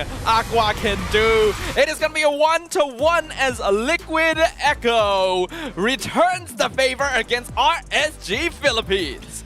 It's a 1-1 all across the board. I gotta have to say, even when I was looking at Stream C at the same time, because that is super important for our SGPH Lifeline. Apparently, GigFamID did manage to take 1 game off in game number 1, and then NIP Flash takes game number 2. Wow. So we've got quite a contention over here when it comes down to Group A. There is still so much things all happening on the board, and we gotta have to wait until the end of these 2 series to really conclude anything. But, you know, I digress. Focusing onto this game between RSGPH versus Team Liquid Philippines. Team Liquid Philippines managed to come back into this game, or rather, they did manage to do a relatively good job by the mid stages of the game, while RSGPH started to get really stagnant in the mid stages. What exactly is the issue coming out, despite having such a strong draft and very scary lineup? There were a lot of moments that I believe that RSGPH, they let the ball go, right? Oh. I think there was a big highlight there when Irad had to die under turret. That was really the beginning of the end. The fact that they made these few mistakes that were capitalized over TLPH to give them a better say in terms of gold advantage was the start of the end for RSGPH, because the fact that Benny QT was able to get his Holy Trinity a lot quicker, he even bought the Rose Gold Meteor to respect the burst damage coming out from Aqua, paid dividends to how successful he was in these team fights.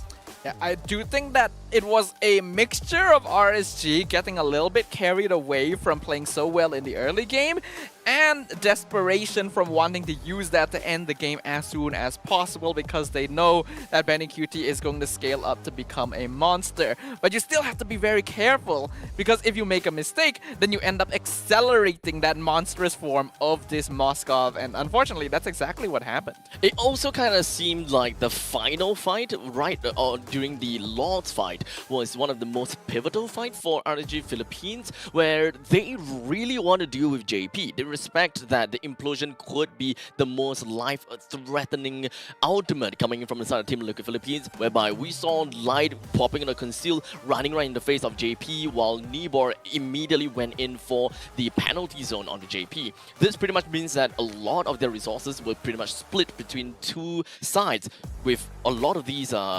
usages onto JP, while the rest of the backline is just focusing onto the rest of the members, such as Sanford, Sanji, and Kaltizi. So honestly, it kind of seems like RSGPH on the final fight wasn't exactly on the same page, which made the final fight even more difficult. Yeah, I see where you're coming from as well. That last fight where you have Nibor and Light, your 2 frontliners dealing with JP, while Irad is being left alone on the opposite side of the Lord Pit, was really not good. And it felt like RSGPH was kind of reverting back to the mistakes they were making throughout the tournament.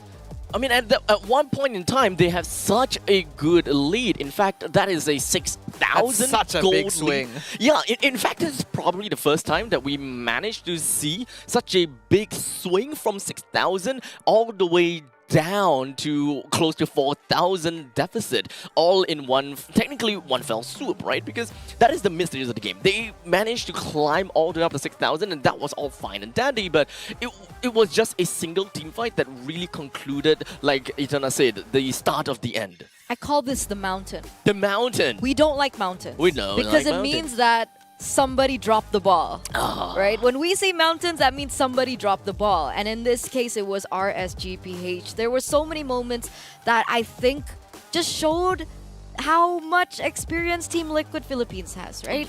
The fact that they did a few team fights the way that they did and they kept losing about it, and then they went back to the drawing board, they thought about it, and they're like, okay, how can we adjust to this? How come every time we go into a team fight, we always lose the ball? We always drop a lot of kills for RSGPH to utilize to their advantage. So they went back to the drawing board, they thought about it, they reset, and then they adapted. And that really shows the experience that Team Liquid Philippines has, because after that moment when they did that big swat, was the moment that every time they went in for a team fight, Team Liquid PH forced it to be messy.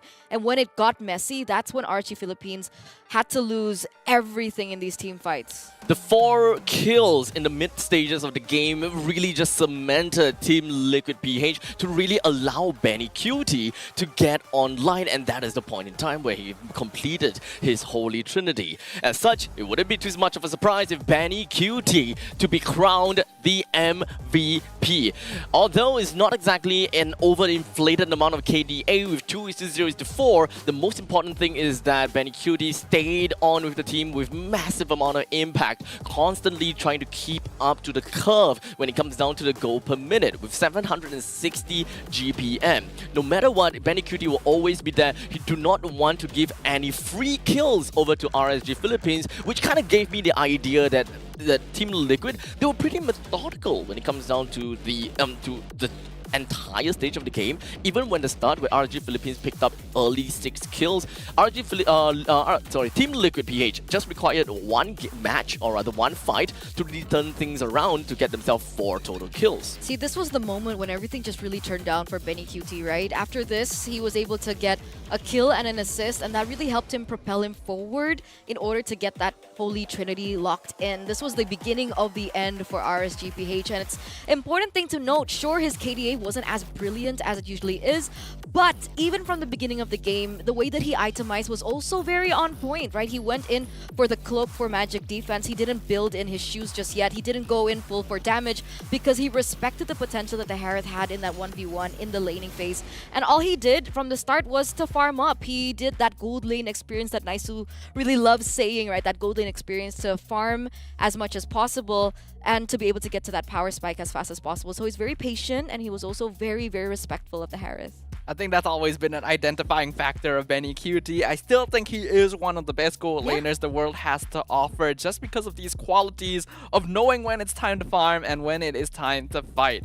And I also want to add kind of a funny little observation on top of that. Another adjustment that Liquid made that made a big difference. That is that JP just stopped starting fights with Implosion.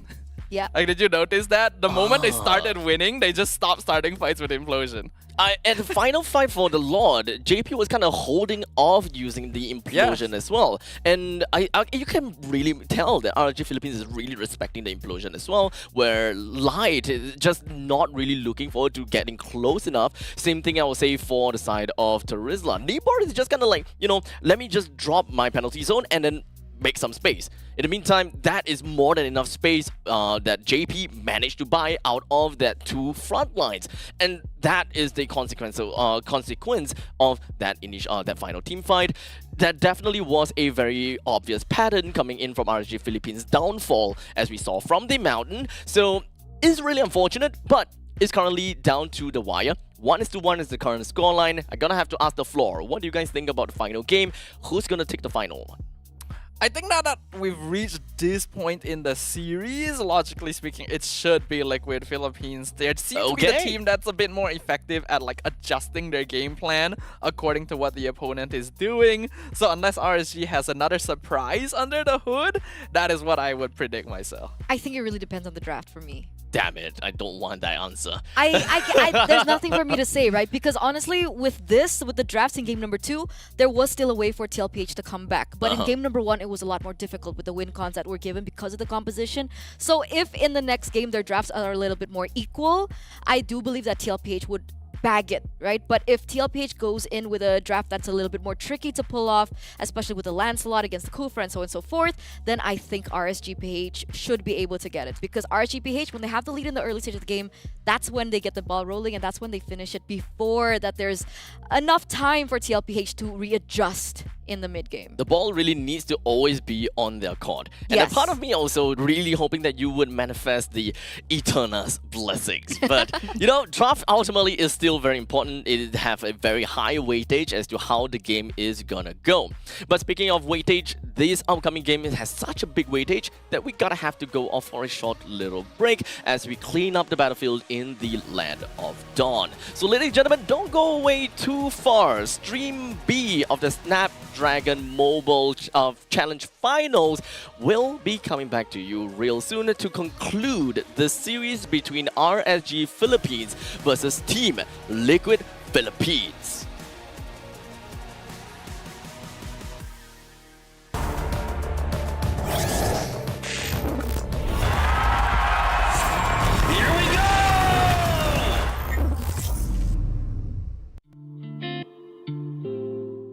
Since Demon Kite left our roster, it's hard for us in terms of macro because it really help in shot calling and objectives in a critical moment. So that's our challenge for this season. It's hard because we're just adjusting right now, making most of out of my teammates, and also the chemistry, the connections, and we're still building it. So we're just gonna do our best here in Snapdragon Series. Para sa akin, compare sa last year na tournament sa Snapdragon Series, mas nag-mature ako kung paano i-handle yung mga bagay, and also nag-change kami ng roster. I just have to itatak sa isip ko na sa mental ko na trust lang yung process, since ayun nga, we're starting off fresh again. Yun. Siguro yung natutunan ko na magagamit ko siguro this tournament is yun, sa mental lang, na patatagin ko lang yung mental ko, and until the end, ayun, I'm just gonna do my best yun, para wala akong regrets. Paano magiging iba is siguro yun nga, sobrang daming team, sobrang daming malakas sa kalaban, from other regions. Nandiyan yung Indonesia, Malaysia, also Philippines, sobrang dami na-qualify na team, and yun, excited lang ako sa experience na magiging dito sa tournament. Ito siguro malaki and sobrang unpredictable nangyayari, kasi lahat ng regions nag-evolve talaga sa meta, lalo na nakakasabay lahat. And yun, interesting lang para sa Mobile Legends, kasi parang walang eto malakas na matic ganun, may talaga lagi may makakatapat ganun na malakas. Sobrang yung mga fans sobrang grabe, yung sobrang passionate nila, like sobrang ingay yung mga nila, chants nila, sobrang parang grabe, sarap mag-ML. Sa ngayon, my expectation is siguro ayun, since bago kami, parang realistic lang ako na we're gonna make most out of this tournament talaga, and mag-gain ng experience para madala namin sa future tournaments na sasalihan namin. Thank you for always supporting us sa mga tournaments na sinasalihan namin, and always believing us na kaya naming manalo and mag-champion. Maraming salamat, and I hope you continue to support us.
logic into atoms.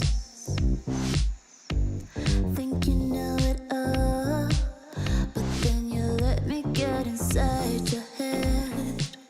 Yeah. Steady jump design, think I know your kind. I'm about to break another code now. Pretty in disguise, bugging up your life. This is not some test. 3, 2, 1, deploy.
got me thinking things I didn't mean to. You got me wanting things I never wanted. Is this the way you always get what you want? Alright, alright. You got me right inside of my head. You got me so, so close on the tip of your tongue. This is the way you always get what you want. Alright, alright. Let's do and say that we don't. Let's do, I know that you want to.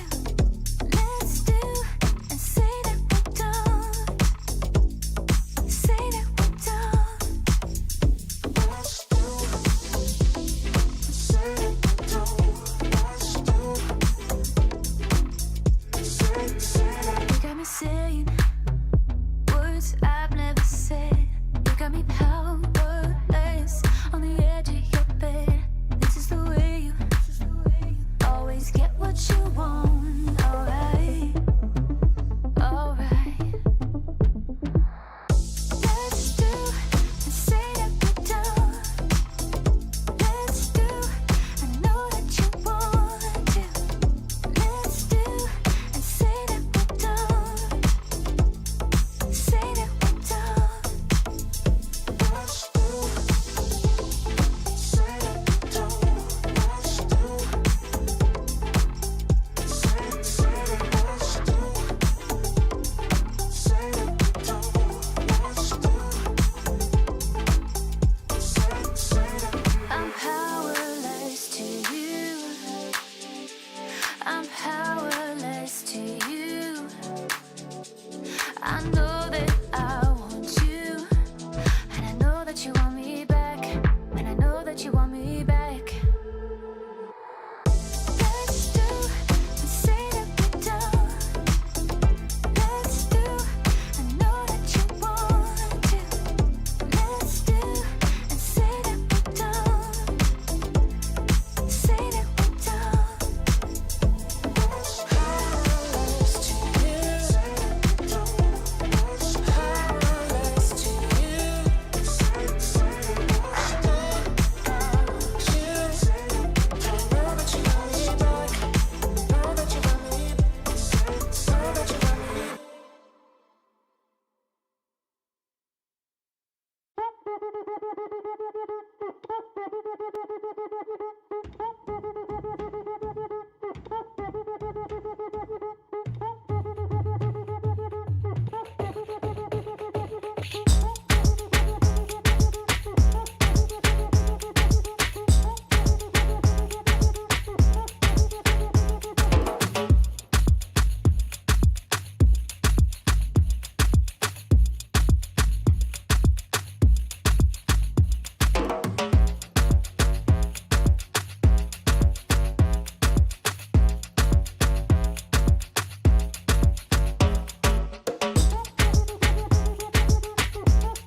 And ladies and gentlemen, welcome back to the show between Team Liquid Philippines versus RSG Philippines. We have gone down to the wire between these two, and we are gonna be watching the game number 3. Between the two of them, definitely gonna be a tough match. I gotta have to say, so far throughout the entirety of the Snapdragon Pro Series, we've been gifted such amazing games all across the board through A, B, and Stream C. What can I have? What more can I ask for, right?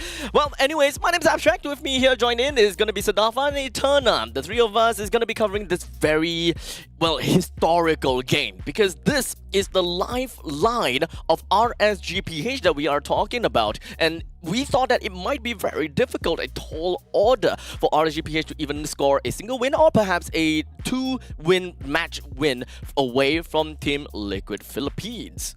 I do think that this scoreline has really surprised a lot of us here because we definitely went into it with the expectation that Liquid were going to be the stronger team just based off of their performance so far in Snapdragon. And RSG kind of pulled the rug out from under them in game 1, catching them off guard. They seem to be back in form right now, so I guess we'll see what happens for game number 3. It's great. It's great. It's definitely something that I really wanted to see from the beginning, right? From the beginning of the group stages. We want to see all these teams really pull through. You want to see these teams perform at their utmost best. And I'm happy that we've been seeing a lot of 3 games because yesterday there were a lot of 2-0s. Exactly. And we're finally getting to the point where all of these teams are like, hey, wait a second. We might not qualify into the playoffs if we don't step it up. So I believe that every single one of these teams is more or less waking up their ideas, as it is pretty much about time for them to do so. RSGPH being one of them. Team Liquid not necessarily, as they are topping the board at this point in time with a total of 10 points to their name. Perhaps we might be able to see a lot more of these limbo situation, because when it comes down to the rest of the board, well, I believe that when it comes down to GeekFam ID, RSGPH as well as NIP Flash, they are all in contention, and even Homeboys actually, they are all in contention to be the top 3. Team Liquid more or less solidified their position with this final game incoming. They should be at 11 points now. They are 11 points now. Yeah. That is right. Well, for RG Philippines, they are at 7 points now. In the event that they actually take this game, they will be at 8 points. GeekFam and Team Flash, though, GeekFam is already 8 points at this point in time, so RGPH is more or less still 1 point away from GeekFam, but on the tie with NIP Flash. Homeboys, on the other hand, they have a total of 5 points to their name, and I believe that they got a 2-0 victory, so that will put them a total of 3 points with 8 points. I can't really quite remember about the Homeboys. That's a lot of math. Yeah, that's a lot of math, but I can't exactly remember their exact scoreline, but I'm pretty sure that the Homeboys were able A, to 2-0, by the way. so it is a 2-0. Yeah. It is a 2-0. So, damn, that's tough. At least when it comes down to the tiebreaker rules between Homeboys versus NIP Flash, we'll always want to look out for points first. Points first, and then when it comes down to second, we look at the head-to-head. So in the event that NIP Flash actually wins against GeekFam, I digress. That means that NIP Flash will have 8 points, Homeboys 8 points, but they lose in the head-to-head. That means Homeboys make it to the playoffs. Well, for RSG Philippines, same thing. They require this win to get themselves a total of 8 points. So a triple head-to-head, possibly? Ooh, that could be exciting here, and I'm sure the teams would be eager to get the points necessary to be able to move up in the ranks and make sure that they're able to get into those playoffs.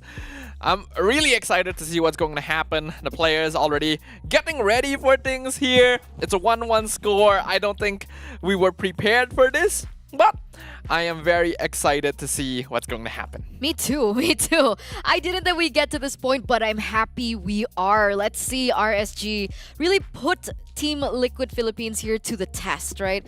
Test them here and now. And it really starts with the drafts. Earlier on, we did see a little bit of the stats and the graphics coming through for both of these teams. And we did see that one of the most favorite heroes that TLPH have picked up so far has been the Zask as well as the Edith. Technically, the Edith did do a lot in their previous game, but without the Zask in their hands, it did feel like they weren't able to get that snowball rolling from the get-go. Do you think that that has been a big factor for them coming in? Logically speaking, it really shouldn't be as well, because I do feel like they did a very good job when we had the Aurora previously comboed well with the Carmilla, and rather than draft, I do feel like RSG just ended up making a mistake in terms of how far they could push to end the game early. I'm actually just looking at my cards and just kind of look at this one line that I saw where Homeboys won GeekFam ID. So that is that tiebreaker that I'm actually looking out for them against GeekFam ID. But I didn't really quite look at RSGPH's tiebreaker rule. So perhaps I will be able to catch you all back on that for series number 3. But for now, we gotta have to focus on this final game between Team Liquid Philippines versus RSGPH. You can pretty much tell that the members from Team They Liquid seem to be having a good time. Yes, they are. And that may actually translate to something in this upcoming game. They are still confident, despite the fact that it is still 1-1. I mean, they secured playoff. Why can't they be confident, right? By the way, there's a pattern that I've noticed Uh-huh. for this matchup in particular, right? Okay. Whoever gets second pick wins, and whoever has the Edith wins. Hey. That is true. Oh. That is actually correct so far. So if Team Liquid gets the Edith and RSGPH is in second pick, who wins? That's Infinite energy. Dun, dun, dun. Who has the strongest aura, right?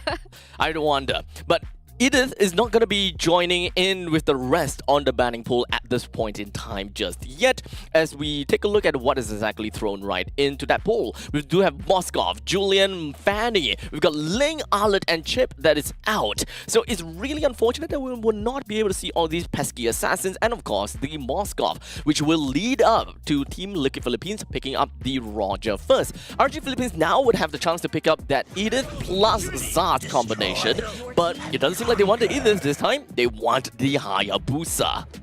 Yeah, the Hayabusa seems to have been quite strategically left open here. Considering it is one of the only S-tier assassins left, it would be a very highly contested pick, and that's why RSG decided to go for it straight away, along with Zas, to make sure that they have that mid lane prio.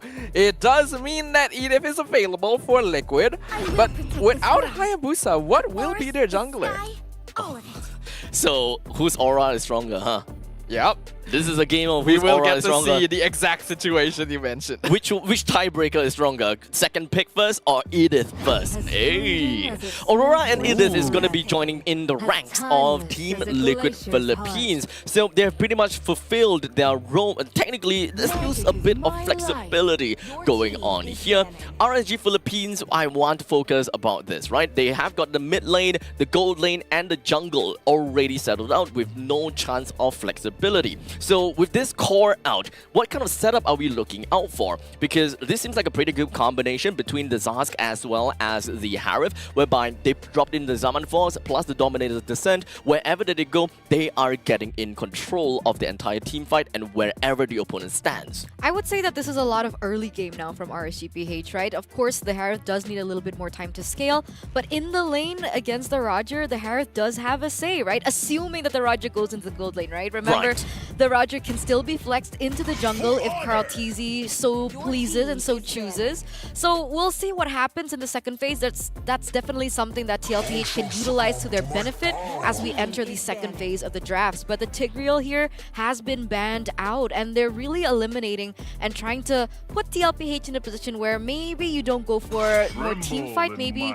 you're forced onto something like a little bit more of a pick-off kind of strategy. It's interesting that they would ban the Tigreal when it didn't exactly go the best previously, but it is also true that it took up a lot of their mental headspace, and they were always worried about it when that implosion wasn't being used early on. So on top of Phoveus means that they just want to make sure they're able to take fights the way they want to. RG Philippines themselves kind of seems to be a little bit of a limbo and understanding that Edith could be a flex pick here by banning out both Phoveus and the Tigreal. I think they're setting up for a Lancelot pick here. Lancelot. Maybe, right? Maybe if they're feeling this, maybe if they want to go into the direction, they can. Because the Kufra was banned earlier on. Technically, I thought that the second ban would be something like the Ruby. That would be a big stopper towards the Lancelot. But the Barrett's being banned out, maybe it's something different. I thought that maybe they want to go for Lancelot again. Something like the Nolan, maybe. True. Still an Nolan. assassin. We haven't seen a Nolan in the longest time, actually. In fact, the resurgence of Julian has really been surfacing. But unfortunately, Julian being banned out, that could actually put out some potential out there for the potential Nolan pick. Since Julian, Fanny, they're all out. You talked about Lancelot, that could definitely be a possibility. RG Philippines, what they need right now is a beefy front line. Minotaur definitely looks good, but they have decided to go with a Grok to their name. That's so much mid-prio, guys. There you go, Lancelot. I had a feeling. Is. Wow. This is bad, honestly, Kaja. right now Oh, yeah. for that mid-prio, right? I think Grok and the Zask will have a really good time in terms of clear. The Aurora will definitely fall behind. And now with the Kaja, sure, Kaja does have decent wave clear to help out in the mid lane, but it still does favor RSGPH a little bit more. But that last pick is going to settle the score a little bit more for us. Maybe something like the Ruby might be pretty good here for RSG Philippines. Yep, they're gonna go for it. It gives you a little bit of an answer against Lance and Kaja. Liquid have a lot of single target pickoff, but RSG does seem like they would be a lot stronger in the early few minutes. What is the battery that we're coming out for, or we're looking out for to work with this Kaja in terms of that single target pickoff actually? Like when it comes down to the Divine Retribution, who is the one that we really need to look out for when it comes down to the burst damage? Well, I would say like Aurora. Aurora? Yeah. Right? I do think Does so. she really have that much damage? She actually does do quite a lot of damage. You'd think that Yikes. she's only there to freeze people, but her skill 1 actually hits pretty hard. And then you have Lance and Roger who can follow up a little bit here. Like basically all of these heroes can actually follow up on one another. So as long as you have enough people around, you should be able to pick people off. And Kaja's a good pick because they have Grok. So you just pull him whenever he decides he wants to come over and scout. Fair. So, ladies and gentlemen, I'm just looking out for this final game. Team Liquid Philippines versus RSG Philippines. Which one of these two Filipino teams will be able to come up on top for this final series, or rather, the final game? And the rivalry continues, but only one will be able to stand atop the ashes at the end of Game 3. Will it be Team Liquid Philippines on the blue side, once again showing us the Carl TZ Lancelot, or will it be RSGPH who has surprised us here on the last day of the group stages? It looks like so far that the Hayabusa is actually falling behind in terms of clear.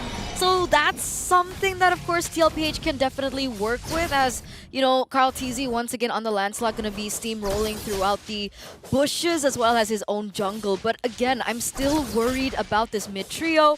I think that RSGPH should be able to clear a lot quicker, but wait a second, it looks like the Aurora and the Kaja has been able to clear a lot quicker, hence the rotations coming through. Yeah, I think they've been assisting a little bit in the jungle, and we can actually see Carl already on the opposite side having a clear EXP advantage against Erad, just going directly for the scaling to try and outpace the enemy jungler. And if we take a look back into the emblems, we do see that Benecutie has opted to go for Warcry. So it's a little bit more of aggression on his part as compared to the previous game that we saw when he was on. So with this Warcry, it does give him a little bit more of physical damage to work with against the Harith. But obviously, it's still something that we need to wait on for that power spike to hit. We can see as well, doing a good job here, JP. His job is just gonna be to stick to light. Kaja has picked up to make sure that Grok doesn't get to roam freely, because that's typically what this hero is picked up for. And now we are going to wait on that level 4 power spike, obviously, for Team Liquid to start going in for these crazy plays. So I don't know if they still want to contest this first turtle. We've seen TLPH just leave it open, don't want to give too much in favor of RSG Philippines, and that's exactly what they do. So RSG Philippines have picked up that first neutral objective, and that will propel them a little bit in terms of that gold. Probably a good idea, though, from the side of Team Liquid, because they do realize that RSG is going to be stronger at this stage of the game. They just have more damage overall, especially with something like a Zaz controlling the turtle pit. So they're not going to risk it. They're going to make sure they have items first, even if it does mean giving up that first objective. And usually when we see that, we do see that Team Liquid is very quick for that follow-up. And when I mean follow-up is a cross-map play. They usually look for that gold lane to give Benecutie a little bit of a better time. But it looks like RSG Philippines are actually very quick in the rotation. They're actually denying that from going in. But wait a second. Here comes JP, Flicker Divine Judgment on the Grok. Exactly who he expected. And that's first blood for Carl TZ. Even jumping into the backline to poke Erad a little bit. This does be... It's an expected outcome outcome, but it looks like, oh, Sanji? Irad wants to pop the passive at least, but Sanji actually able to keep it intact, not enough damage. Okay, so both of these teams are actually pulling the punches in the earlier stage of the game, and technically we're also waiting for Benny Cutie to pick up that first item. Hasn't necessarily had his time to get there just yet. If we take a look at the level leaderboard, Carl TZ is ahead right now with 1 level in EXP as compared to Irad. And that is maybe the expectation that we're coming into for the next turtle to spawn. This is the time when Team Liquid maybe wants to look in for a pickoff first before they go in for the contention for the turtle. We can definitely see for sure, though, that this game is going a bit more slowly compared to the previous 2 games. Both teams have gained a good amount of respect for their opponents and don't want to be the ones making mistakes first. They're correctly identifying the window that they will be able to play around. So JP could be in a bit of trouble here. Wild Charge misses with the flicker. Divine Judgment pulls him into the tower, but there's no one there to follow up, so Light is fine. Kind of messy there. There's a lot of resources wasted already by both of these teams before they go for the neutral objective take, and technically RSG Philippines, they do have a little bit more to work with, right? The Ruby has now joined into the team fight, and that's something that they need to be aware of coming into this turtle take.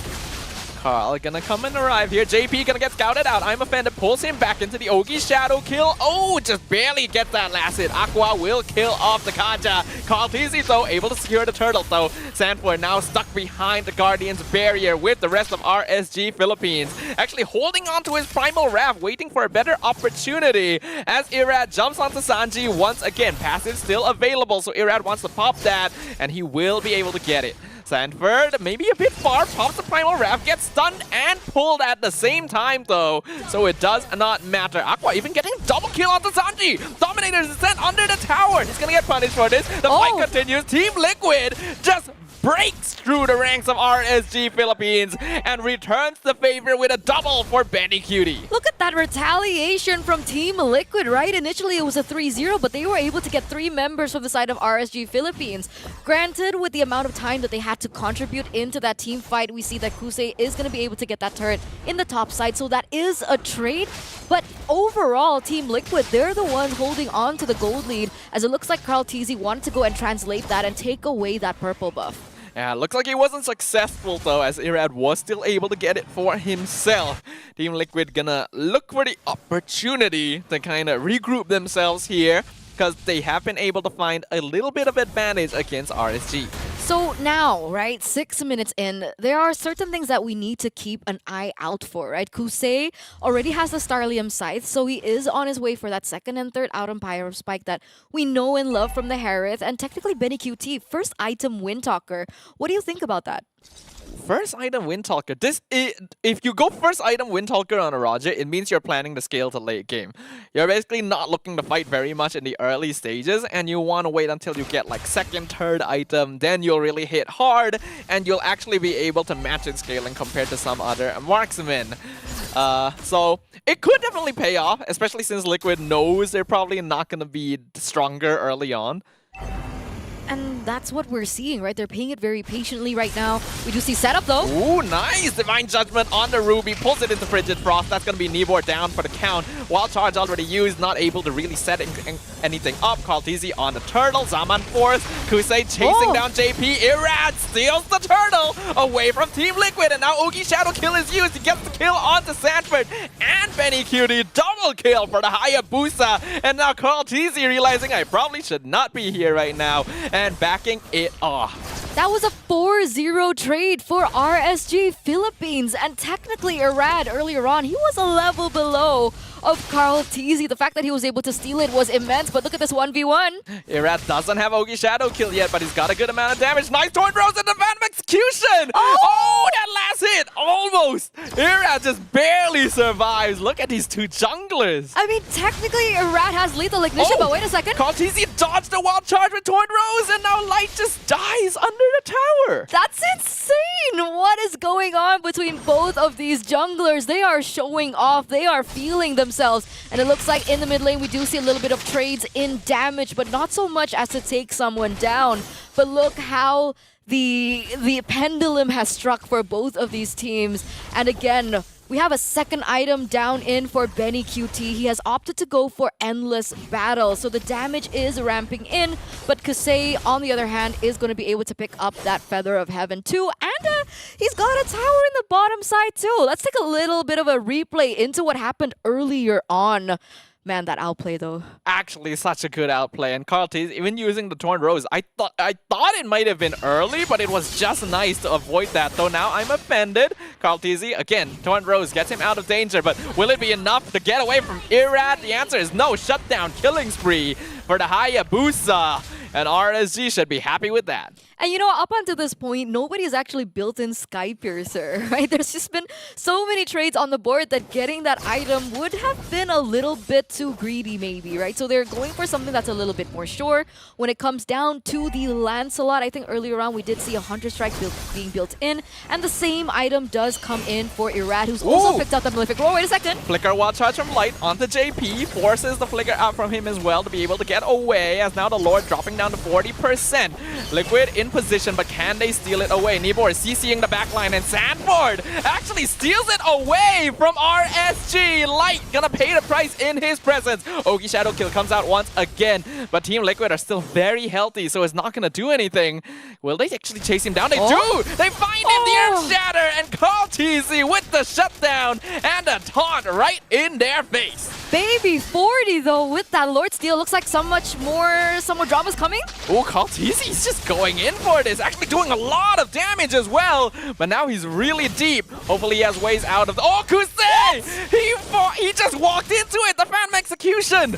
Carl TZ is showing us how it's done! Oh man, Team Liquid coming back in the minute of 10, ladies and gentlemen, as RSG Philippines are slowly losing the ball that they were holding. That Lord is going to be marching down in the bottom side of the map as Carl TZ wants to double down on his damage. And he picks up that BOD. That is ridiculous. Carl, okay, I mean, we are definitely seeing why Liquid wants to insist on Carl TZ playing Lancelot. He is doing a good show of it right now, and I don't think anyone can complain anymore about his assassin skills. And the problem was, right, in the drafts, the Ruby was left open, and I thought that that was one of the biggest mistakes that they did in the drafting phase, but it looks like up until this point, Nibor hasn't really found a moment to be able to stop Carl TZ. He's still sitting at a 5-1-3 KDA. Wait a second, what? Wild Charge again. JP wasn't able to get the Divine Judgment. Bridget Frost used to zone out RSG as well. So a lot of resources committed on both sides. All players gonna choose to back away. By the way, Benny QT, BOD too. Oh my god, double BOD on Team Liquid. I mean, why not? Yeah, they're feeling the momentum. They are definitely feeling the swing, and up until this point, they do have a 4K gold lead, and they want to close this as soon as possible, not allowing RSG Philippines any time to retaliate. Stanford stuck though. Ooh, in a bit of trouble, actually getting pulled in with the I Am Offender. Does he have Primal Wrath? Looks like he doesn't actually. Aqua just gonna get a free kill here. Light now scouting out Carl TZ. He flickers forward. Oh, he missed time to Wild Charge. Carl, the Torn Rose, understanding its limits. Technically, it's not too bad, right? Technically, losing Sanford there is not too bad, but obviously Team Liquid don't want to make this a pattern for themselves as we enter the mid-game, because they do have a little bit more time to set up for that Lord, and both of these teams are going to be corralling behind it. If we take a look into the items, we do see that there's a lot of aggression being built in from Team Liquid. We have 2 BODs for the Lancelot as well as the Roger. The Aurora is also really spiking in. Wait, what? The Malefic Roar? Oh man, Carl TZ, he means business here. Going for a little bit more damage as well in his kit. Not going for hybrid this time around. Hunter Strike, BOD, and the Malefic Roar to top it all off. Both teams are just looking to brawl here. Even Irad has gotten his BOD. I could see Aqua looking to get a Sky Piercer next. He just completed it, actually. So they're just ready to fight, and they understand that they gotta make sure to do it properly, because we have seen so many comebacks from Bounty Gold being claimed. But Kusei doesn't have that Holy Crystal yet, stuff. I don't think he's ready for that big team fight yet. I don't think that damage is going to be enough, seeing as there's a lot of magical defense items from the side of TLPH to anticipate from that from happening. Does he go Divine Glaive first? But that would definitely put that Holy Crystal item power spike on hold for just a bit, right? We have Radiant Armor on Sanford. We do have the Athena Shield coming in from JP. Obviously, they're also respecting the damage output coming in from, of course, the Zas for Aqua. But yeah, again, the layering of skills. Oh, there you go. Holy He just Crystal, got it. no Divine Glaive though. Yeah, we are gonna need to see that later, but Holy Crystal is a pretty important item for Harif at this stage of the game. You really need that magic power to just up your damage to a point where you can keep up with the defensive items that are being purchased here. And we do see both teams kind of slowing it down. Team Liquid backing off to make sure that they're not losing too many structures. Two of the pushes being set up by RSG. And even though RSG kind of have a clear shot at the Lord, they also don't want to risk starting it. No, they don't. Not up until this point, right? It really boils down for JP. I think there's a lot of pressure for JP right now because if he's going to be able to get that perfect Divine Judgment combination with a flicker in and everybody's able to follow up on that damage, even out the playing field a little bit more, that is going to be detrimental to the success of TLPH in this upcoming team fight. Seeing as RSG Philippines, they have a lot going for them, Ooh, and there it JP, is! he found the Divine Judgment into the Frigid Frost, and Light is gone. Killing spree for the Roger, and Carl, a beautiful flicker. I'm offended over the wall, but is it going to be enough? Carl still able to get out Sanford, not even using his Primal Wrath just yet. RSG not able to punish Liquid for their aggression, and now this could be a chance. But he's so low. Okay, Kaltizi opens up with the Haas Claws, should be able to get that HP back in no time. But the fact that that will be able to deny that Lord take eventually, but let's see the retaliation from RSG Philippines. Nibor, he's got I'm Offended back up, so he's gonna be the main initiator right now since the Light is gone. JP gonna be looking for him. Divine Judgment available. Actually a good CC, but it's not enough. Divine Judgment still comes out. Aqua going to fall. We're gonna see Kusei being jumped on. The Lord secured by Carl TZ. Irad wants to get the kill onto Sanford, but he doesn't. Carl with the double kill. And 4 members down from RSG Philippines. Light all by his lonesome, gonna try his best to defend against the minions, try and hold back the surging tides, but it is not gonna be enough. Team Liquid shows the world what they've got. They are the waves crashing upon the sands. RSG Philippines will be humbled once again as Team Liquid takes the series. Shows us the other importance of the playmakers. We've got back and forth when it comes down to final team fight. It was either gonna be Light or JP that eventually find themselves the catch. And not only that, when it comes down to Ruby, Nibor played a very big part when he was hoping that he will be able to land a beautiful I'm Offended. It did manage to work very well, dropped KarTZ down to lower than 50% HP, but unfortunately RNG Philippines just wouldn't want to engage fully with one man down. And Team Liquid Philippines took that opportunity right on to RNG Philippines, ended the game that way after securing a beautiful fight. Team Liquid Philippines having themselves a 2-1 victory. On top of RSGPH definitely is gonna be the name of the game today. The lifeline for RSGPH, oh boy, definitely gonna be real difficult now that they only have got 7 points to their name. This might mean that RSGPH unfortunately does not make it to playoffs anymore. Ooh. That would be really unfortunate too, because it really does seem like their gameplay is picking back up again, doesn't it? Yeah, so I mean, GigFam ID now, 8 points. NIP Flash, 8 points because they won against GigFam. But on the other side, Homeboys, 3 points for that 2-0 victory. They are on 8 points as well. We've got a 3-way tie here in Group A. It would have been spicier if you're looking at a 4-way tie, but unfortunately RSGPH did not win that, but I digress. I do want to talk a little bit more about Team Liquid Philippines though. What exactly was that turning point for Team Liquid Philippines, or do you think that it has been granted to them since the start of the game? I think this game is one of those examples of a draft that just is a little bit more holistic overall and is what is able to allow a team to execute well. Because I don't really think RSG Philippines made a lot of mistakes this game. I do just think Liquid played a little better. I agree. I think the execution was a lot cleaner. We were doubting the Lancelot being picked up, but of course he gets that MVP, right? Yeah. Doubt this man, and he will prove to you otherwise. For game number 1, the reason that it didn't work out was definitely the Kufra, right? And so when the Kufra was not being able to be utilized, they were able to ban it in the second phase. That's when the Lancelot had a lot more room to say. And I just want to say that there were so many moments that Carl TZ was thrown so many punches. Like, so many resources were wasted on Carl TZ, and yet he was still able to pull the trigger on the Retribution to get those neutral objective takes. So it's been insane. We could say that, or we can say that the aura of picking up Edith is stronger. That's true, that's true. So Edith, that's right, that might be the name of the game here. How are you gonna win? Of course, we definitely still have to give Carl TZ the credit where credit's due, right? We gotta have to listen to Carl TZ. We gotta have to hear from the man himself. So let's take a look at upstairs and have a quick little interview with Carl TZ. We're here with Carl TZ, the MVP of today's game. Congratulations. We gotta talk about you doing the TP. You and Arad going back and forth. Hayabusa versus Lancelot. You guys were going at it. What was that about? Ano lang po, parang part lang naman ng game yung TP. So parang ginagawa ko lang din. Tapos parang nakakamiss yung mga yung nakakabang fights na tinitake ko. Parang pumapasok ako, tapos parang isang mali lang patay na ako. So parang napapampa ko sobra ganun.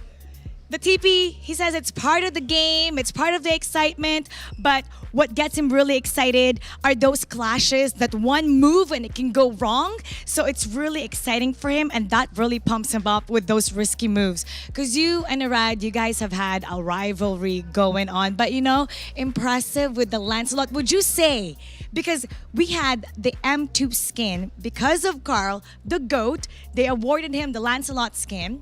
So would you say the M2 Carl Lancelot is back? Feel ko po, in terms of skill po, parang same pa rin naman po. Pero feel ko po, mas kailangan ko angatan kasi yung mga heroes ngayon, parang kaya na talaga one-hitin yung Lance. Tapos medyo out of meta pa yung Lance. He says in terms of skill, it's the same, but he feels like he needs to up it a little bit more because with the heroes right now, with just with one hit, they could overtake the Lance. So Lance is not really part of the meta right now, even though it's the assassin. So he needs to improve a little bit more. That's what he feels. Now, how confident do you feel seeing the tournament right now that you guys will get to the grand finals? 100% confident po kasi parang sobrang lakas po ng team kapag nag-enjoy lang po. He feels 100% confident because he feels that their team is super strong when they're just enjoying the game. Now, what's your message to the opponents that you're gonna face, not just here in the group stage finals, but towards the playoffs? What's your message to them? Good luck na lang sa ating lahat. Bigyan natin magandang laban mga fans na lang. He says good luck to all the fights and the games that you guys are gonna go up against with him, and let's give the fans a good fight. Congratulations once again. We love seeing you play with Lance. Now we're gonna go back to our panel with our casters to break it down even more for you. Team Liquid Philippines with Carl TZ leading the charge, getting themselves the Savage in their name when they went up against not multiple opponents, but for that one series, Savage, and coming in to set an example to everyone here in the Snapdragon Mobile Challenge Finals. I gotta have to say, they are now really the best contenders to YRG. It was against Homeboys, by the way. It was against Homeboys. Yeah. Oh yeah, Udil. Oh yeah, walking back. La la la la. Oh. But you know what? We can definitely explore more of that option when we are talking about YRG versus TLPH. But now we take a look at the gold and EXP graph. We're kind of looking at a early game, kind of rocky roads, and then leads into a ravine and goes up into the mountains. This is definitely something that RSG Philippines might be really happy about in the early stages. And then when it comes down to the late stages of the game, boom! Team Liquid, they show what they are made of. Yeah, I think Team Liquid went into this game with a very good understanding of what their draft can do and what they want to do with it. Because we saw in the first couple of minutes, they just straight up didn't interact with RSG at all. They understood that RSG is probably going to be a little bit stronger at this stage. We don't want them to snowball off of kills, so we're just not going to do anything. You can have the turtle, you can do what you want. When we're ready, when we have things like the Divine Judgment to catch Light off guard, that is when they can afford to be a little bit more aggressive on the map. As a general idea, TLPH, they're not just great at adapting in-game, but they're also really great at adapting mid-series, right? Because the mistakes that they made in game number 1, they definitely fixed and were able to execute better in game number 3, because technically their game plan was very similar to the draft that they had in the first game, but this time they were like, exactly what you mentioned earlier on, right? They understood their drafts, they understood the power spikes that were hitting, and they didn't force anything too hard in the early stage of the game. Of course, we're gonna have to give the MVP over to Kaltizi. As you can pretty much see here in the Land of Dawn, Kaltizi conducting a medley of death throughout the entire series. And of course, the very triumphant reverse sweep from TLPH. We gotta have to say that Kaltizi is, of course, the figurehead of the game with that amazing TP taunt. It sure is amazing. The mental damage that you inflict with that taunt is way more than any maniac, any savage you can get. And it does feel nice to see that Cortez is still comfortable on heroes such as this.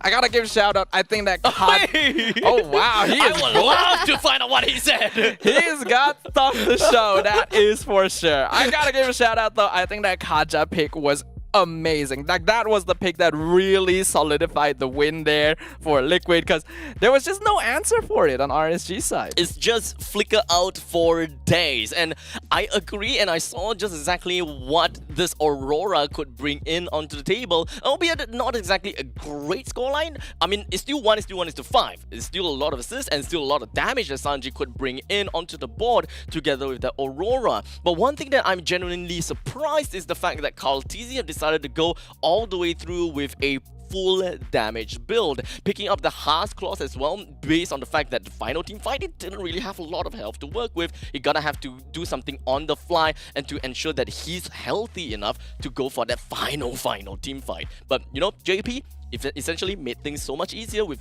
another flicker Divine Judgment to really seal the deal. Yeah, it was just great gameplay overall. He did get a fleeting time at some point as well, so that's why we were able to see the Divine Judgment being used multiple times in one team fight, which is great. I'm glad that I got to cast this game, because this is actually my last game here as well. Not just in the group stage, but in Snapdragon. Really excited to see what comes next. It's okay, guys. Don't leave us! I feel like I'm dying. Well, I'll ask you the same question as I have asked Terrence, right? Coming into SPS, what are the teams that, well, that performed better than expected, and what are the teams that didn't perform as expected? I came into this with a lot more expectation for teams like See You Soon and Geek Fam. I think they've lived up to it a little bit, but I kind of hope to see a little bit more. On the opposite end, actually not really. I do think that a lot of the top teams have like surprised us. Maybe the one that yeah, I think a lot of teams have surprised us. There's really not much else for me to say. I think Red Giants, Onyx, Liquid, AP Brand are all doing a great job, and I really have no idea who's going to win. So, I guess this question is gonna be to every single one of the people out there. How exactly the end of Group B is gonna look like? Because we got Smart Omega going up against See You Soon. This is essentially and supposed to be the Owls' defense, where they gotta have to block Smart Omega from getting a free 3 points out of See You Soon. But we have seen See You Soon actually taking 1 point out of Yudu Red Giants, so they are not exactly a team that you should count out just yet. Smart Omega with a total of 3 points since the start of the day, but I believe that has changed a tad little bit. But That final game will dawn upon us very soon after we come back from a break. As that final fight, the Owls defense will start after we go off for a short little break. So ladies and gentlemen, don't go anywhere too far. We'll be right back with you.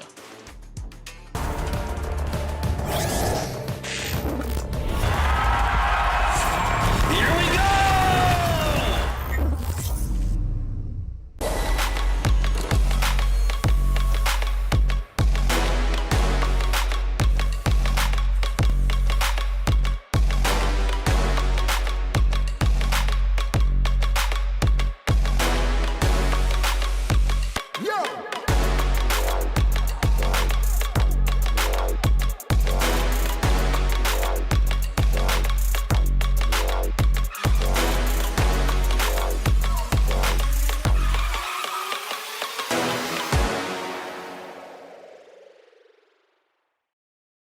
The Snapdragon Pro Series is brought to you by Snapdragon Elite Gaming, Monster Energy, and DHL.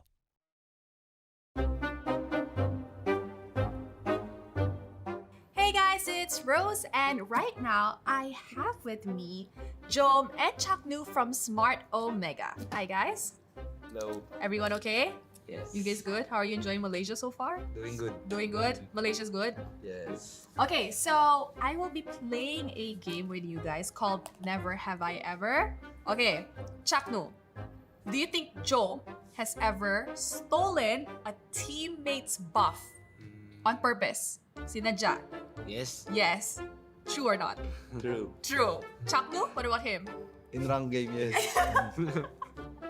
Okay, Joe, he's your tanker, diba?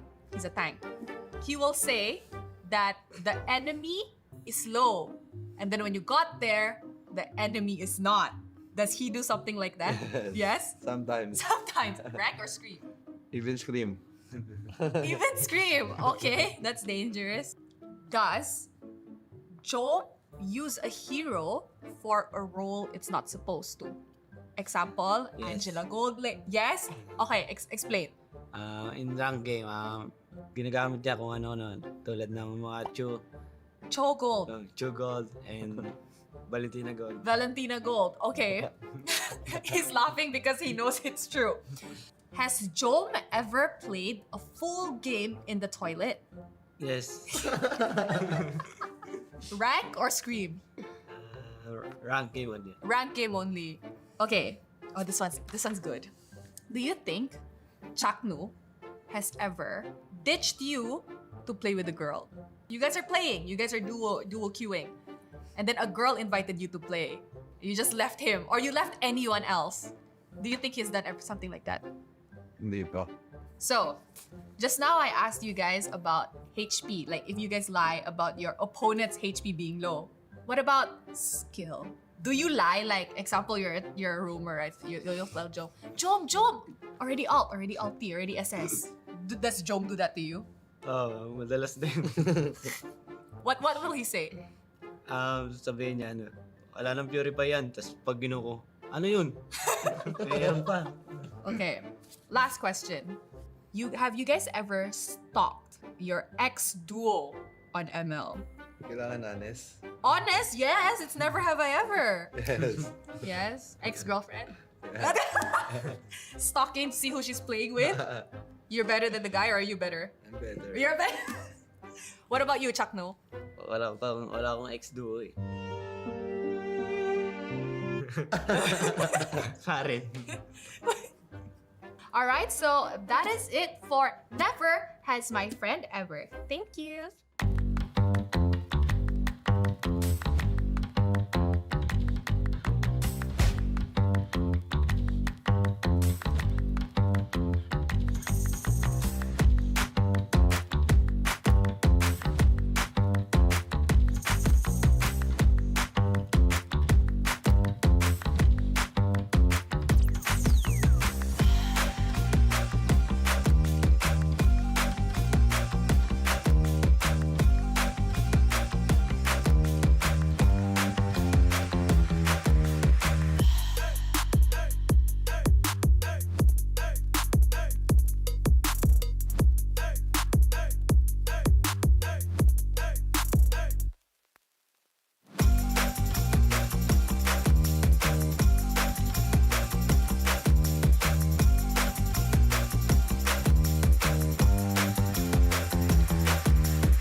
know.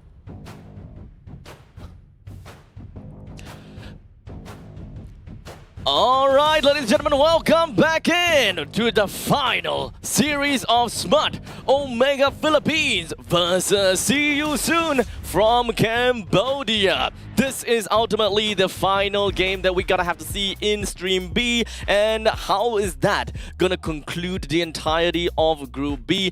That is the question. My name's Abstract, and with me here is Eterna as well as... Oh, wait. Who are you? You're not Husky. What have you done to... Where's the dodo bird? Oh, wait, what? I think He's I'm on the wrong dodo set. bird. Okay, sorry guys. Get out! But I kind of rooted now. Oh, okay, you're kind of rooted. We don't really have a choice now, I suppose. Looks like I'm here. I guess I don't really have any choice here, but we do have Sir Cloud with us over here, and he was originally from Stream C. A. A. The awesome stream. B for best, bro. Ooh. Well, how much do you know about these teams coming out here? That's the question, right? Tell me a little bit more about Smart Omega since you are on Stream A. What do you know about them? Show me your knowledge. Wow, Smart Omega. I mean, Jome has been the Jome Esports for Smart Omega, right? But if only this game meant a little bit more for them. Okay. So Stream A is actually not bad. Stream A is not bad. Thank Okay, you. I'll give it to you. I'll give it to you. But what else do we gotta have to look out for though? Well, I would say we gotta look out for their opponents though. But for Smart Omega, Can I take this? Can I take please. this? No. It's Yeah. Chaknu, bro. Oh, Chaknu? Chaknu, bro. How about Andoryu? I mean, no. I gotta give some context. Chaknu was my first idol when I first started casting.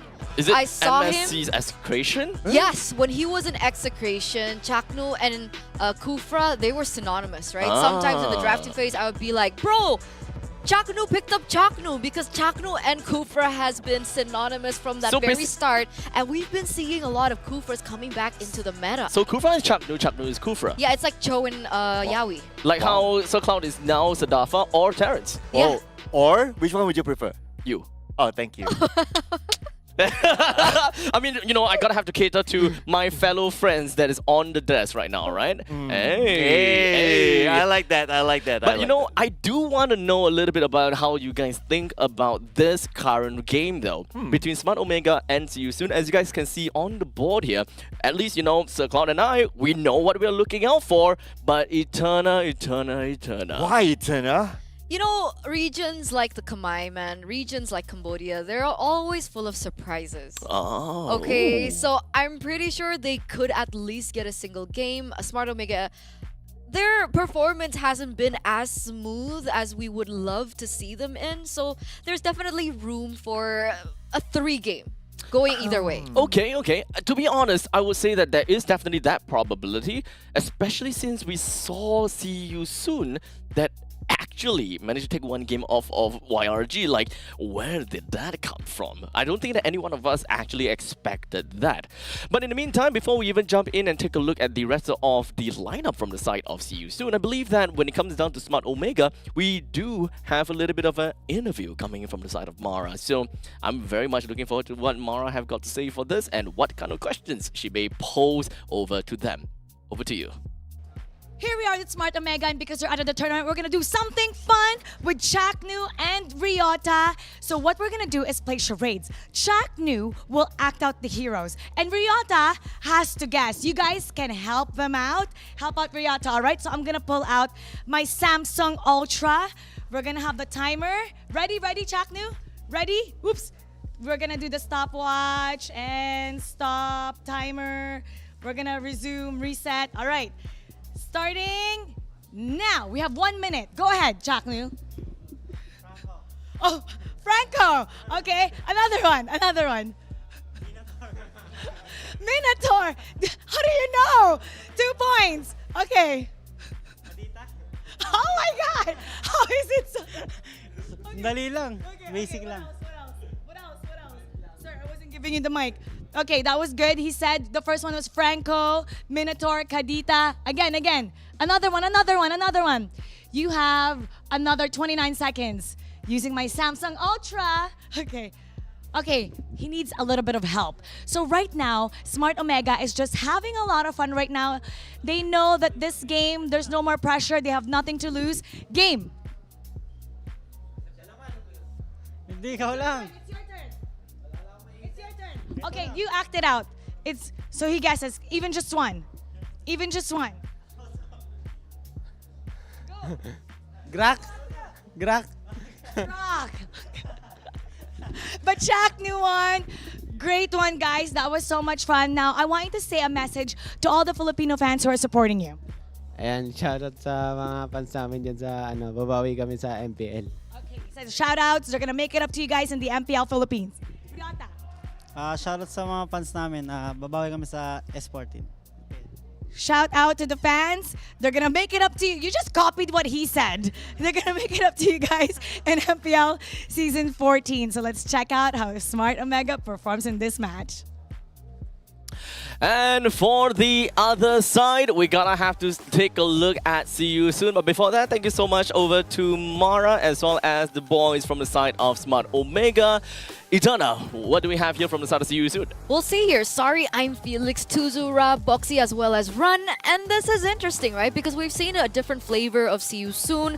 We've seen a difference in the jungle. I think we had, what was his name again? Flick? Flick, right? Flicker, Flick in the jungle. Flicker? But this time we're going down with Tuzu.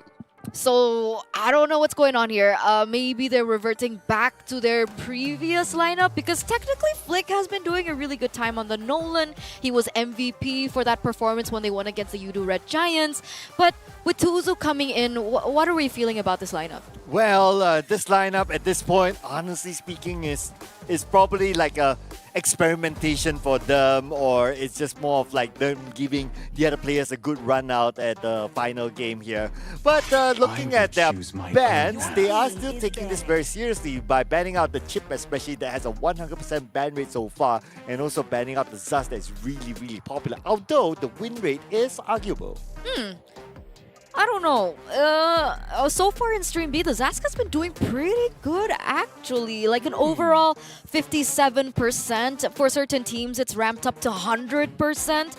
I think See You Soon also holds a really good win percentage on the Zask. So it's a no-brainer that the Zask has been eliminated here in the first phase of the bans. But the Vexana, now that's something that we don't see quite often. Exactly. I mean, one thing that we always want to see is assassins. And speaking of which, the Fanny is going to be thrown right in, while Ling and Hayabusa actually is still currently available to be picked or banned. So it is actually on the ball is actually on the court of See You Soon to have them banned in either or situation. Moskov, Roger, Ling, Hayabusa, they're all up for grabs. And if Smart Omega wants to make things a little bit more fun, since Ukir did actually pilot onto the Juicin for quite some bit, are they actually going to be trying to look to pick up the Juicin? I'm looking at another possible as well. Julian has been pretty popular. Yeah. Yeah, and Smart Omega has used Julian 4 times so far in this tournament. And with a 50% win, it's pretty decent here. That's definitely something that they can work with. For certain teams, Edith is also a big priority. Yes. So we'll see what is going to be There prioritized we here. go. But Smart Omega, once again, right? They really love their Zusin, and they understand that with the Zas being banned out already, it is going to be a very difficult lane in the mid lane for any of the mages when they get picked up. But Luoyi and Ruby is actually the choice for See You Soon. Now, when the Juicin was actually picked by the side of Smart Omega, it does seem like the stats, of course, have been updated. A lot of times has been banned, 13 times being picked. I think ban was 25 around there.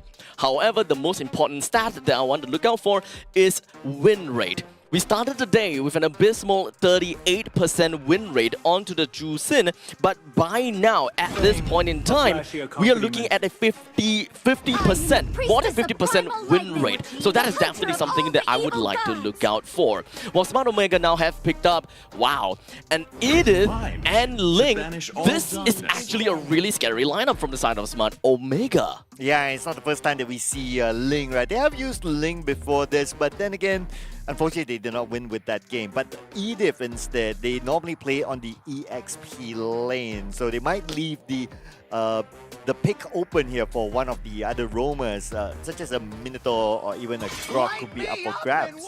For sure, for sure. Grok Minotaur, one of the heroes that, of course, Chaknu has been utilizing in this current meta.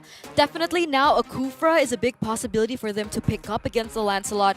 We saw that even Kyle Teasy himself on the Lancelot had a bit of a struggle when they were going up against the Kufra. So with Chaknu coming in, I hope that we do get to see it if it's not banned out here right now. But remember, with this export being banned out, this also might show us that this Ruby is going into the roam and they may want to pick up something like the Terizla to set up properly for these team fights. Are we looking at any form of setup though? Are we from the side of Smart Omega? Because whenever we are looking at Juicin, remember we are always talking about Juicin, you need to pair up with an roamer that can clear waves fast enough, and heroes that can actually be able to play very well in a area. And most of the time, it has been Harif. So Smart Omega actually taking away the Harif away from technically themselves. So what do you guys think about that, Ben? Yeah, I thought they would take the Harif because it's up against the Ruby, but they still have the Roger though. So maybe they're like trying to play like mind games here, but I do see the Roger here probably going to be picked up against Smart Omega because you want to at least put a fighter-like hero against another fighter-like hero. So with the Cho taken out as well, that is gonna be ensuring that See You Soon would not be able to make full use of any of that pick-off potential. Although I wouldn't say that Cho would be an amazing pick from the side of See You Soon, because we're looking at a mage on the side of Loi, not something that you would really want to play pick-off on. It's more of the fact that See You Soon want to play on to team fight potential in this case. As such, Smart Omega, they are actually reacting with more team fight scenario. They're starting to realize that as well. So with the Lolita, that pretty much means that Edith is going to go over to the EXP lane, which is actually a problem for me. Lolita is actually not all that great when it comes down to clearing out the waves in the middle lane. So this Lolita must pick up the Concussive Blast, but it will still take a lot of time for them to clear out the waves in the middle lane. That means some of these mana from the side of Juicin have to be focused onto creeps instead of heroes. Which is why I thought the options were either the Grok, if they wanted to commit onto the wave clear and get that mid lane priority, or the Kufra, right? If they really wanted to stop the Lancelot. They go for neither. They go for the Lolita, which is actually quite interesting. The Roger finally does get picked up here, and it's a good lane against this Moskov. It's a skill matchup between both of these two, but I just don't really see how this Lolita comes to play with their composition. Obviously, a person like Chaknu, the veteran that he is, will be able to prove me wrong. But let's take a look at the final hero coming up from See You Soon. It's either going to be an EXP laner or a roamer here, depending on where this Ruby is going to go. I would love to have a little bit more of a setup hero, as well as a little bit more of sustainability in their ranks for themselves. A little bit of a theory that I believe might happen is that, yes, we are definitely still going to be expecting the what was this again? Lolita to go in middle lane. Instead of shoving their wave, they're making Loi not hit the waves at all because of the bulwark that Lolita can essentially push right out. But most importantly, Guinevere. Probably the first Guinevere that we see here in Stream B. What do you guys think about this? This is Boxy, right, on the Guinevere? Yeah, Boxy. For the record, they have used Guinevere on day number 1. Oh. So, yeah, it's not an alien pick for them. And also to point out the Lolita pick, right? So because we have seen Edith before the XP lane used by Smart Omega, so the Lolita going to roam. So I really want to see and understand if whether the Bulwark really is going to do anything to help them either number one, push away fast enough if the Loi have decided to throw all of these orbs, or is it just going to discourage this Loi to not push out the waves? But ultimately, Juicin still need to hit the waves, which is something that I'm not particularly happy about, not something that I thought would be the best of ideas. But you know what? I'm going to leave it over to Smart Omega to really answer the question. How exactly is this lineup going to work out, at least in the middle lane? Because when it comes down to the gold lane, we have a pretty good answer. When it comes down to the EXP lane, it is just a game of wet noodle fight. So ladies and gentlemen, how's this going to be like? We are going to be jumping right into the game real soon, or maybe not, because that's a technical technical pause. So I'm gonna be staying here for a little bit more. Oh. We can actually talk a little bit more about this, right? I think we have expanded quite a bit onto the Lolita, so I will leave that to the players themselves. But for the side of See You Soon, what kind of value are we seeing from the side of Guinevere? Because aside from Guinevere, no one can actually knock up and set up for Guinevere. That means Guinevere really have to depend on the magical thumb to score those Violet Requiem hits. I think for See You Soon, they're really focusing on these pickoffs, right? Obviously, if you take a look at their composition, they're more single target, and that's something that they definitely can abuse from the early portion of the game. Obviously, we do want to wait until the Guinevere gets that level 4 power spike, but even earlier on, right, the Luo Yi already does decent damage. She's one of those amazing heroes that doesn't necessarily rely on her ultimate to dish out the damage. Level 1, level 2, she already has everything in her kit to deal that AoE damage. And the one thing that I really wanted to point out was when we're talking about wave clear, we've been dissing the Jushin just a bit in terms of wave clear, but Louis also doesn't have that much going on for her in terms of wave clear. So it's definitely something that is quite interesting. I do understand your point with the Lolita and the Bulwark. I do think that that is one of the main things that we should be looking out for in this mid lane. And on top of that, I think there's a point to be made that Zushin and Lolita, they'll be very focused on denying Luo Yi that early game power that she has by, you know, just what do the casters call it? Choke slamming? Choke slam. Jushin choke slam meta. Oh, that's okay. her power. Okay. So you don't really need to depend on the wave clear, but with that range that she has and that damage that she has from the early portion, that is enough to deter a lot of these mid laners from going in at it, which is why the Zask is so good, because the range is better than the Jushin, but against other mages, that's a big question mark. Now, there's also another thing that I want to focus on, right? Since we are kind of looking out for Chaknu and Ukir possibly just going to be holding down the fort in the middle lane, I'm not expecting a lot of mobility from the two of them for the lack of wave clear.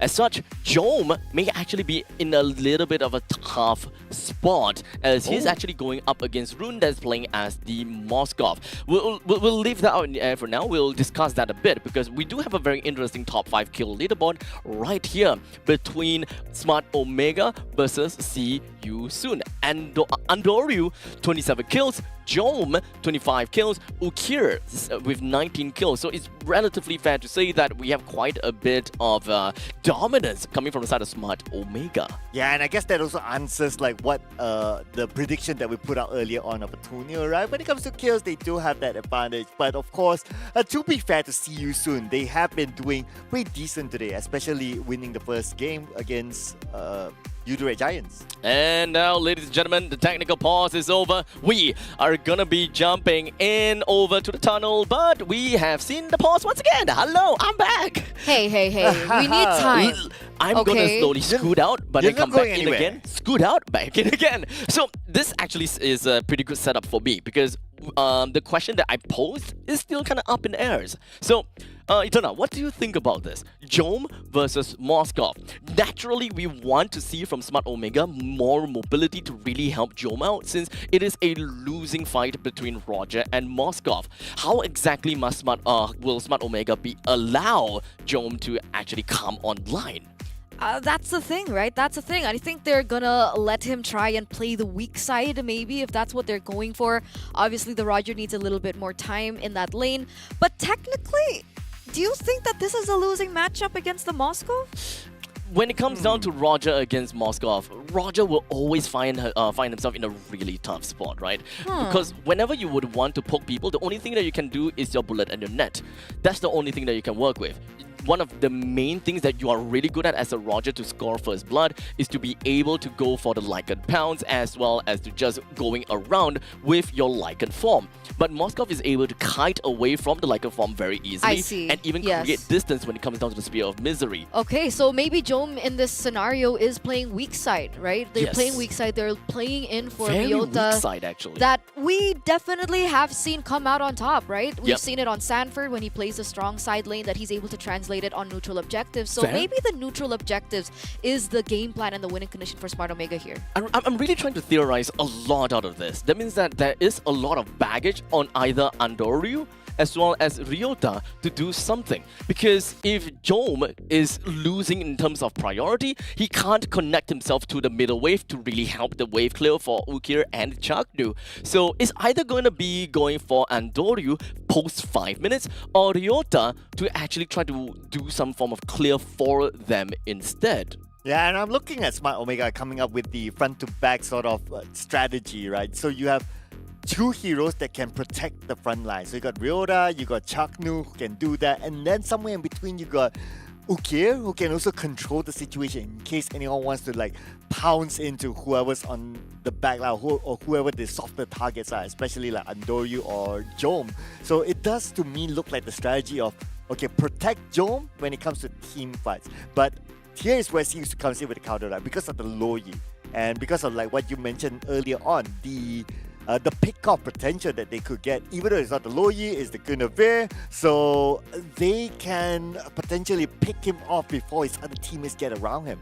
So when it comes down to a fight between Smart Omega and CU Soon, I'm pretty sure that the stats is likely going to be skewing over to the side of Smart Omega. Maybe not. Oh, as you can see from the team head-to-head between these two teams, it's actually very, very close. It's quite literally down the wire. When it comes down to team average kills for both of these teams, CU Soon is actually on top by 1.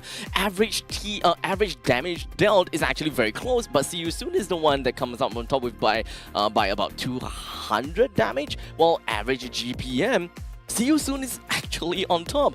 This is definitely not something that I have originally expected, especially since CU Soon, they are actually just kind of the bottom feeders of Group B. Aw, don't put it that way. I mean, they that's only so, have... that's so mean. That's so mean. They have 1 win. Okay, I'm gonna argue something different here. I'm gonna put a new argument on the table because all this data, the only thing that it's telling us is that CU Soon is an aggressive team. CU Soon is a team that loves to go in for team fights, love to look in for the kills, and that's in true Kamai fashion, right? Even back in when Chama was still in the roster, back when MP the King was in the roster, this is a team that has stuck to the Kamai identity of looking in for team fights, and that's something that we don't necessarily see from a lot of these Filipino teams. It's only in this meta that we've seen that the Filipino teams are looking for a lot more team fights because usually they don't mind to trade in kills if they get the macro work going for them, right? They don't mind trading in for a few kills if they get, let's say, a turtle, a neutral objective, or even a tower. So if we take a look at this data, team average kills, it just really shows that CU Soon is a team that loves these team fights. They love the aggression and they love to look for kills. Very nice. I do agree that they are very aggressive. In fact, all the time that we have seen before, they are a team that just adores fight. In fact, let me digress a little bit because I just realized that if I were to split the two words bottom and feeders, it actually sounds completely wrong. What I meant by bottom feeders, that means that they eat creators at the bottom of the scoreboard. Yeah, or what at were you the referring bottom to? of the group. What were you referring to? That's what I was thinking. Oh, what were you thinking? I mean, no, I wasn't talking about anything, but it's just that if we kind of split the two words, okay, let's take a look at something else, I guess. But you know, I gotta have to say still though, CU Soon is a team that I actually really look up onto because when it comes down to MSC, they clearly showed what they are made of. And in fact, they went through a little bit of a roster change coming into the Snapdragon Pro Series. It's definitely a little bit of a different kind of gameplay that we are looking out for. And day 1 and day 2, not exactly my expectations. But getting 1 win out of Yudu Red Giants, I think that surpassed my expectations. As such, I wouldn't be too surprised that in the day of upsets here for day number 3, heck, give me a win from CU Soon. They haven't gotten a series win just yet. So this is probably the game that I would want to see from CU Soon. Yeah, and when I was at Stream A, right, and then that was the first game today. You were the one to witness the 2-1 win. Yeah, I witnessed the score. Damn! I witnessed the score. The score. The score. Yeah, when we went to break after the first game, I was like, wait a second. CU Soon got a game? Are you kidding me? Because what? If you look at their records, right, they have not won a single game at all, like what you said. And they had to take 1 game against Yudu Red Giants out of all the teams. The top dog. I mean, if you take a win out of some of the other teams out there, I'll say, sure, I think that it is well deserved and it is technically as expected and it's something that we could possibly see from CU soon. But to take that 1 point from what everyone is really afraid of, even to the point that AP Brand, Team Liquid, when Mara asked, or was it Rose or Coleus, when asked, are you ready to face them off? They said, no, they're not ready. They're not possibly ready. Ray Giants, they are the Titans. And yet, CU soon stand right in front of these Giants and say, we are going to be making sure that you do not get, clean sweeps out of us. I think we're forgetting something very important here. I think we're forgetting that when teams play without pressure, that's usually when they're comfortable and that's when usually their game plan works, because for a lot of these teams and a lot of these players who are not exactly as used to the international stage as some others, playing without any pressure actually allows them to be able to play at their best. So maybe that's what we're seeing right now from CU soon. That is kind of like the situation we kind of saw from RGPH as well, right?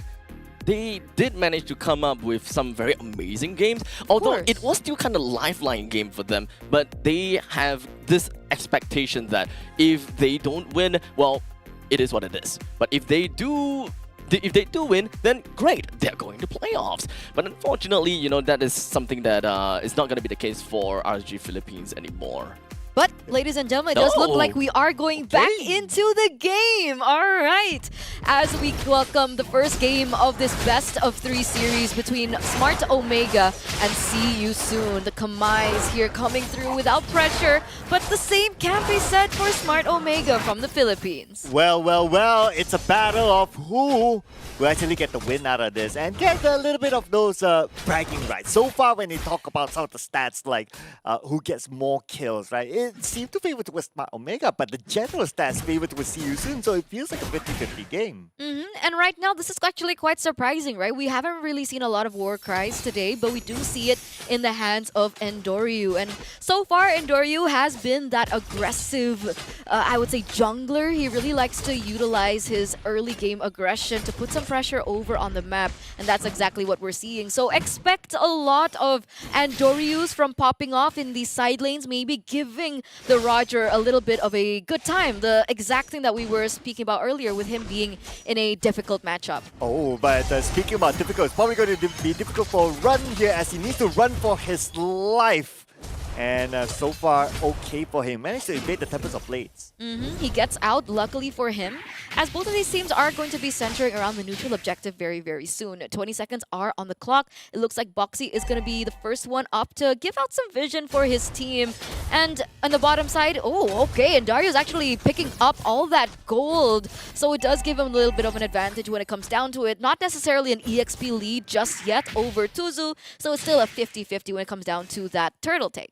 Oh, look at the movement there by Boxy. Going inside, just scouting out, gathering information in case he sees Endoryu trying to get that orange buff. But Andoryu's not there. It's okay. Focusing on the purple buff because he definitely needs that as a link. In fact, you kind of think about it, both sides truly need their own purple buff. So if you want to try to cancel each other, we might see a jungle invasion later. But technically, nobody has actually been as aggressive as I would think that they were going to, right? It looks like Okir is going to be able to zone out the members of CU soon quite a bit. But Ra, on the Luo Yi, not going to be able to dish out that damage, that early game damage that the Luo Yi is usually notorious for. And again, it pays dividends to the fact that the Jushin has a lot of range to work with. We're actually seeing that Boxy is caught a little bit low from that DPS damage coming in from Okir, but here we go. Oh, okay, Endoryu onto Ra, but one flicker away, he should be fine. Plus, Run is there anyway to protect it. That's a big resource wasted, spent actually before they go in for the neutral objective. And it does buy Smart Omega a little bit of time for them to push the tempo a little bit. Here we go, Ryota. Oh, onto Felix. It's going to be 3v1 Felix. Flickers away, but not too far though. Unfortunately, he's still close enough for Smart Omega to catch up onto him. But the fight's not over yet. Boxy is around the corner.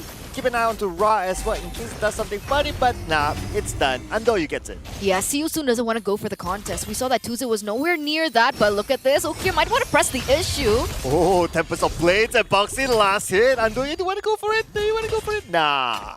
All right, and he gets away. So that is already Smart Omega Empress holding over control. Did I say Empress? Sorry. I was so used to casting MWI. Smart Omega is actually pressing the issue. Run though. Oh, run better, run. Oh, Domino Blast! Nice flicker to the front, but Jom, can he finish up the job? Not enough damage, but Jom, but he's punished. But the fact that Tuzu came just in time to save run. All right, that's a trade in favor of See You Soon here. Despite Smart Omega holding control over the turtle, that Kamai aggression really coming through for See You Soon, as they are going to be able to, you know, hold off the aggression from Smart Omega. Initially, it was almost a 2k gold lead, but now Smart Omega, they're holding on with only 1k. As we take a look at instant replay man. with what happened earlier on. I mean, look at this. Domino Blast was perfect. I'm just looking at Jom right now. Just not enough damage. That is the only answer. Oh, what? Boxy gets taken off and it looks like they're looking for more. Oh, look at this Ra 1v3, but Tempest of Place might save him, and Doyo still gets a double kill. Okay. So it looks like it did not save him, but it looks like he will pay the price for it. 2-0 trade so far. It looks like Omega once again looking for another trade in the bottom side of the map. See, we were so worried about Jom on the Roger, but Smart Omega, they have been able to capitalize over the fact that they have been able to mobilize a lot faster, right? Giving Jom a better time in the gold lane, allowing him to get to that power spike a lot quicker. So far, he does put that Thunderbelt first, so he goes in for a little bit more defense. But wait a second! Oh, just by the edge of that turret. So See You Soon will get that kill easily out of Rhoda. Yeah, Ryota goes down here. But it looks like Andoryu is going to be able to dish out the damage onto Sorry, I'm Felix.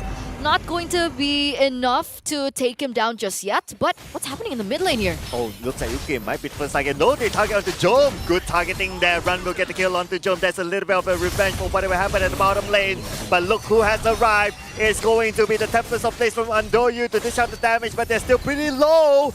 Not enough health to withstand the damage coming out of See You Soon. 3-0 trade in the 5th minute of the game. And oh, wait a second, that's a diversion play! Oh, okay, underneath the turret.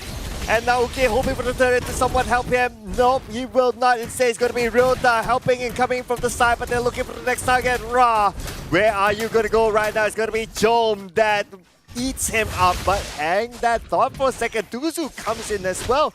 Do you really want to continue this fight? Okay, I'm not too sure about that, but still, he's taking that risk and he will pay for it. Oh, that's a little over-aggressive right now from See You Soon. I think they bit more than they could chew, and they are going to be able to not get the neutral objective. Actually, Smart Omega gonna start it off first. They do have a jungler at the moment with Tuzu being picked off on the board, so that's going to be an uncontested objective for Smart Omega. What did you think See You Soon was planning? I felt like that was too over-aggressive. Yeah, it felt like they were just contesting for that jungle minion. Yeah. That meant nothing much, honestly. So I'm not too sure about that move. I have a lot of questions there. But we're not questioning this move right now because looks like they were going with the Requiem, trying to catch Ryota though, but is Ryota the right target? No, not really. Boxy moving on fall to hands of Jom instead, and now Smart Omega might take the advantage. Oh, nice! Domino Blast to catch two of them at least, and Jom is still around it to get the double kill for himself, but he goes straight onto the backline despite still having the turret that's below there. And look at this! Smart Omega with the rotation from the side. Andoryu shows up and cleans up the rest of See You Soon. Yeah, Smart Omega. They are picking up the tempo and they are looking for everything that they can find on the map. That turret is going to fall in that mid side as well as the bottom side. Looks like Tuzu is trying to put some pressure over onto Smart Omega. Not sure if that's the best decision right now, but he does get a trade over. Boxy, wait a second. Oh no! I He disappeared. he forgot the power of the Zusin there. Yeah. That's all I can say. A little bit of an underestimation. But for Jom, right now he's being hunted down by the members of See You Soon. But oh, look who has been pulled back.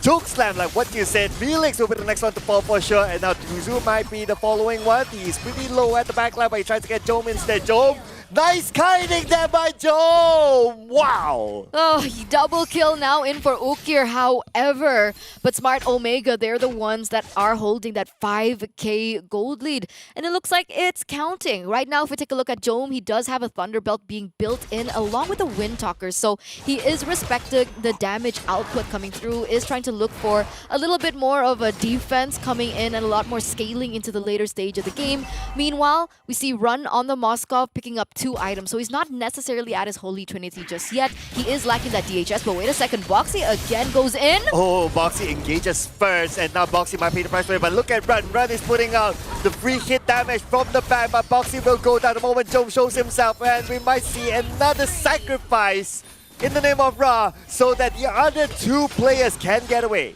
Yeah, they're nowhere near being ready, but it looks like see you soon. They still want to commit.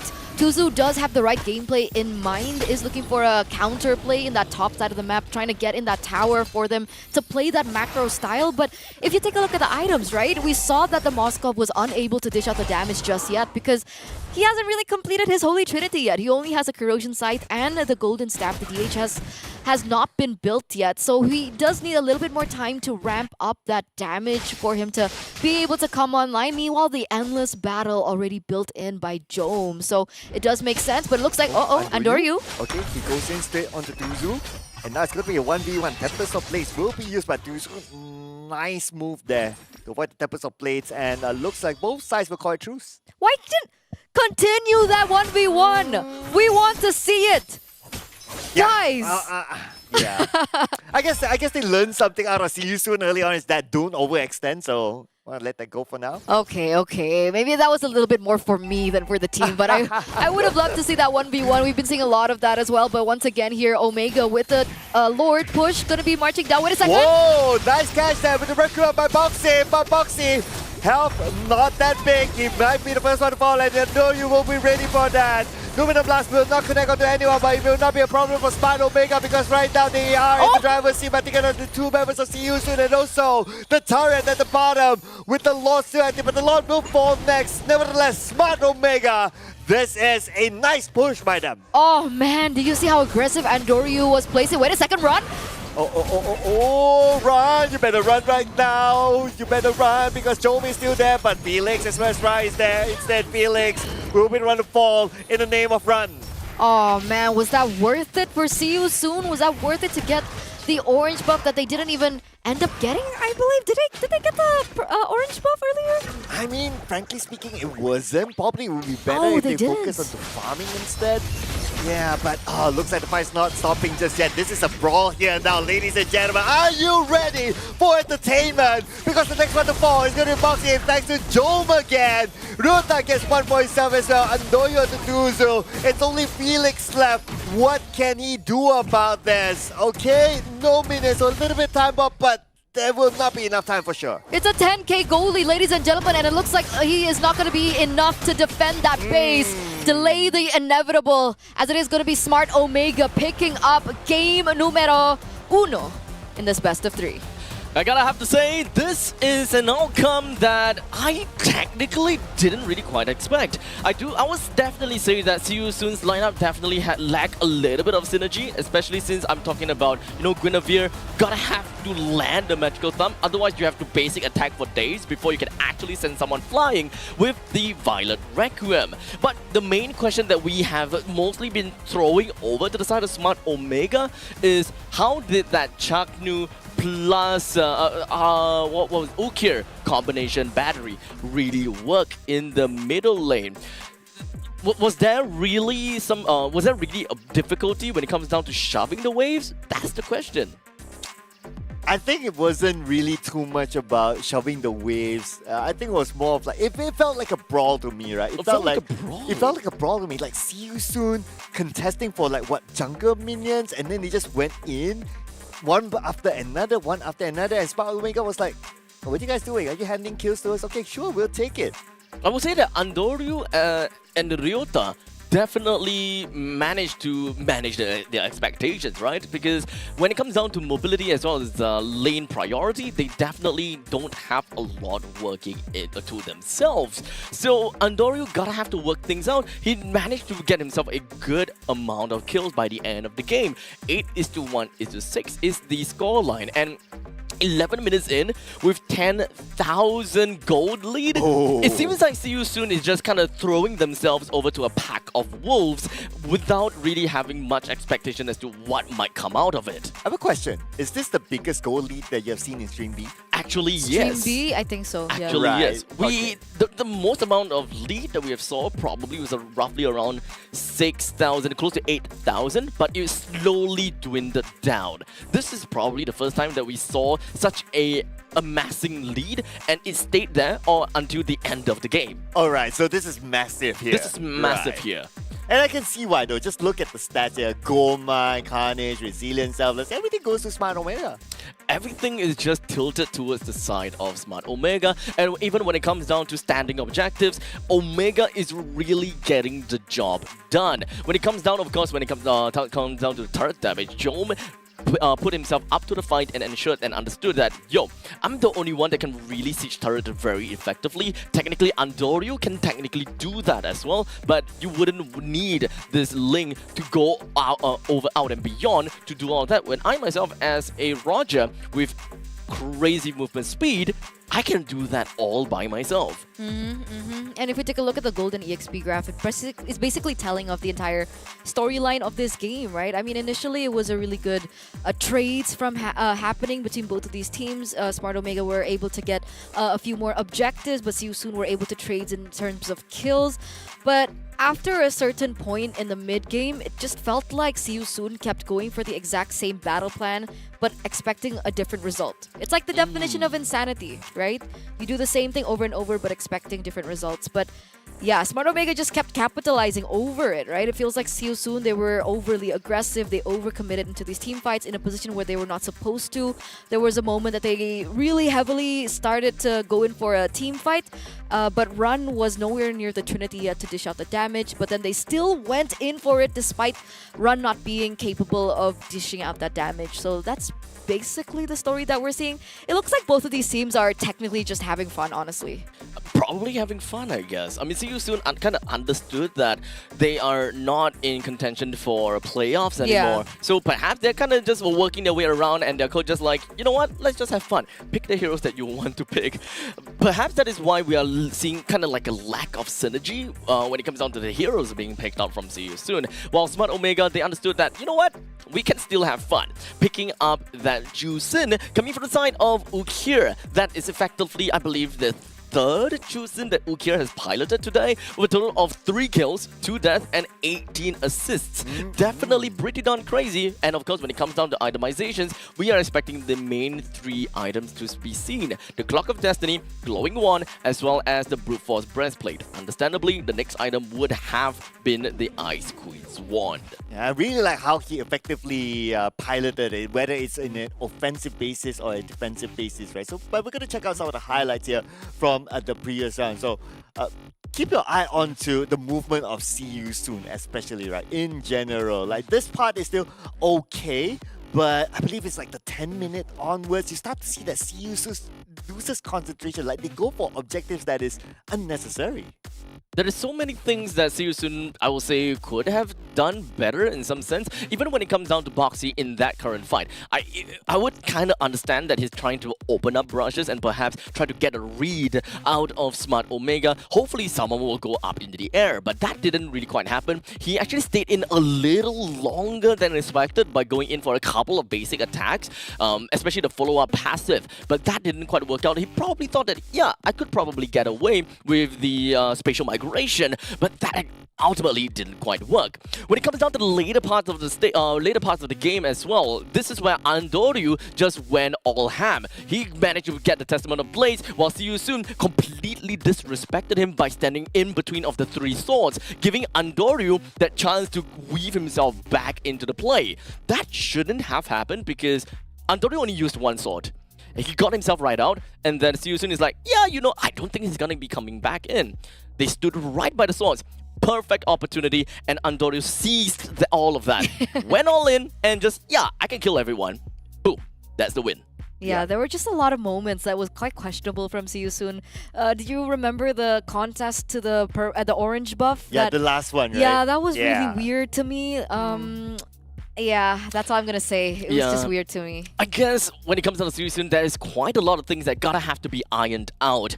I mean, understandably, I would always say that if there is not a lot of stakes on hand, you can definitely have fun. But as a team, when it comes down to See You Soon, they do have quite a name to themselves. So despite how much fun that they are trying to have, I still think that there is a certain level of expectations that we want to see out of See You Soon. So hopefully, by the end of this upcoming break, we'll be able to see something a little bit out of See You Soon and hopefully, give us a better game against Smart Omega. So don't go anywhere. We'll be right back with you guys here in Stream B with the second game of Smart Omega versus See You Soon. See you soon.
Let's go.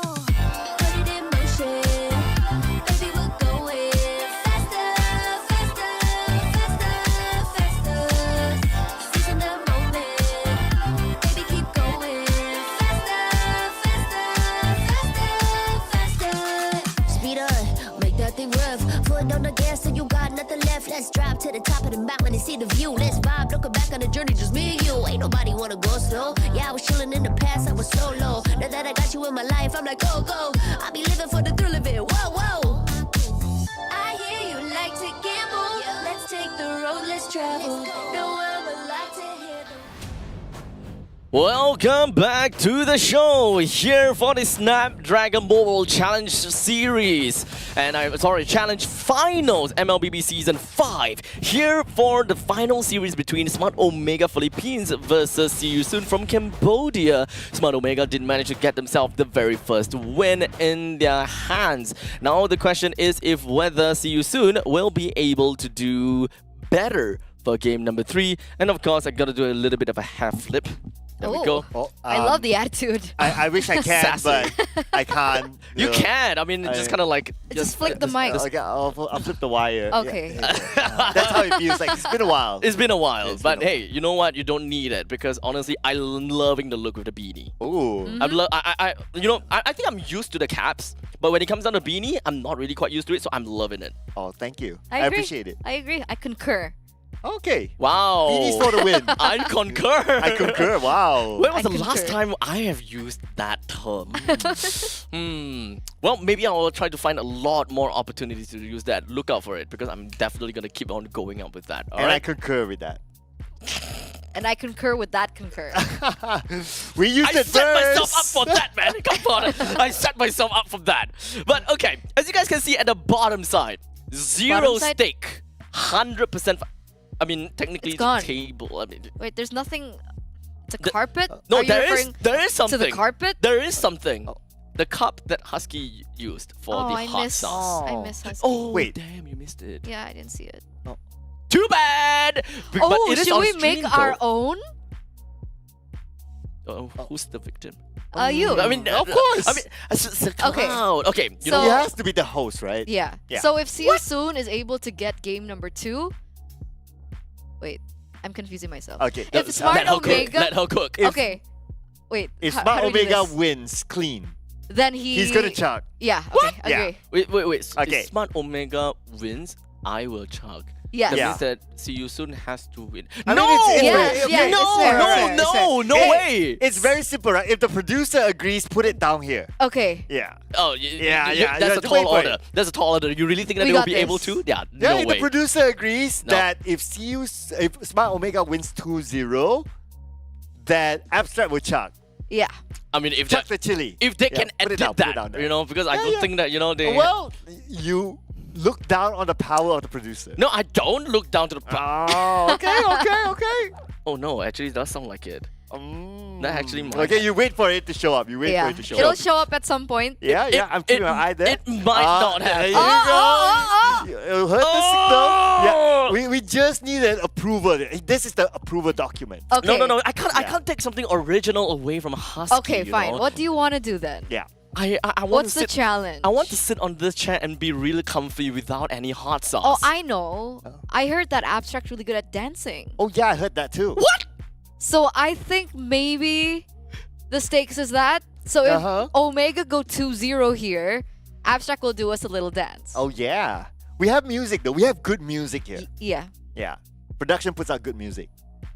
Why waste it? Agree? Yeah. There you go. Deal. No. Yeah, it's a yes. It's no. a yes. Okay. I we- would we- much rather drink hot sauce. Oh. Okay. I mean, cool. Thanks. We're just waiting for the green light here. Right. That's how. Wait, what kind of sick setup is this from you two? I mean, you said it yourself. No! There you go. Ew! No! Abstract dance challenge. Here Yeah, we go. there you go. Let's go. Yeah, I told you. You look down on the producer. Yeah. I You would much- don't challenge. I would so much rather to be able to chug the hot sauce. But Hey. but you know, but if See You Soon actually wins that game, Then what we are dance. Both of us. Yeah. Hey, Yeah. that's not Take the fair. dance, That's yeah. not fair. I'm doing It it, is all fair. alone. Come on, I'm doing it all alone. Well, you two have like a tag team system. What the heck? I Tango? mean, who asked you to be at the single seat? poor I mean, Abstract. Scoot over. Scoot over. Scoot over. Okay, no, Yeah. not today. Not It's today. full. It's full. It's full. It's Oh. full. It's taken. It's It's taken. full, it's full. It's taken. Oh, goodness gracious. Can't we just Okay. get the game up already? Why can't we? This is all fun and games for See You Soon and Smart Omega. Who said that we can have fun? Yeah, we are having fun here. Who said we can? Well, I'm well, no, not. look at this. Yeah. Yeah, Zero Stakes 100% fun. The one before that. Like Smart Omega did get the win. Yeah. Yeah. An abstract dance challenge. No. So I think this is the perfect time for me to actually take a look at the draft, right? Because the draft is ready. So let's jump right in. Smart Omega versus See You Soon. See You Soon, please. Give You me a mean good the draft, winning please. draft Please, of please, Smart See You Soon. Omega? Please. See You Soon, Okay. keep me a good Alright, draft, the winning please. draft of Smart Omega. Let's go. Okay, not bad. The Zaz band, you know that Smart Omega has been playing the Zaz quite a bit. So yes, get that band out. How about Juicin? Ban out of Juicin! And Ling as well. You don't want them to go for the Juicin. Flick is back. Flick is back. Yes. There's a chance.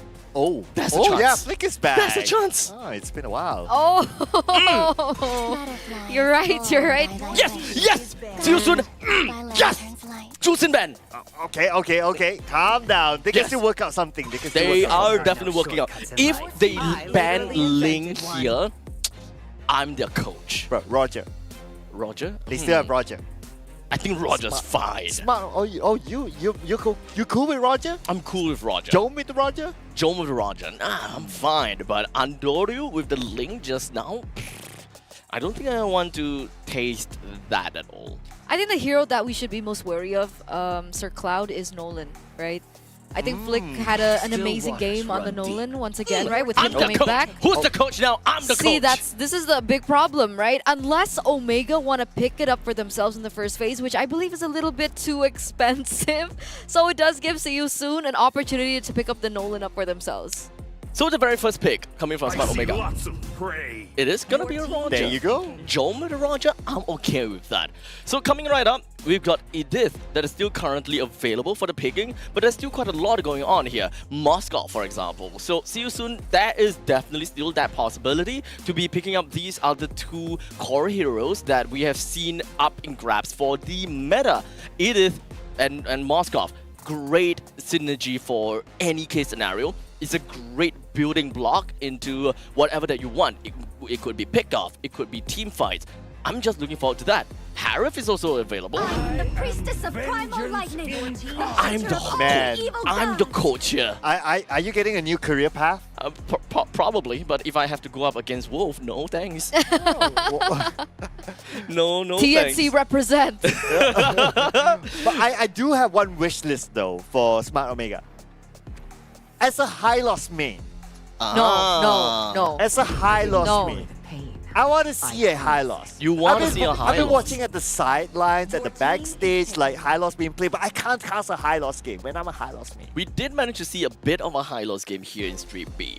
But unfortunately, based on what we are seeing here, having a Moskov and a Roger pick, I highly doubt that the high loss would actually come in greatly. Technically, against the Moskov, there could still be a probability because Moskov really rides along onto a lot of that attack speed, and when it comes down to a Beast Walker, it's actually very difficult to catch up onto. So as long as you got the glorious pathway coming in from this high loss, it could actually help them catch up onto Moskov. You pick up the Vengeance, that could also be really great to see.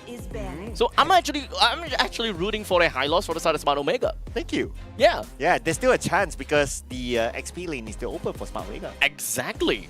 I want to see that.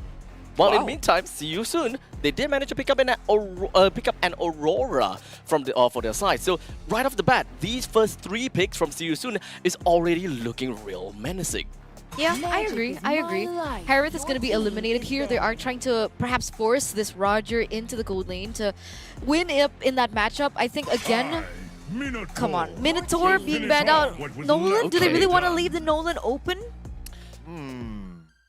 There is still quite a bit of possibilities. I guess Hayabusa is also still open. Hayabusa. The Alpha is still open though.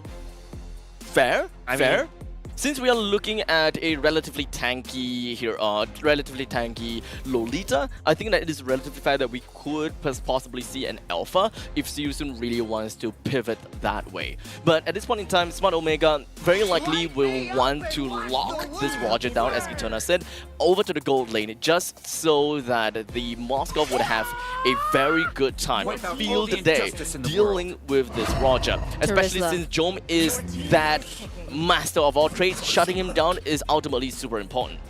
Sorry. I saw the export being banned out and instantly I was like thinking, shows. definitely they're going in for the Charisla. Yes! But are you serious? What is our call here? We're going to be What was dancing, that? guys. Okay. What? AP Brand 1-2-0 against Fnatic Onyx. Is that a joke? Oh my man. god. Okay, this is how it feels like being Extreme B. Yes. Being the last one to start our end. Always. But I'm happy to see a high loss though. They stole the Nolan! Oh! Smart Omega stole the Nolan away from See You Soon! Man, all our calls. Oh! On point. We should all be coaches now. We should be coaches. Yeah, see you at M6. So the final pick coming in from See You Soon is going to be a Julian. In fact, Julian has been leaked all the way to the end. And that makes perfect sense coming in from See You Soon to actually pick up the Nolan. They still need that burst capability. But this is also going to be a tad bit of a problem from the start of See You Soon because that is a lot of magical damage from the start of See You Soon that works in the early game. This is a game of Radiant Armor for Smart Omega, which is definitely something that Hylos would be really happy to pick up as one of the first few items too. So Clock of Destiny depends if whether you really want to go for the Thunderbelt, but essentially Clock of Destiny into the Radiant Armor is going to be the name of the game for this Hylos to have a field day dealing with all of these magic damage dealers. I concur. God damn it, I forgot about the name. I completely forgot about saying Yep, it's now 2-1. Sorry, man. I concur. No, that doesn't work. It doesn't work that way. It doesn't work that way. Sorry, It doesn't work Abstract. that way. Oh man, but it's okay. I'll come back again. And I am gonna be tossing that phrase left, right, and center. Because I'm pretty sure that this game is gonna go left, right, center between Smart Omega versus See You Soon. Thank you so much, Abstract, as we jump into the land of Ton between both of these teams, but already very aggressive. Well, wait. What? Okay. You blink and you miss it moment, and we might see a second one. Nah, we're not going to see a second one for now. That was under minute number 1, by the way. Already a kill over to Flick, and that should propel Smart Omega in terms of that rotation. But look at this. But Changno by phase 1 for its own. Nice flicker away. Okay, he had it as part of the plan now. You know what? We have to have a stat of the fastest kill. That could be one of it. Yeah, right? What was that, 28 seconds? 30 seconds? Below, yeah, thereabouts. That was very quick, and Smart Omega are now holding on to the gold lead here by 600. I'm pretty sure Abstract is shaking a little bit. I think he's gone backstage to prepare the dance that he promised us, right? But for the moment, it does seem like both of these gold laners are trading in very, very well. We expected that Jome would have a bit of a tougher time going against the Moskov, but so far, in terms of that gold, it looks like Jome has actually picking up a little bit more of an advantage so far. Yeah, and I mean, you gave Jome the first blood, and we know how important Jome is for the team, right? So he could probably snowball from there, but not all is lost for See You Soon. So I'm gonna give a benefit of doubt to Abstract, right? That See You Soon could still come back from this. It's still very early. Oh, what? Okay. Andorio is 2 levels ahead of Flick right now. He is falling behind so far in terms of that farming. I'm pretty sure that early portion of the game was detrimental to his patterns, and now Andorio, Smart Omega in general, should be able to get this neutral objective take uncontested. Yeah, simple solo kill onto the turtle. But okay, let's see here, Joe. How will he manage 3 of them? 3 of them, nobody really committed on the Joe, but instead they run away. Now Changmei to get a bit of kill. They will target on to Run. Run will definitely need to run here. But lucky enough, he does have Ra together with Boxy to protect him, and he's still safer. And luckily enough, right, Chaknu is not yet level 4, so he didn't really have that Numenon Blast to work with in that regard, because I think that would have ended a lot differently. Felix, probably overcommitment there. Glorious Pathway turn, or if only the Glorious Pathway was towards the turret, then maybe, yeah. But anyway, they still get the kill, so whatever, right? But hello to Run! Rota, last it. Run, can he do it?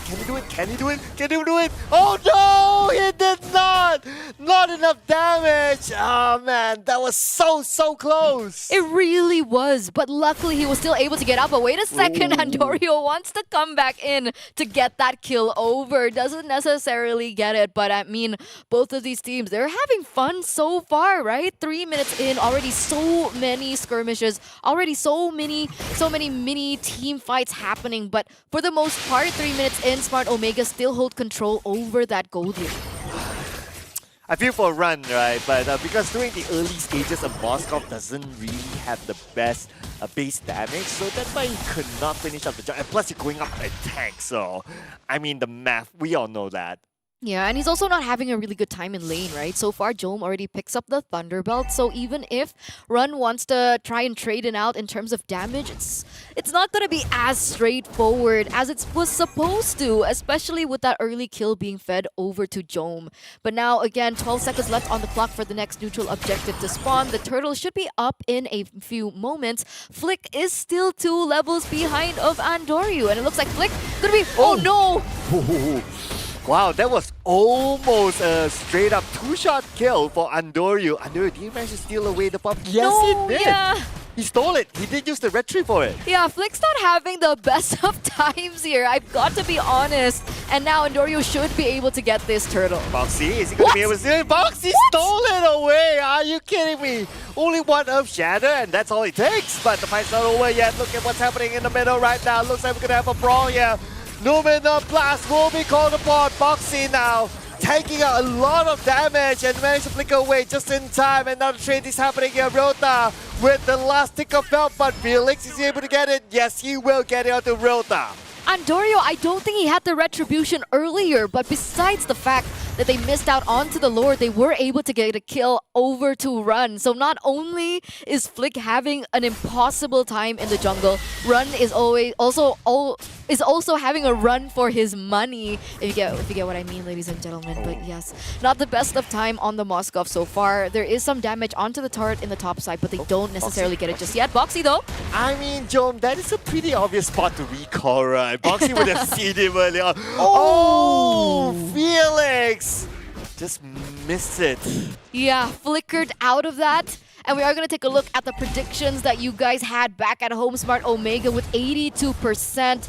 Technically, you guys are still on a roll right now. You guys are still on the run to being correct, as Smart Omega in game number 2 also still hold control over the gold, 2K right now. Yeah, I mean, so far they're in the driver's seat, right? When it comes to kills, when it comes to leveling even. But hang that thought, okay, are we going to see a big move here by CU soon? Looks like they're going to go in onto Jome, but Jome, he's really chill here, right? He's trying to pull them back here. Chaco is together with him, no Boxy.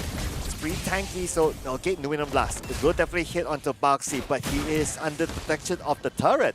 But again, from behind, they will still jump into the Boxy though. Boxy, they really hate Boxy here. They really want to turn him back into the box. And Jome will keep it taken out. Oh, Jome, okay, that's the spear of destruction all the way to the back there by Run, but now Run being caught out in between the other members of Omega. And Smart Omega will take him out. A trade isn't worth it. That's definitely not worth it, I would say, for See You Soon. Andorio gonna have a little bit more of a better time once again for this neutral objective taken. They should be able to convert that over on the turret in the top side. We saw that Jome picked up the Sky Piercer, and the Sky Piercer did proc. So it's a very aggressive build coming over from Jome. Usually we do see the Wind Talker, second item after the Thunderbelt, but he opted for Sky Piercer instead, and he got that value so far. But wait a second. Oh, in the middle. Will he be able to get away just in time? Okay! It says Glorious Pathway will be turned on now. The counter attack is happening. Andorio will get 1 kill. Felix down to trouble. Definitely will go down. Double kill will be given to Andorio. Are they looking for a third one? Nope, they're good enough. But Jome, look at the space he had at the bottom. Yeah, very quick to the utility, to the... Oh, Run. what? Ooh, Okay, now you Andorio. see Run, now you don't. I mean, right now, Andorio is rocking 2 items already with the Hunter Strike as well as the Blade of Heptases. So the damage is definitely ramping in, and they're utilizing that kill pressure very well. Smart Omega now with a 4K, almost a 5K gold lead in 7 minutes. Man, I mean, this is starting to go way out of hand. Okay, Jome comes in to Earth Shatter. Oh man, here we go. Looks like Jome takes a lot of damage. Glorious Pathway will be turned on. Goes away straight onto the backline. Boxy will be the first one to fall, but the other members of CU soon has protection of the inhibitor turret, hugging onto it.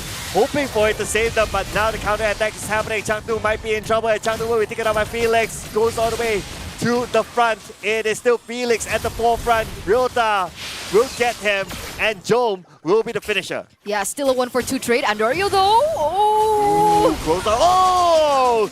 Nice counter back by Andorio, and monster kill to him. He is already at 6 kills. That's insane. That is incredible. 6-0-1 so far, and now he has his third item. He has that BOD, so he is doubling down on the damage and the kill pressure that he already has in the 8th minute of the game. And, you know, take a look at this, right? Run is trying to do his best to farm up to his items, but unfortunately for him, he is what? 2k gold behind of Jom right now. He only has the corrosion side. Yeah, there you go. He's on the way to his second item, not necessarily there just yet. So he's already falling so far behind. And to make it all worse now, Jom has that Wind Talker. Oh man, this is still looking bad for CU soon. Okay, they can't even get to their purple buff. I mean, it's looking real bad. Abstract, I know you're watching right now. Don't forget to prepare that dance, okay? We talked about it pre-game, okay? You know, a man of his word, be a gentleman, prepare that. Yep, if it came from her, you gotta be prepared, okay? Alright. We want to see that. You can start your choreograph right now. But Smart Omega is doing the choreograph up on top as well. Boxy is at the forefront, opening up the space, but look at the side here. Felix is coming in as well. He does have the penalty zone, so Smart Omega, they're not gathering up just yet. Maybe they might just do just to beat out the penalty zone, but before that happened, Boxy will fall, and now they will siege down the next turret, but penalty zone comes in. Magic against Andoyo as well as Jom underneath the turret, but no follow-up. Everyone's just too far behind thanks to Ryota. But Ryota is now caught in a bad position. Able to get away. He survived? What? Are you kidding me? Chaknu? Well, okay. See, that was a little off to me, right? Chaknu goes in under turret, gets a little stuck. I mean, granted, Ryota was able to get out because of that. Yeah, okay. And here we do have a little bit of a podcast going on right now. We have a little bit of time to talk about this. It looks like Abstract is getting prepared to talk to us. So thank you for staying patient with us, ladies and gentlemen, because we do need a little bit of a statement from Abstract. Are you ready to dance, Mr. Abstract? Sure, I guess. But yeah, I was at the talent room. I was kind of watching both streams at the same time because we were right. Me and Amy, we were right about the fact that stream A ended first. So stream A have ended first with the FNOP versus FCAP 2-0 to FCAP. That's me and Amy that won that bet. In the meantime, Gideon called us out for being the quote-unquote best stream because we are always the last to finish. We always provide entertainment to the end. Yeah. Yes. What do we? Yes. Why are you helping us? I'm not supposed to be here, right? But okay, you know what? I do want to talk about this game a tad bit because, you know, it's the podcast that we want. Let's not talk about the dance for now, okay? Because, you know, that's not the end of the game just yet. Yeah, I mean, no, it's not all about avoidance. But this is where I talked about Ryota, Hylos. We called for it.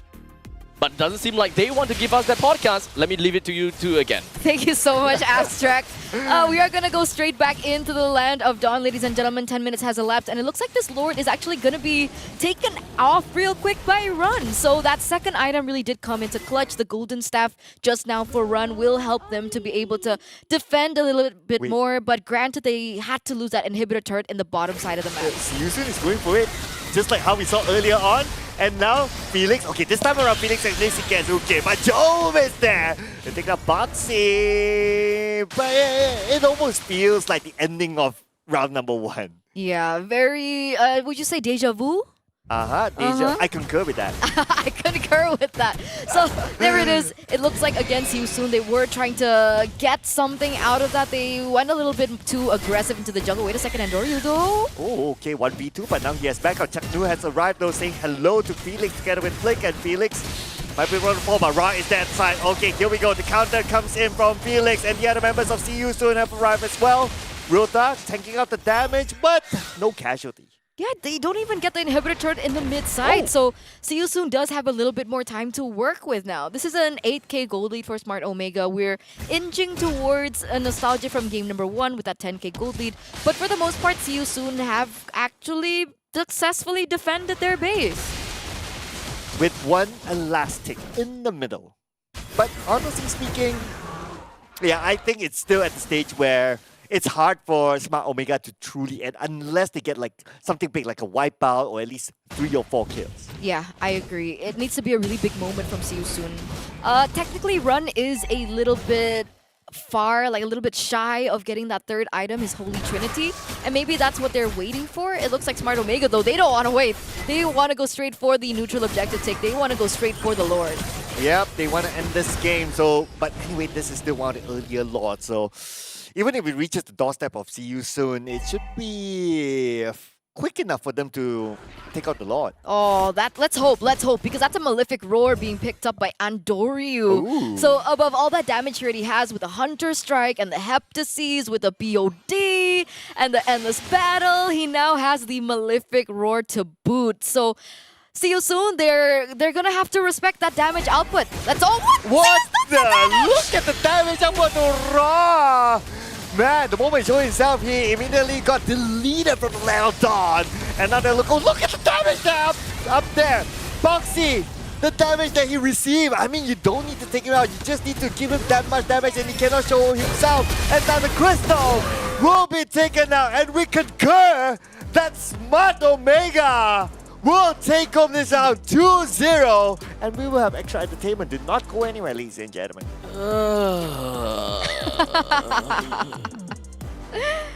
This is one of the situations where I would absolutely love for us to go for a 3 full game series despite being the last stream. I didn't sign any contract, okay? Hey. I didn't sign any contract for the dance. I mean, if it's an instruction from our boss, it was really mentioned have a down there, you know, choice. it's in written. I concur. Not the right time to use it, but I guess I concur. Finally. Oh man, but I gotta have to say, this game definitely is gonna be in the books, right? This is where Sir Clown and I called out for the Hylos pick, that's number 1. And that is undoubtedly one of the main reason why Smart Omega managed to get themselves such a good game. There is absolutely no answer coming from the side of See You Soon dealing with these tanky front lines. When it comes down to Hylos, whenever he's having low amount of HP, all he needs to do, pop the Vengeance, pop out the Glorious Pathway, he's healing by the second while also reducing the amount of damage received and also retaliating against the damage coming in from Rune. So there's so many things that has been added up on top of that. And let's not forget, the very first item being built up, full item built up from the side of Ryota is going to be the Radiant Armor. He understood the task on hand that he gotta have to tank up all of these early game damage coming in from the Aurora, the Edith, as well as the Julian. He didn't even bother to complete the Clock of Destiny, which arguably is one of the core items for a Hylos. I mean, I'm going to start building Thunderbelt as well. I mean, that has been a very significant item for Hylos. I've been watching a couple of clips earlier today on Hylos as well, and that item on Hylos late game makes him indestructible. Exactly, because as a Hylos, you already have an amazing max HP, which based on your growth and based on how the kit of Hylos is, you actually deplete all your mana and you will start depleting your own HP to fund for those resources. And that is why Hylos is built that way, to have a lot of max HP per level. As such, building up more defense to supplement that maximum HP undoubtedly makes this Hylos even more tanky, which is so difficult for them to deal with. Look at that, about 138,000 damage taken, and yet Ryota has only died once. This is amazing coming in from a Hylos, and I'll say that Smart Omega identified what is required out of their lineup in order to really put See You Soon to rest. Okay, fine. I am one of those people that still don't believe on the Hylos. But this does cement something. A little bit. A little bit. It hasn't fully changed my mind, but I'm getting there. It's growing on me. Slowly. Let's play Slowly. ranked games together. Okay. But meta or nah, still situational. Unfortunately, it is still very much situational. This is just one of those perfect games where it ticked a lot of those check boxes. So perfect one coming in from Smart Omega. Good drafting, I loved it. Andoryu stealing away the Nolan just so that Siu Sun's general playstyle of 4:1 with that one jungler going for split pushes is ultimately gonna be stopped a lot easier, because when it comes down to Julian, the mobility is not as much as a Nolan. But you know what, ladies and gentlemen, we do have a nice little interview coming from the side of Mara upstairs, as she does have quite a bit of questions that she would like to ask over to the members of Smart Omega. So let us just pass the airtime over to Mara and listen out to what Smart Omega have got to say. Here we are with Ukir. Congratulations. Finishing strong. That's what we want to see. I know this is your first international tournament. So tell us, how was the entire thing for you? Explore tas happy. Tapos kasi first time kong out of country. Tapos sa Malaysian pa. So madami akong na-explore na mga different culture, tas foods, people, lalo na mga different regions sa mga galing international tournament yan. Katulad ng mga Malaysian ngayon. Tapos mga Indonesian. Yan. He said it's such a great experience because it's also his first time to leave the Philippines, first out of country trip, where he got to learn the cultures of other regions like Malaysia and Indonesia. What exactly did you observe? Sa Malaysian, don't tap head ng for respect lang. Ganun. Tapos yung mga foods, katulad mga nasi lemak, tas nasi goreng ayam. Favorite ko yun, guys. So he learned, like in Malaysia, for example, with the culture, you're not supposed to tap the head because normally you do that in the Philippines. But he learned in other cultures, you don't do that out of respect. And he also learned the cultural food like nasi lemak and nasi goreng. So you were happy with the experience. What are you going to take back home with you in the Philippines? Kung pwede lang spicy food. Mahilig ako sa mga, tas yung yung journey namin dito, parang pwede namin isang lesson learned, tas gamitin namin sa MPL Season 14. Yeah. He said if he can just bring a lot of spices from Malaysia back home because he really enjoyed it. And he's also going to take the lessons that they've learned here and he's going to put it towards his journey for Season 14 in the MPL. Congratulations. You have a lot of Smart Omega fans still rooting for you, looking forward to seeing you in Season 14. What do you have to say to all of them and to all the teams that you competed? Salamat sa mga sumusuporta sa Smart Omega. Throughout, parang devastated pa rin yung mga result, pero nandyan pa rin kayo. Patuloy niyo kami suportahan. Sobrang babawi kami sa S14. Tapos sa mga nakalaban namin, nice game, galingan nyo. Hintayin nyo kami. He said to all the people that are supporting them, thank you. Even though it was a devastating result, you were still there to support them. And to all the teams that they faced, good luck and wait for them to get better in the next tournament. Once again, congratulations. Go ahead, go eat your nasi lemak, go eat your nasi goreng. And if you have any suggestions where he's gonna get the spicy food, spicy sauces, so he can take it back home, put it down in the comment section below. We're gonna break it down for you and head back to our panel. It's all yours. All right, ladies and gentlemen, thank you so much. And of course, to Mara as well as Ukir. This is definitely something that we are looking out of from the side of Smart Omega as well as See You Soon. I gotta have to say, See You Soon do have quite a lot of things that they're gonna have to kind of iron out. But you know what? Perhaps when it comes down to the next few international tournaments, that is something that we absolutely want to watch out for them.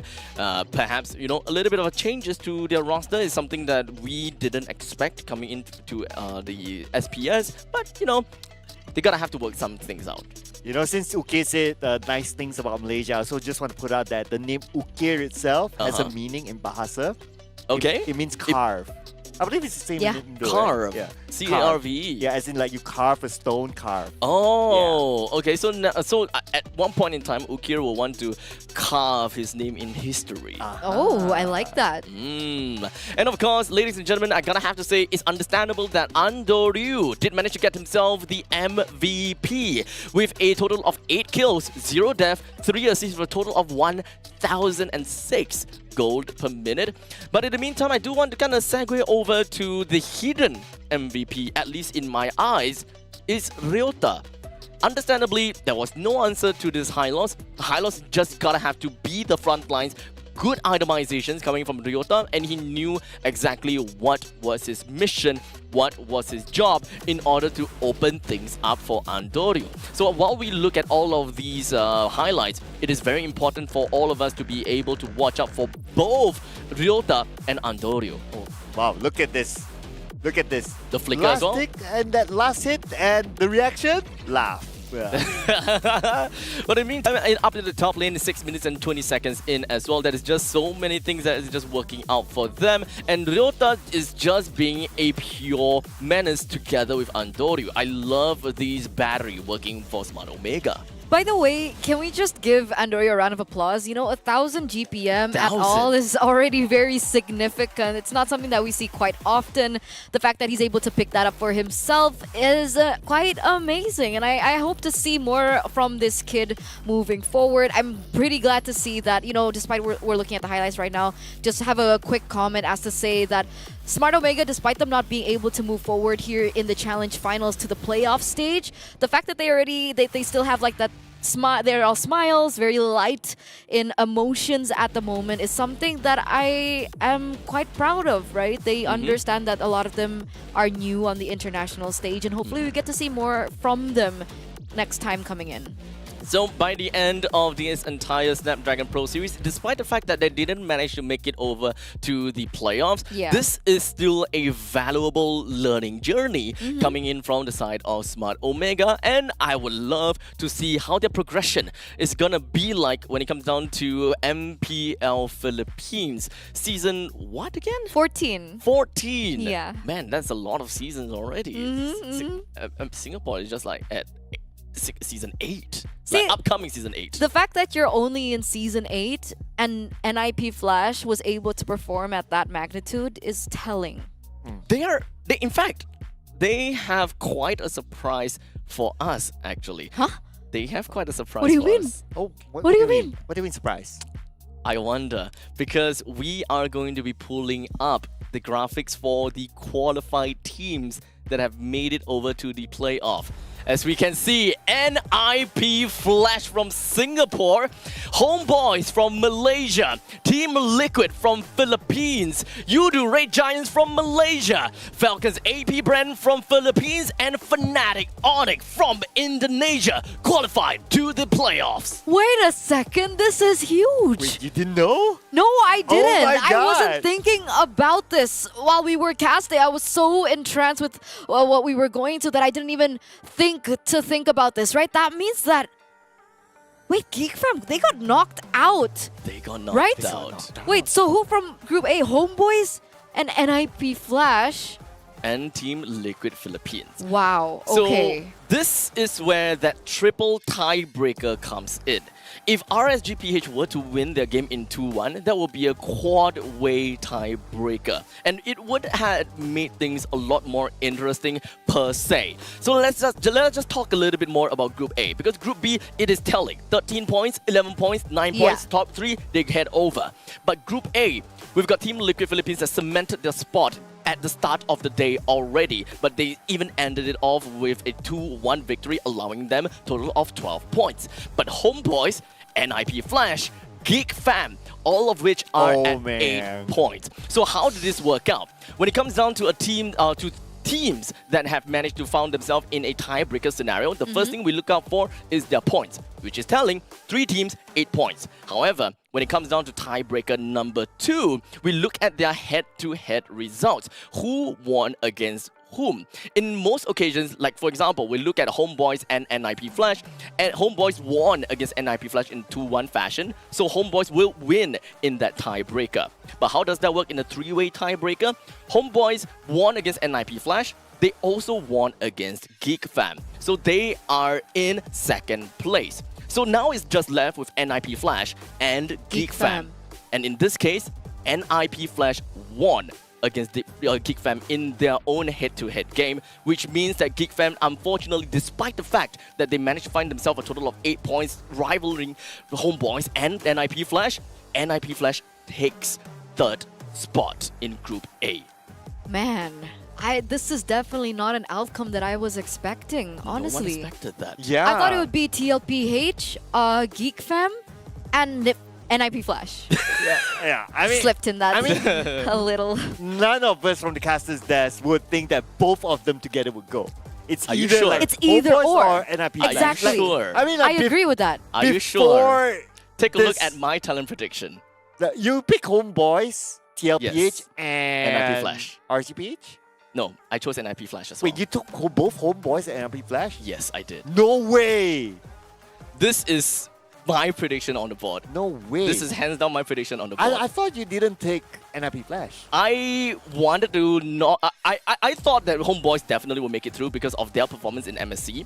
I didn't know much about their change in roster, and that made me think Homeboys might not make it. But in the end of the day, Homeboys still went through and Okay. they showed up. Can we just all agree that we all agreed with Group B? We all agree. yeah. with Group. Yeah, right? Yeah. No doubt. No doubt. Okay. If anyone doesn't agree, we're going to give hot sauce to them. Where it is. Somebody still owes us a dance, by the way. Yeah, we're not going to forget about that. Hopefully, Mr. Producer gives us some time towards the end to do Yeah. the dance. Uh, Yeah, okay, there you go. wait, what do you just ask for again? The dance. The dance? Yeah. What dance? There's even music waiting for you. What music? Yeah. Okay. Okay, ladies and gentlemen, let's check out the prize pool first while our desk host gets himself together now. Okay, let's take a look at the prize pool. Thank you so much for that. I'm just stuttering all the what that? $144,500 is up for grabs for the Snapdragon Mobile Challenge Finals in the MLBB Season 5. This is the total prize pool with the champions that will walk away with $62,000. But we'll take a look at that later because that is where the playoff will crown the champion. But down in the bottom, we're gonna have to award some of these teams with these prizes. Oh man, the toughest prize to swallow is actually Geek Fam's prize. Yeah. Man. And technically for the teams, the 6 teams that are moving forward, they're already walking away with at least 5K. Exactly. Yeah. So I gotta have to say congratulations to all the teams that have made it over to the top 6. While in the meantime, for all the other teams, see you soon. Bigatron Beta, Rebellion Esports, RSGPH, Smart Omega, and GeekFam ID. Thank you so much for coming in to the Snapdragon Mobile Challenge Finals. You guys did spectacularly well, and that was just amazing to watch. In the meantime, now we move on to the most important message that we like to talk about. What exactly is a hybrid elimination? Because here we have, for the playoff bracket, you can see that Team Liquid Philippines and YRG is actually seeded to the second part of the bracket, which kind of brings in some question marks. While in the meantime, Homeboys fights against Fnatic Onyx. Oof.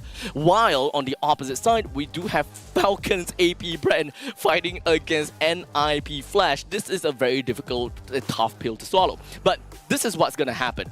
The very first bracket that you guys see from the left side, the upper bracket, the team that loses in that series is eliminated. This is not a double elimination.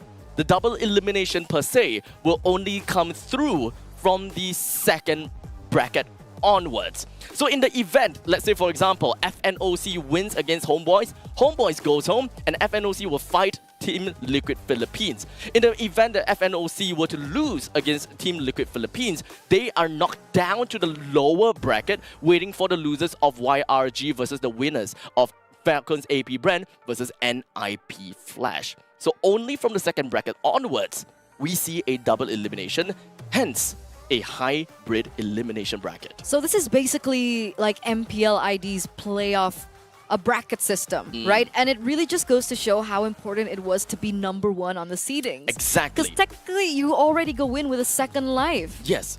So it is a really tough pill for the teams in the second place and the third place of each group to really swallow.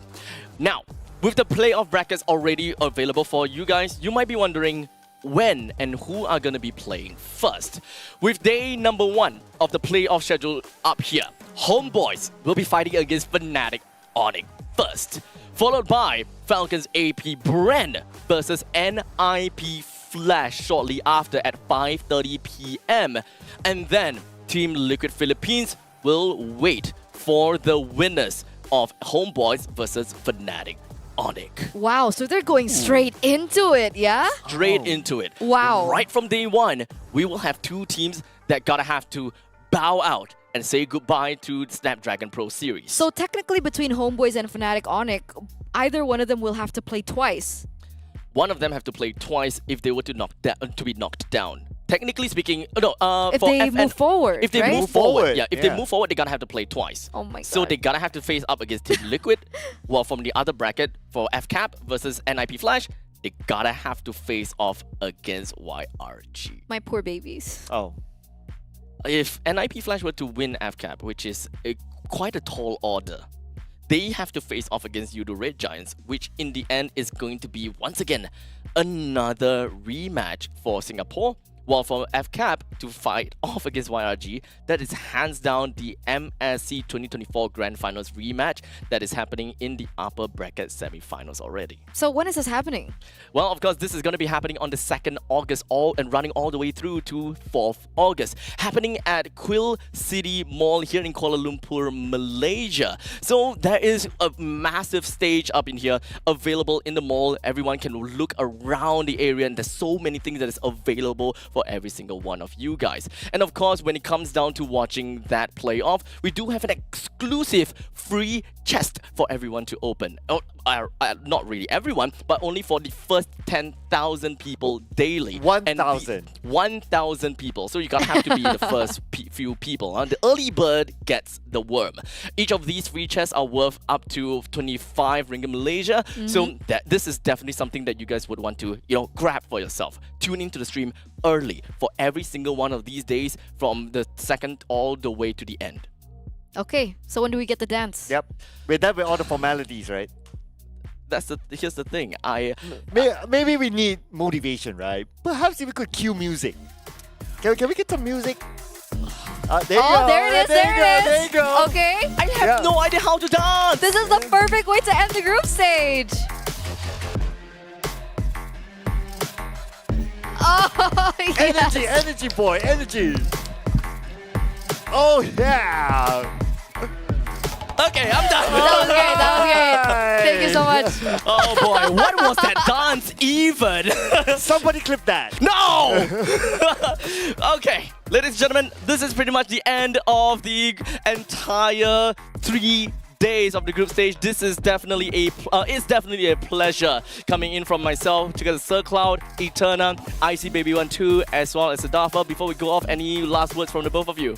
See you in the playoffs. Ask for more dance. Never dance in front of the camera. Ladies and gentlemen, thank you so much for once again tuning into the Snapdragon Mobile Challenger Finals. We will then see you again on the playoffs down in Quill City Mall. Take care. Have a great day.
Let the weak melt away. Killing spree.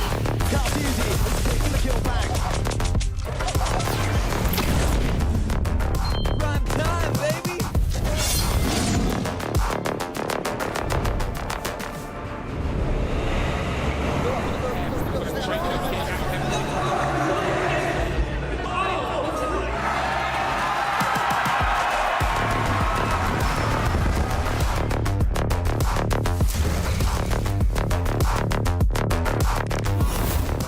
Looks like the players are ready.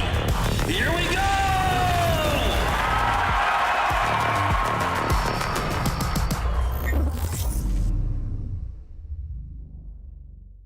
The Snapdragon Pro Series is brought to you by Snapdragon Elite Gaming, Monster Energy, and DHL.